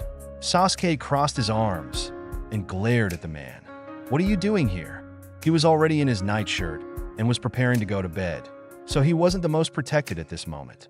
Naruto didn't reply, and Sasuke honestly wasn't surprised by the next action as the older man guided him backwards against the door he had just closed. The blonde's hands gripped the side of the Omega's hips and rubbed his scuff against his face. "I missed you. You saw me earlier at the meeting," Sasuke rebutted. Sasuke laid his hands in the folds of Naruto's elbows. He knew the purpose of Naruto's insistent touching against his hip. It's been a new habit in the last few months. Sasuke didn't see the purpose of it, but the alpha felt that it grounded him. Sasuke grounded him. Naruto pulled back and kissed him. Biting his lip, his other hand went under Sasuke's shirt, pulling it higher up and exposing his panties to whoever decided to walk by. The alpha's nails dragged across his lower back. It sent a shiver up his spine as he suppressed a gasp. He was feeling cold. Would Naruto warm him up? Sasuke. Words said like a prayer against his lips. Sasuke was to be his to worship, his to follow, his to own. Everything Sasuke was is his. At that meeting earlier, he had to correct a few people on that notion. "It's all right." Sasuke pulled back, moving his hands upwards and wrapping around Naruto's neck. "It's not," he hissed. Sasuke looked into his lover's eyes as they glowed from the moon beaming into a hallway window. They weren't as red as earlier, so things were fine, but he would let it go for now. Naruto was a sensitive being under all of that ominous intent. It's been trial and error when they first started, but things were going more smoothly, and he's been able to pick up on his lover's moods. NAR. He grabbed a few strains of blonde in his grip. "If you're gonna fuck me against this door, you're gonna deal with him if he wakes up." Naruto was kissing his neck as he spoke. His overhand was already in his panties, making their way deeper into his moist fold and caressing the pubes along the lips. Naruto had a thing for hairy pussies. "I don't want to move," Naruto said against his neck, using his free hand to cup under Sasuke's thigh and lifting him against the door. Sasuke could feel his wetness dripping down his leg when Naruto showed his strength. He'd have to tip the maid extra tomorrow. She knew too much. Sasuke wrapped his legs around Naruto's waist and kept his grip tight on his lover's strains. Those fingers, 3 fingers, were knuckles deep and swirling around in a delicious fashion. He was getting closer, but it wouldn't be enough to get him off. He needed the cock that put that hellion he just put to sleep in him now. Toru was a beautiful blonde mix of the both of them, but fuck if he wasn't the lightest sleeper. Yet, here he was letting his father fuck him against the door that held his adorable spawn. He must like tempting the devil too much. "You gonna put that in me soon?" He was trying to keep his voice steady, but he knew from the way he was trying to ride those fingers, it was a lost cause. Naruto hummed at him. He yanked his lover's hair back. Naruto looked unfazed. He raised his eyebrow. Getting impatient? Sasuke bit the inside of his lip and looked away. He didn't need to see Naruto to know the man was smirking. No, don't look away, SS. Naruto cooed. He slid his fingers in between his hair and Sasuke's hand and laced their hands together. He brought Sasuke's hand to his face and kissed it. "We have a long night ahead of us." "How so?" His toes curl and uncurl with every movement inside of him. "We aren't moving from this spot until you come twice on my fingers." Naruto's amusement grew as Sasuke's eyes widened. "You can't be serious," he whispered. Naruto knew he needed more than fingers. Naruto shrugged and let go of Sasuke's hand to pull his nightshirt up further. "Open up." Sasuke could get loud when he wanted to, so he obeyed. With the shirt secured in his mouth, Naruto hoisted Sasuke up a little higher and to make him a little closer to his prize. A sweet pink nipple with fresh milk dripping from it. Naruto pinched it. Sasuke flinched. Toru wasn't the easiest baby to feed. He had to start wearing a bra to protect himself from shirt rubbing against his soreness. His stupid alpha didn't care though, always touching him and offering to lick him to help elevate the pain. Naruto wanted more kids. He found Sasuke's pregnant body to be so arousing. It looks like Toru didn't finish it all, Naruto said, watching the milk dribble down Sasuke's chest. Sasuke knew his face was red. His teeth were digging deep into the shirt as his chest was assaulted. He didn't need more memories whenever he fed his child. Naruto already caught him masturbating one time when he was feeding Toru in their bed. Naruto learned his body so quickly. With his senses occupied from his pussy and nipple being attended to, he didn't expect the next touch. A slow touch moving downward, past his lower back, his anus. Naruto was doing too much right now. Yet, as one finger breached the first ring of his ass, he came. His head thumped the door so hard behind him as his orgasm shook through his core. His legs tightened around Naruto's waist. His eyes felt lazy. He couldn't do another. Naruto was crazy if he thought he had another one in him. He felt his lover remove his fingers from his pussy, but the other fingers were moving deeper into his ass. Fuck, he gasped out. See, nothing happened, said Naruto gleefully as Sasuke watched him lick his slick-coated fingers. I hate you. He didn't want to agree. Not with my branding mark on your hip, you don't, he said, getting closer to give him a slow kiss. He was pissed when Itachi didn't tell him that mates of Uzumaki alphas were branded. He found the whole act to be barbaric, and Itachi had to tell him their lifestyle itself was barbaric. In a way, he agreed, but they had to do a ceremony with a priestess. He had never had sex in front of someone before, and she was quiet throughout the whole ordeal. Her hair was long, red and thick with eyes of pure white. She reminded him of Neji, and Naruto wouldn't elaborate on where he found her. The coal warmed the stamp, and when he was at a pinnacle of an orgasm, hot, blinding pain filtered throughout his body. Naruto held him down as he flared about. The priestess chanted next to them, and Sasuke eventually passed out. It was in the shape of a moon and sun in an almost yin and yang formation. Naruto told him, each marking changes to represent the couple's connection. Sasuke just thought Russians were weird. Itachi agreed. Now. He pinched Sasuke's nipple again. We can continue now. NAR. He gasped into his lover's mouth. His arms hung loosely next to him. One more, Naruto stated. Naruto was 2 fingers deep in his ass now. One more, the alpha deeply repeated. It was Sunday, a fine day for grocery shopping when the day was too hot, and the child in the cart was too cranky. Kabuto was alone in the cereal aisle while Sasuke was waiting in line at the butcher next door. Karu was wet and hungry, and he was debating just giving up since the store was crowded as well. But this was their one day a week together to do errands. He didn't like Sasuke to do everything alone. He wanted him to know he wasn't alone in parenting and taking care of their household.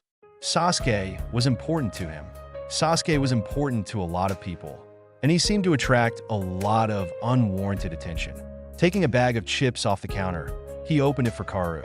His child rejoiced and started to eat, yet the crumbs fell onto the floor with each handful. He tried to kiss his son's forehead, but he groaned and backed up, too cranky to be touched. He couldn't blame him. He was cranky too. He's been trying to convince Sasuke to have another child, but the Omega has been putting it off, saying he would rather wait until Karu is in school, so he can give him his undivided attention. Kabuto cannot say if he agrees with that logic or not. His mother only wanted one child, and used to deflect on his father whenever he brought up the thought of another child. He just doesn't want to be lied to. He hated liars. He refused to lie. He'd rather be the blunt asshole than waste energy on concocting some tale to please someone's spirit. He worked with the dead for a reason. He saw where lying can send you. So he dresses the liars, the saints, and the in-betweens before sending them to their final resting place. With a sigh, he put the cereal box in his hand bag before going over to the pasta aisle.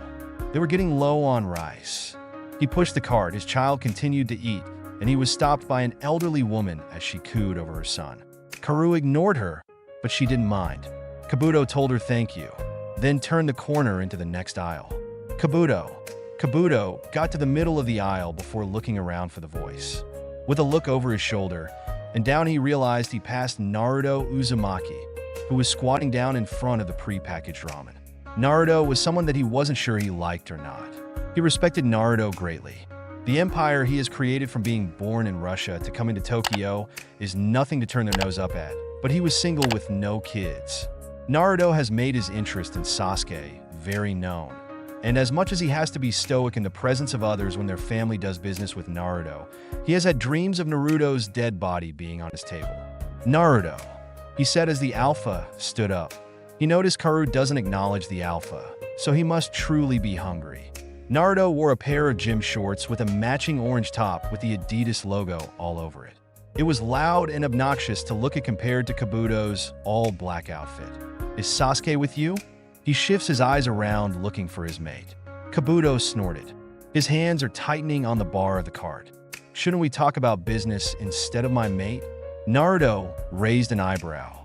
Why would I ignore the matriarch of your small family? Small. A softly chuckle. He petted the head of his son. He's busy. Then he got an idea since they were finally alone.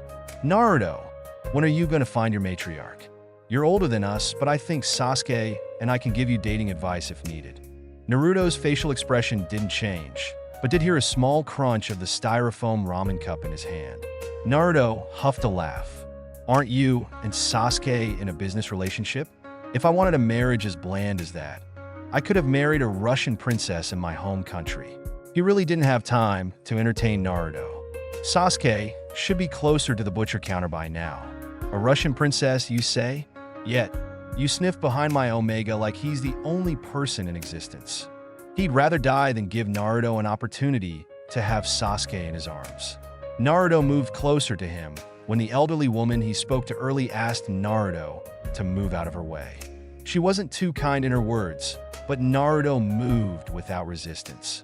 They stared at each other from either side of the aisle. I can't sniff behind someone who doesn't like the attention.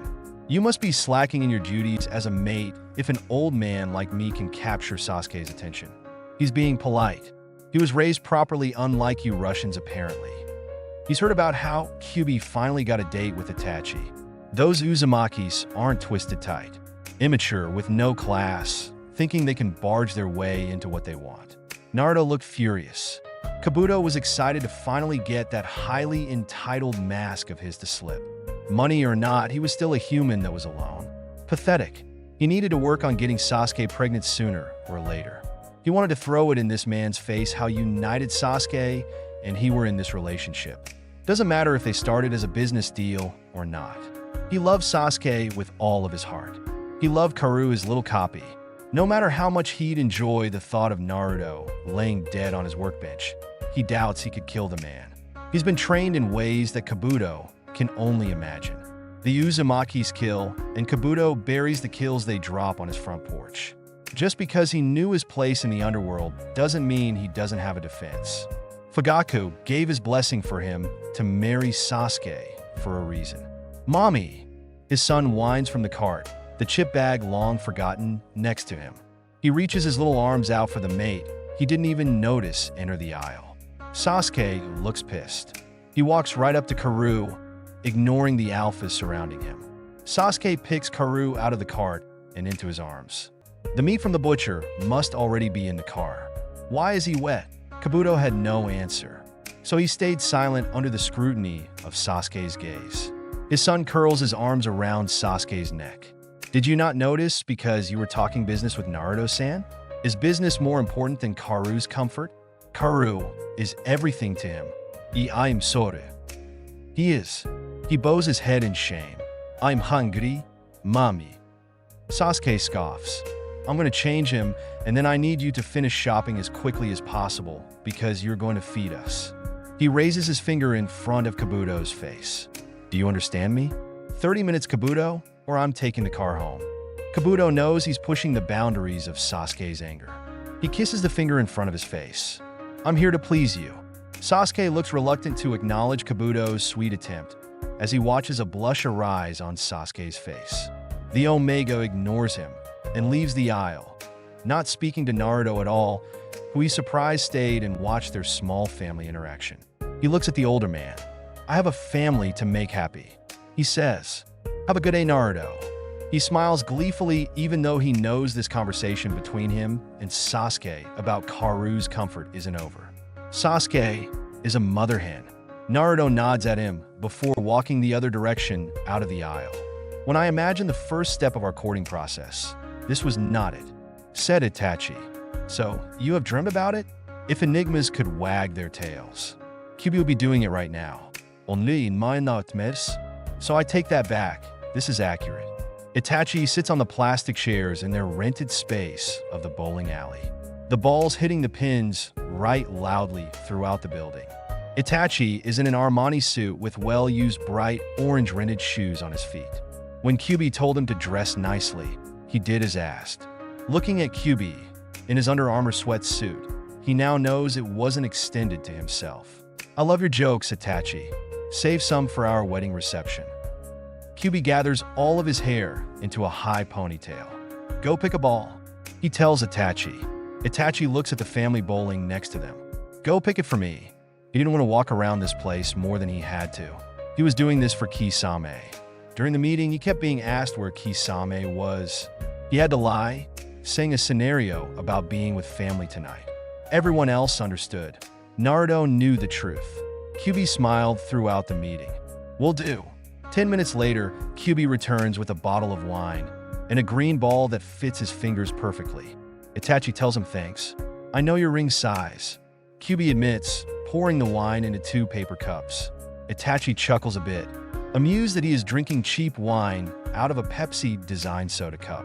The ones he used to drink out of as a kid when he had time to walk them all with his friends. Kyuubi, you seem to know a lot about me without me speaking. He takes his first sip. Kyuubi est signature grande fraction. I hope you don't expect me to apologize. Their names are on the monitor. Kyuubi is up first. You're not a man that would apologize. Kyuubi frowns. In his seat next to Itachi, he turns inward. He swings his arm behind his chair. I'm a family man. My mom taught me how to apologize. Using his other hand, he walked his fingers over Itachi's knee. To those who matter, he tells himself, Kisame is the only reason he isn't smacking the hand away. Using the cup, he hides his mouth. You brought me to a bowling alley, so go bowl. Let's make a wager. I don't gamble. Because it's a losing hand? No, he says. Because you've already backed me into a corner. What more do you want? Kyuubi takes his hand off Itachi's knee. Come home with me. Itachi puts his cup down, turning away from the bowling lane, peering into the depths of Kyuubi's eyes. He crosses his legs. Ready to skip the courting process? He asked. Trying to trick me? They can't be alone for long periods of time in private spaces. The moment Itachi walks alone into Kyuubi's home, it's acceptance of being his mate. My maid's there. I can call Naruto over if you don't believe me. Kyuubi moves his face closer, wanting to mingle their breaths together. Itachi backs away, his eyes lower in disbelief. Show me you're a respectable man by waiting. You're confident that I'll give in, so we can wait for the day I might accept you. Oh, sweetheart, I don't believe in might. Kyuubi stands up, walking to the bowling balls. I've let your little friend go. He rolls the ball. Itachi isn't surprised by the strike, but relief floods into his veins for Kisame. Kyuubi walks back over, lifting his foot onto the chair he previously occupied. Using his temporary height advantage, I will get him again if this courting process isn't properly fulfilled. I promise you that, Itachi Uchiha. He warns. Itachi lifts his cup. Cheers to the day. I say no. Kyuubi laughs, lifting his own cup. Cheers. Itachi wins 2 out of the 3 rounds. They talk throughout the night. Itachi learns that Kyuubi can speak 6 languages, offering Itachi time with him at his home in Norway. Itachi declined, saying the Uchiha have a home there as well.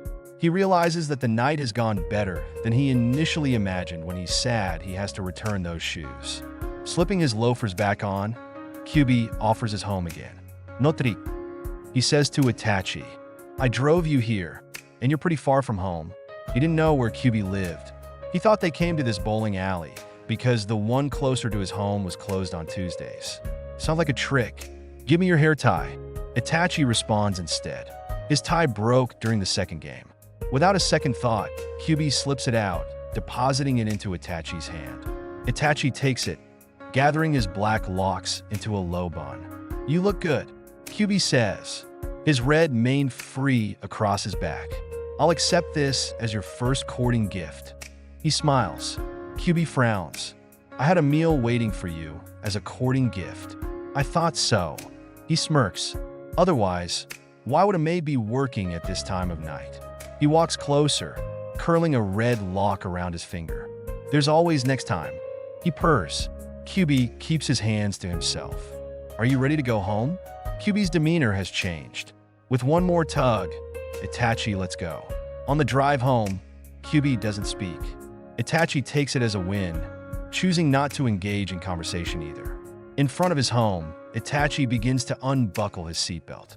Itachi, the deep voice says. Itachi pauses. Can I come over in the morning? To my home.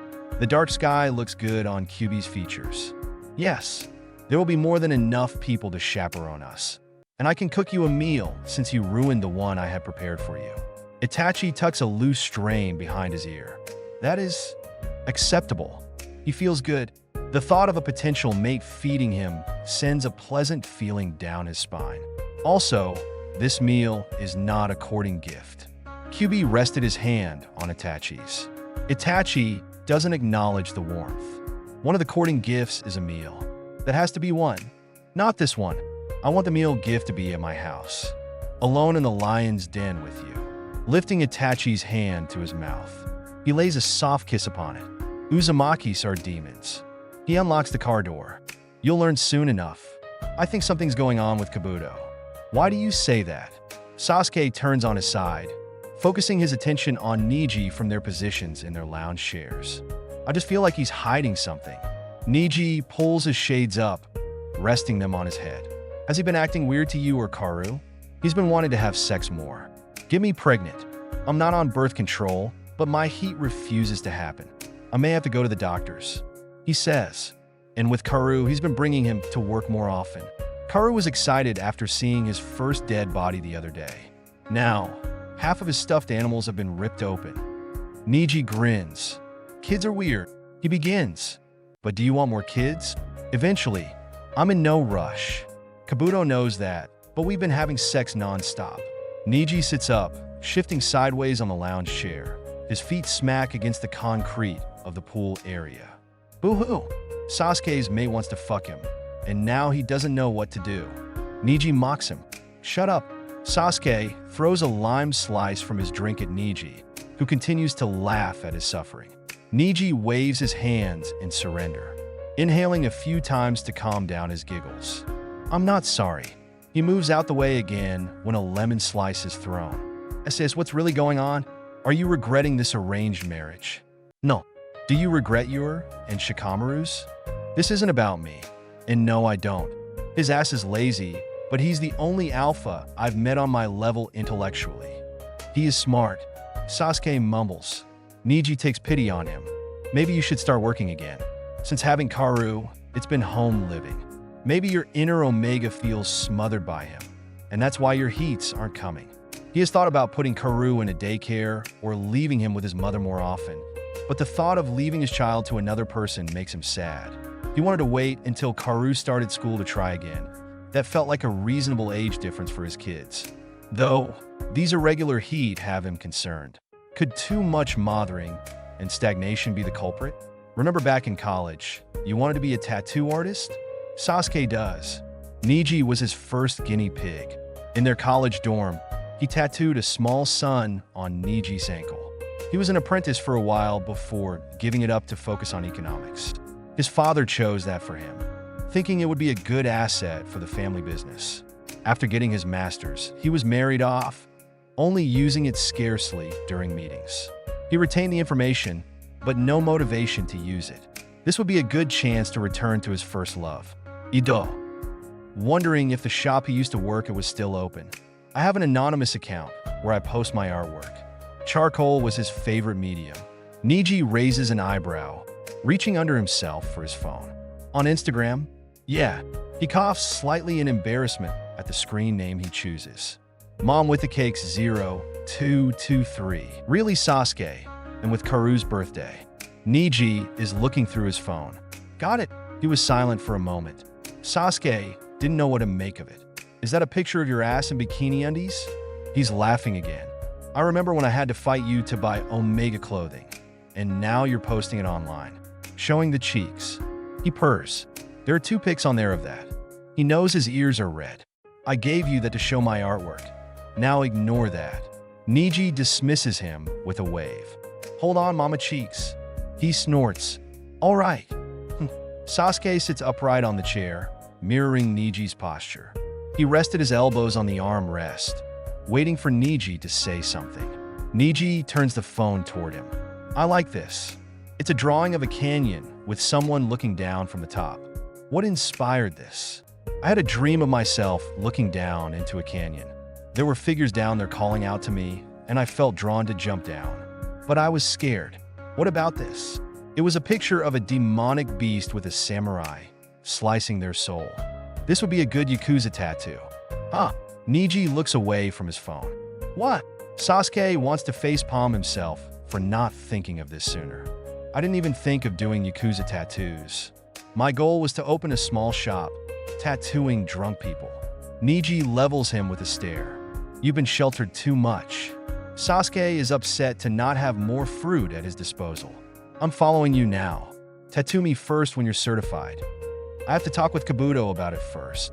Kuru will have to go to daycare, and that may not be a fun transition for anyone. Niji puts his phone down, leaning back into his previous position. I understand. Shikamaru won't let me work full-time at the hospital since Shiko was born. Plus, we'll have another soon. Niji pats his stomach. Really? Sasuke gets up, moving to sit on Niji's chair next to his extended legs. Yeah, he says. Confirmed this morning. Sasuke looks at Niji's flat stomach. A lot of changes may be happening. Sasuke felt there would be more than just him going back to tattooing. Think we'll be ready? He's not used to hearing uncertainty in Niji's voice. Life is too short to not try. Adjustments are a part of life. Being Yakuza brats, they know it to be true. Niji makes lunch for them after that. Shikamaru comes home early with Shiko running through the house for Niji. Sasuke is sitting at the kitchen bar watching Shiko talk to Niji by the fridge. He drew something at school and wanted to show Niji, who put it on the fridge. Hello, Sasuke. Shikamaru yawns while greeting him. He sits next to Sasuke. Hello, and congrats. For what? Sasuke points at Niji. My hot mate, he says dryly, using a bottle opener to pop the beer top off. He's pregnant, Sasuke says, enjoying the rare glimpse of emotion on Shikamaru's face. Shock. Sasuke leaves soon after that. Shikamaru started holding Niji, without speaking as Shiko was pulling on his dad's pants, wondering why Shikamaru was ignoring him. Niji told him before that Shikamaru likes to keep his emotions for family only, so he felt it was time to go. Give them the opportunity to celebrate in their own way. On his way out, he sees another car pulling up. It's orange and gaudy. Naruto. Sasuke walks up to the driver's side. Leaning over, he says, Don't go in yet. Shikamaru just found out Niji is pregnant. They're having a moment. He warns as a greeting. Naruto taps his fingers on the steering wheel, nodding with a grin. I will. Naruto smells really good up close.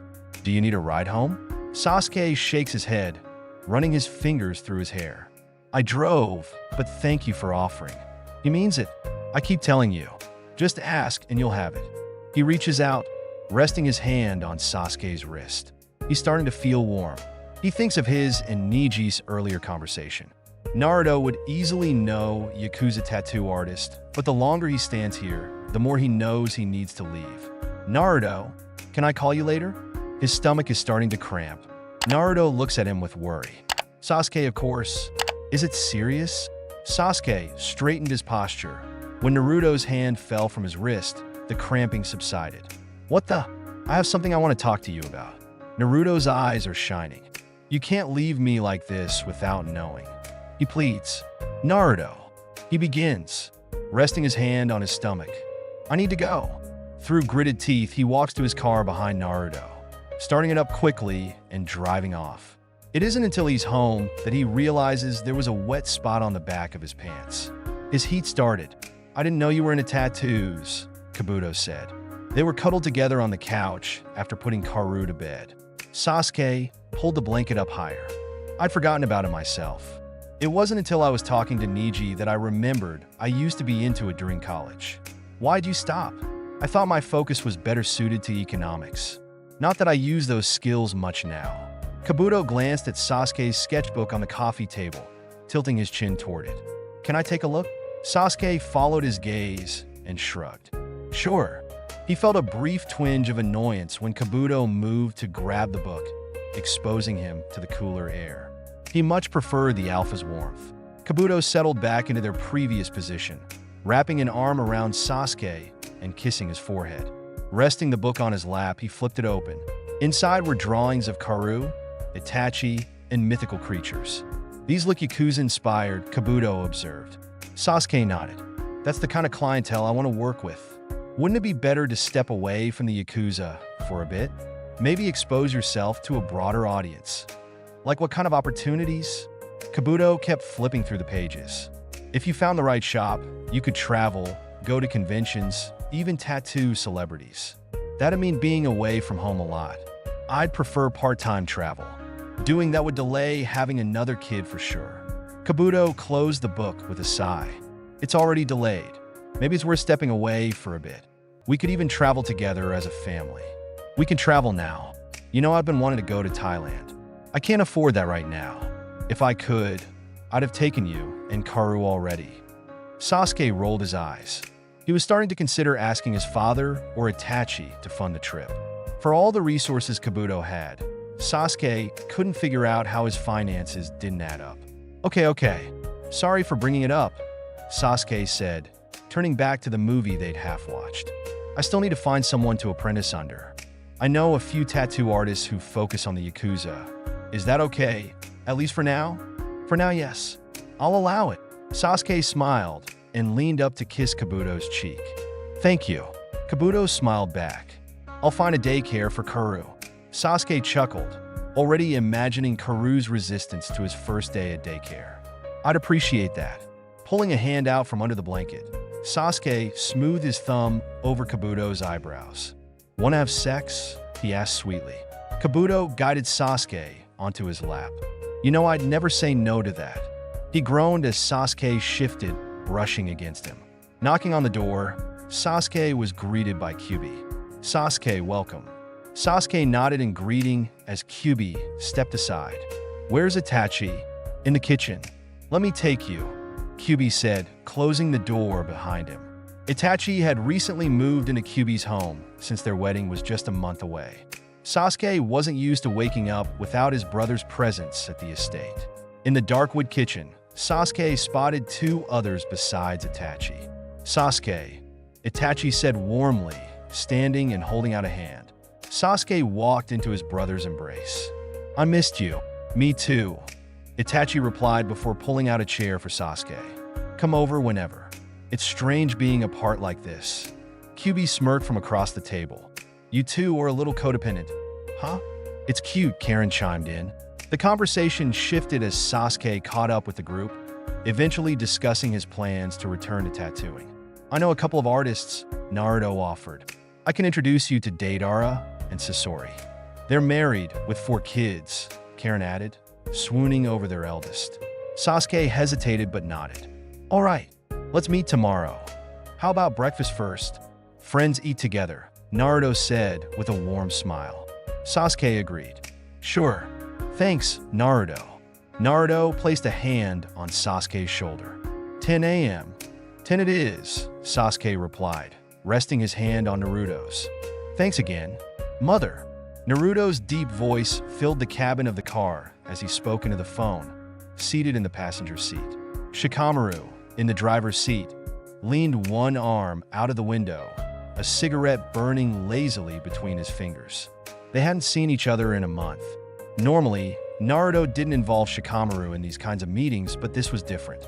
The Uchiha family was a powerful, traditional clan, and Shikamaru's mate, Niji, had grown up around them. Shikamaru had provided invaluable advice on how to navigate their unique customs and expectations. Since the birth of their son 6 months ago, Shikamaru had hardly left Niji's side, only stepping away when summoned by his father, Shikaku, or when Naruto himself asked Neji for help.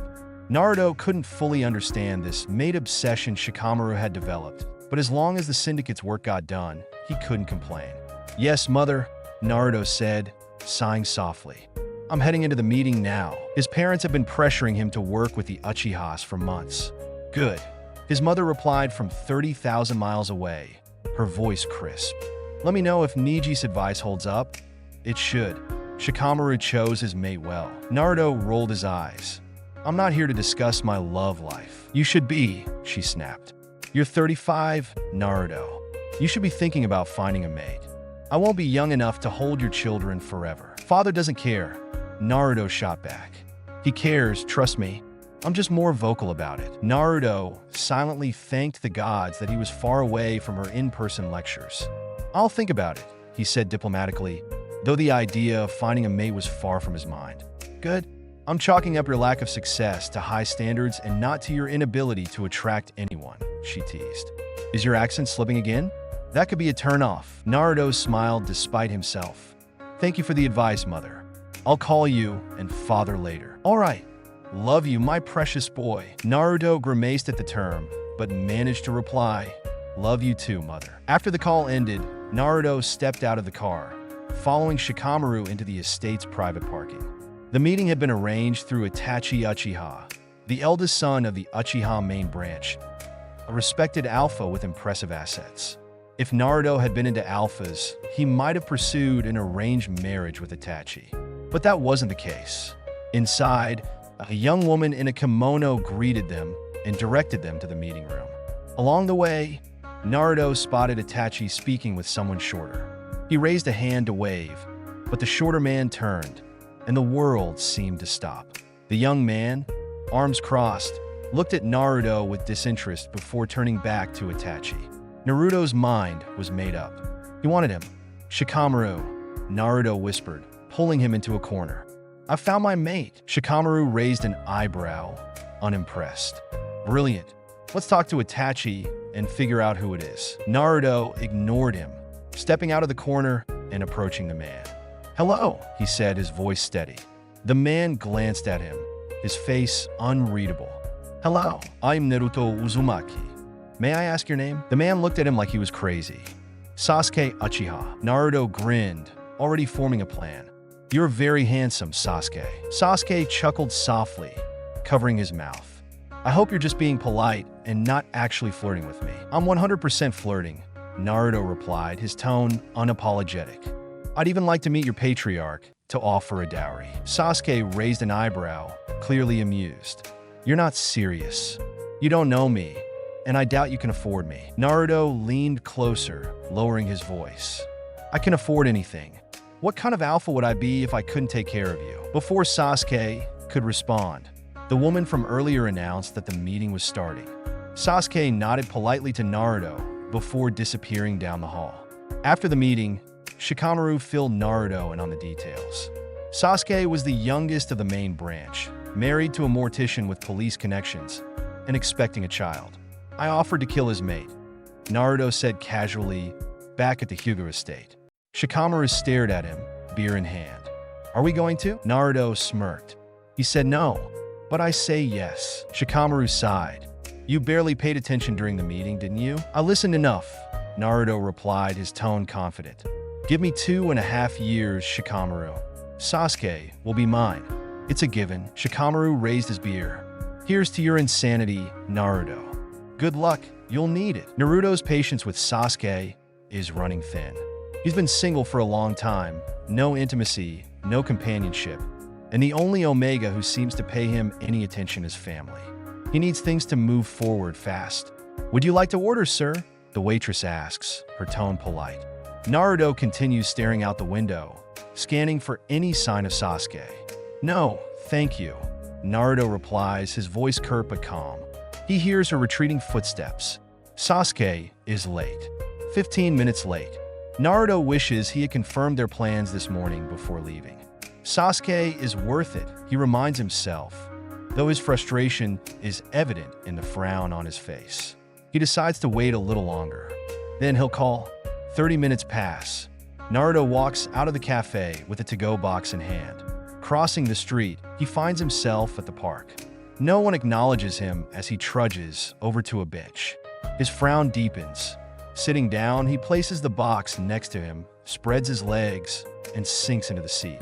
Lacing his fingers together, he resists the urge to let out an insufferable sigh. What am I even doing? This could have been resolved a year ago. By now, he's tempted to kidnap Sasuke, lock him up in a tower, and wait until he falls in love with him. It's a ridiculous fantasy, but one that brings an involuntary, dreamy sigh. His thoughts are interrupted when a whoosh of air passes by his ear. Reaching for the sausage in the box, he feels his instincts kick in and drops to his knees, feigning an injury as he scrambles under the bench. He knows he looks crazy, but appearances don't matter now. From beneath the bench, he spots a woman near the fountain, pushing a stroller. A familiar tattoo peeks out from under her turtleneck. Good thing I listened to my cousin and wore my contacts today, he thinks. The woman checks her reflection in a compact mirror, her demeanor too casual. She's not here for a stroll. Naruto plays dead, lying still under the bench. If she wants to confirm her target, she'll have to make a bold move. He's unarmed, but hand-to-hand combat is his specialty. If he could just make it around the fountain, he might stand a chance. People pass by, ignoring him entirely. God, this day sucks. His phone vibrates in his pocket. Using his hidden hand, he taps to answer. Hello, he whispers, barely audible. Where are you? I'm in front of the cafe. Sasuke's voice comes through, annoyed. Relief floods Naruto's chest. He hasn't been stood up. Not now, Naruto hisses. Not now. Sasuke snaps before softening. So, I'm the one at fault here. I was late. Are you still nearby?